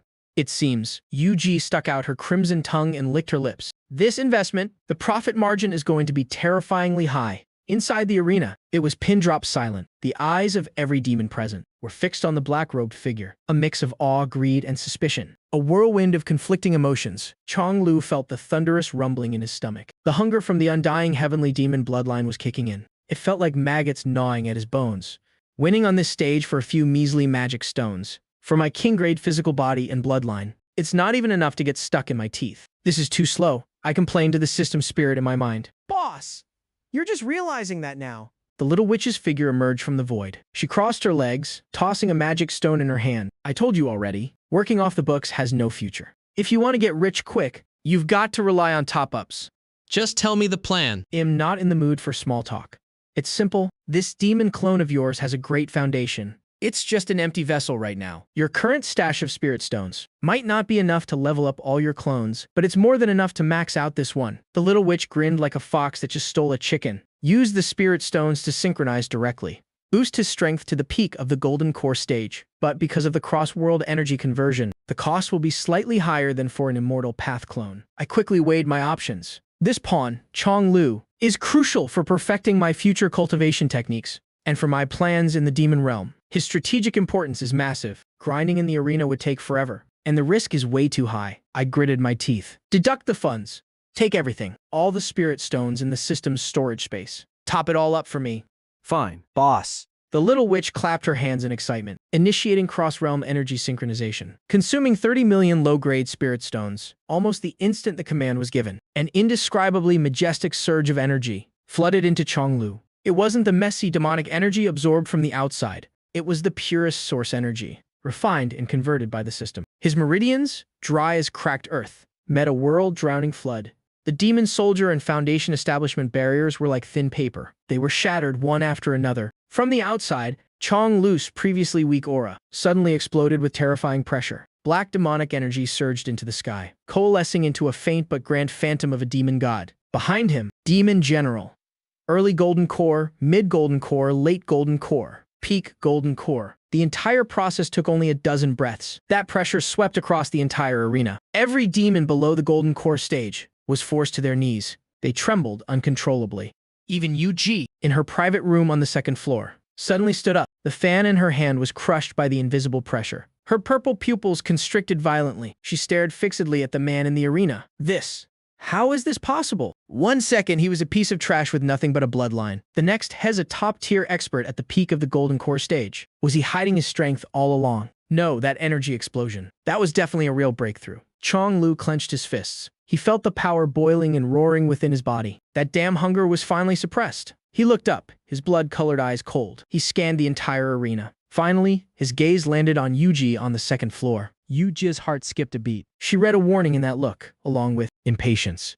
Chonglu, get familiar with the demon realm quickly. Use your bloodline to find your kin. Collect demonic cultivation manuals at any cost. After giving the order to Chonglao's independent consciousness, I withdrew my main consciousness back to the Heavenly Court's small world. I opened my eyes and exhaled a long breath of turbid air. I could feel it clearly. Along with Chonglu's breakthrough, my understanding of the demonic path's laws had naturally leveled up. I glanced at the clones. They were still fired up, working on the Industrial Revolution. Recalling what I'd seen and heard about the demons in their realm, an unprecedented sense of urgency flooded my heart. Little witch, is there any way to speed up my breakthroughs? Boss, you've finally asked the right question. The little witch flew over. She looked like a teacher ready to give a lesson. Actually, de-juicing future cultivation techniques is simple, as long as the database is complete enough. If you cough up some spirit stones, I can do it for you. But the problem is, she flew a circle around me and clicked her tongue. Your spiritual root is just too pathetic. If the system and clones weren't keeping you alive, you'd never reach the Golden Core stage in this lifetime. My face darkened. That really hurt. I always knew my talent wasn't great, but that's the first time someone's been so blunt about it. Get to the point. If you want to increase your strength, first you need to upgrade your spiritual root. After all, the spiritual root is the foundation. How do I upgrade it? I asked simply. Use heavenly treasures plus a massive amount of spirit stones. Just smash them together. The little witch held up a finger. With enough money, even a rock can be turned into gold. I looked at the system panel. Remaining spirit stones over 10 million low grade. After topping up Chonglu, I fell into deep thought. This little bit of money definitely isn't enough to upgrade myself. Then it's time for another heist. Little witch, summon 9,000 foundation establishment clones for me. You got it. A white light flashed and the square was once again filled with a new army of clones. Boost every single one of them to the Golden Core stage. Boss. We don't have enough spirit stones. The little witch spread her hands. The remaining funds are only enough to bring 5,000 clones to the peak of the Golden Core stage. Fine. The other 10,000 can only reach the early Golden Core stage. That's enough. A flash of madness sparked in my eyes. Hear my command. My voice echoed throughout the small world. Adae! Take 2,000 early Golden Core clones. Scout every forbidden zone, every dangerous land, and famous ancient cultivator's cave within a 100,000-mile radius of the southern region. If you meet someone you can't beat, use the system teleportation and swarm them with numbers. Bring back everything down to the last speck of dust. Take 2,000 early Golden Core clones. Conduct a carpet search within a 100,000-mile radius. Every spirit mine and herb garden, regardless of who owns them. Dig them all up and teleport them into the small world. Asan, you don't need to be a mole at the Qingyun sect anymore. Take 2,000 peak Golden Core clones and continue the tax audits. This time, I don't care if they're righteous or demonic. If it's a sect or a clan, empty their vaults. If anyone resists, beat them until they submit. The rest of the clones, stay in the small world and continue your research. Alchemy, formations, artifacts, and technique deduction. Yes, sir. The response was like a mountain's roar. It made the entire small world tremble. The cultivators of the southern region couldn't have imagined in their wildest dreams That so soon after being taxed, they were about to face an unprecedented catastrophe. As they say, my neighbor hoards food, I hoard guns. My neighbor is my granary. Only this time it wasn't just small-scale skirmishes. I deployed 5,000 peak golden core experts and over 10,000 golden core early-stage cultivators swarming like locusts. In an instant, the entire southern region was in an uproar. Did you hear? The Myriad Beast mountain range in the north was stripped bare overnight. Even the level 7 Demon Emperor's lair was hollowed out. And that's not all. The demonic sect, the Blood Slaughter sect, with its 3,000-year legacy in the west, their entire mountain gate and protective array were packed up and taken away in the middle of the night. Now, there's nothing left but a giant crater, the largest spirit stone vein in the southern region, which belonged to the top sect, within a 100,000-mile radius. The Heavenly Human sect. When people went to check today, the vein was gone, replaced by a bottomless pit. Even the ore core was rescued. It's that mysterious organization again, the Heavenly Court and the Exploding Heavens faction. Didn't they only rob evil cultivators? Why aren't they sparing the righteous path now? Nonsense. They call it tax collection. My sect was taxed yesterday. Aside from the vault being emptied, not a single hair was harmed. The leader even left us a receipt, stamped by the Heavenly Court's General Administration of Taxation, Southern Region Branch. Panic was spreading like wildfire. Countless sects activated their protective arrays overnight. Their high-ranking officials were shaking in their boots. But it was useless against absolute numbers. Any formation was a joke. Tens of thousands of golden core cultivators surrounded the arrays. They didn't even need to break the array. They just bombarded it for half an hour. Even a god-tier array would shatter. Meanwhile, I was lounging comfortably in the Heaven and Earth Palace, watching the balance jump frantically on the system panel. I couldn't stop grinning. Half a month later, when the last of the scavenger army returned, the resources in the small world had piled up into several massive mountains. All sorts of heavenly treasures, spirit stones, and immortal crystals beyond count. Little witch, is this enough? I waved my hand with grand confidence. Hurry up and upgrade my spiritual root to the limit. Fine. The little witch's eyes lit up as she rubbed her small hands together. This spiritual root upgrade will consume a massive amount of heavenly treasures of all 5 elements and deduct 50 million low-grade spirit stones. How much? I bolted upright from my lounge chair. 50 million. Why don't you just go rob someone? But it was already too late. Before I could finish my sentence, the little witch had already successfully deducted the funds, commencing spiritual root upgrade. I felt like my body had been tossed into a furnace. An indescribable, agonizing pain surged through my entire being. Every inch of my meridians, every single bone, every drop of blood was forcibly torn apart and then reassembled. 5 brilliant beams of light erupted from my body. Red, green, yellow, white, and black.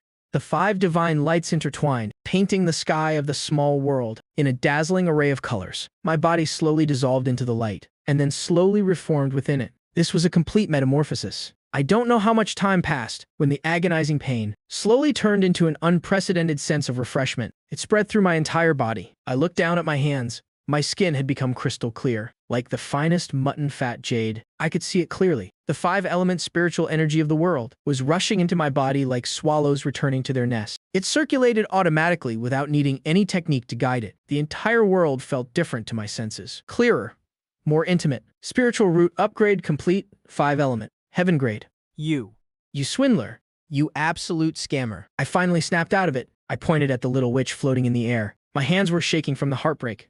That was 50 million.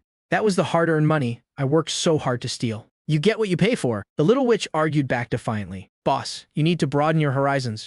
If you want to become a true heaven and earth, a 5-element spiritual root is the standard. If we had merit power right now, I could have upgraded you straight to immortal grade. I clutched my chest, feeling my heart bleed, but I had no choice but to accept it. I could feel that with a heaven-grade spiritual root, my compatibility and the speed of my spiritual energy circulation had increased by more than several hundred times. This money was well spent, even if it hurts. But just as I was mourning, the 50 million spirit stones ID spent, above the sky of the Heavenly Court's small world, without any warning, a vast shroud of purple chi covered everything. The purple chi drifted in from the east, stretching for 30,000 miles, magnificent and boundless. Carrying a will as grand as the dawn of creation, it caused every clone in the small world to instinctively stop what they were doing. They all looked up. Boss, stop crying over your pocket change. Something big is happening. The little witch appeared beside me. Her usual playful expression was gone. Her small face was dead serious. This is the manifestation of the heavenly Dao's luck. In the southern region, a child of destiny has been born. I frowned. A child of destiny, right? So, like a main character in a story, the little witch explained, the great war between immortals and demons is about to erupt. To deal with the demon lord, the heavenly Tao will choose a calamity bearer and bestow them with immense luck. People like this, their cultivation speed is insane. Opportunities and fortuitous encounters just fall into their laps. They are the protagonists of the era. She paused for a moment. Her tone shifted. A calculating glint returned to her eyes. I suggest you find him immediately. Take him as your disciple. First, you can share in his luck. Second, when he grows up and suppresses the demonic calamity, you, as his master, can receive a massive amount of heavenly merit. 91-2051 L up. It's countless times more valuable than spirit stones. I immediately understood the benefits. A child of destiny, the savior of the future. In my eyes, isn't that just a walking merit ATM? How do we find him? I didn't hesitate for a second. All clones, halt your current tasks. Form 3-man teams.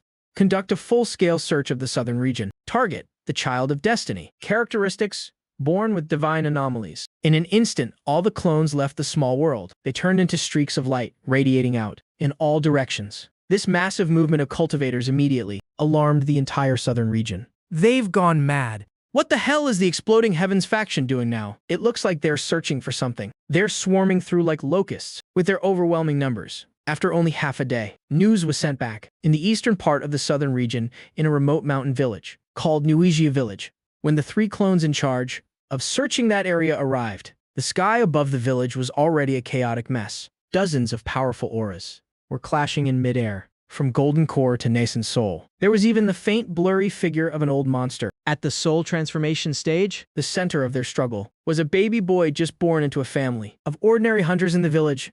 The baby boy didn't cry or scream. His pitch-black eyes were eerily dark. A faint layer of purple chi surrounded his body. This boy is destined for my heavenly eye sect. I hope you fellow Taoists will show me some respect. A nascent soul elder shouted loudly. Nonsense. A Kylan child like this belongs in my blood slaughter sect to cultivate the supreme demonic art. Stop arguing. I am a soul transformation rogue cultivator. Taking him as my disciple is his greatest fortune. Seeing a bloody battle about to erupt, I watched coldly from within the small world. Giving a ruthless command, Ling Yi, prepare to teleport all remaining clones. Form the formation and block them for me. The next moment, a sudden change occurred. In the space surrounding the village, nearly 10,000 figures suddenly appeared. 10,000 golden core cultivators. They didn't say a word. Their massive magic power immediately linked together, creating an unparalleled, colossal formation, enveloping the entire battlefield. Who is it? It's the heaven-defying gang.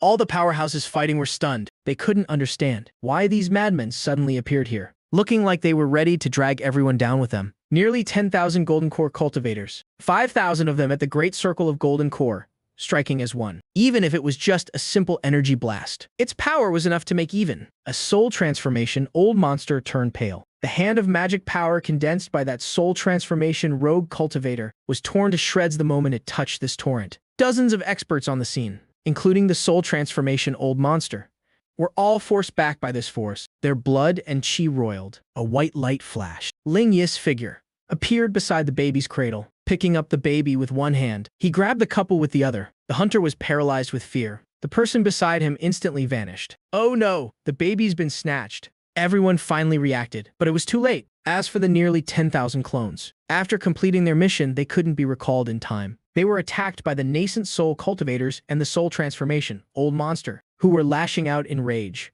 They instantly dissipated. No screams, no resistance. Nearly 10,000 golden core cultivators, like bubbles, were crushed into ash, turning into a rain of blood. This scene left everyone present in shock. They couldn't fathom just what kind of power could treat nearly 10,000 golden core cultivators as single-use disposables. This wasn't just crazy. This was pure, unadulterated madness. 3 days later, inside the Heavenly Court's small world, a Sans figure materialized. His face showed the joy of surviving a disaster. As soon as he revived, he reported to me, "Boss, everything's gone chaotic outside.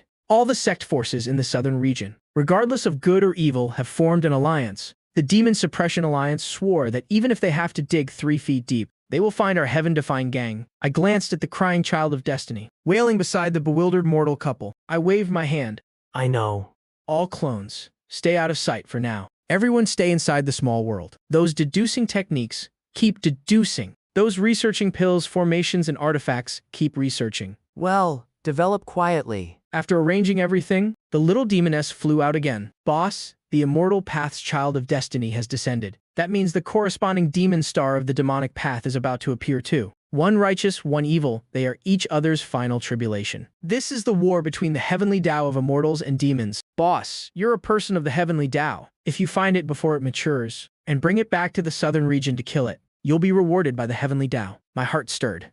That's right. Why should I wait for it to grow up? I can just find it and kill it now. I immediately use the consciousness link to give a new order to Zhang Lu in the demon realm. Zhang Lu, find a way to collect the blood of high-level demons as much as possible and as pure as possible. Demon realm, territory of the Blood Scorpion Demon Clan. Zhang Lu had already found his clan through his bloodline. After receiving the order, he utilized hidden information channels and his Great Circle Golden Core Strength. Within a few short days, he obtained several barrels of pure demon blood from various branches of different royal clans. After I got the demon blood, I didn't hesitate to have the little demoness top up again, exchanging it for 5,000 demon clan clones, all synchronized to the Great Circle of Golden Core, and my system balance dropped by half again. 5,000 Golden Core demon clones appeared in the small world with a ferocious aura. I teleported them directly near Zhang Lu, then split them up, scattering them.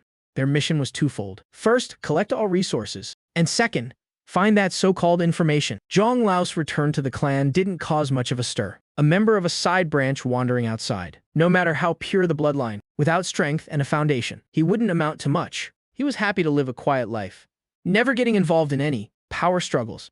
Every month, he just stayed in the small courtyard the clan assigned him, reading the massive collection of immortal and demon records, copied from the clan's library. These records would all be synchronized by him to the Heavenly Court's small world, becoming the nourishment to perfect the cultivation techniques. One day, a guard in magnificent demon armor came to the courtyard. Young Master Zhang Lu, the patriarch summons you. Zhang Lu put down the jade slip in his hand and followed the guard to a majestic hall, built from the skulls of colossal beasts. On the throne of the great hall sat a middle-aged demon, his aura as deep as an abyss. He must be the patriarch of the Blood Scorpion Demon Clan, a true demon venerable, an integration stage powerhouse. Zhang Lu. The patriarch looked down at Zhang Lu, a flicker of admiration flashing in his eyes. You're very good.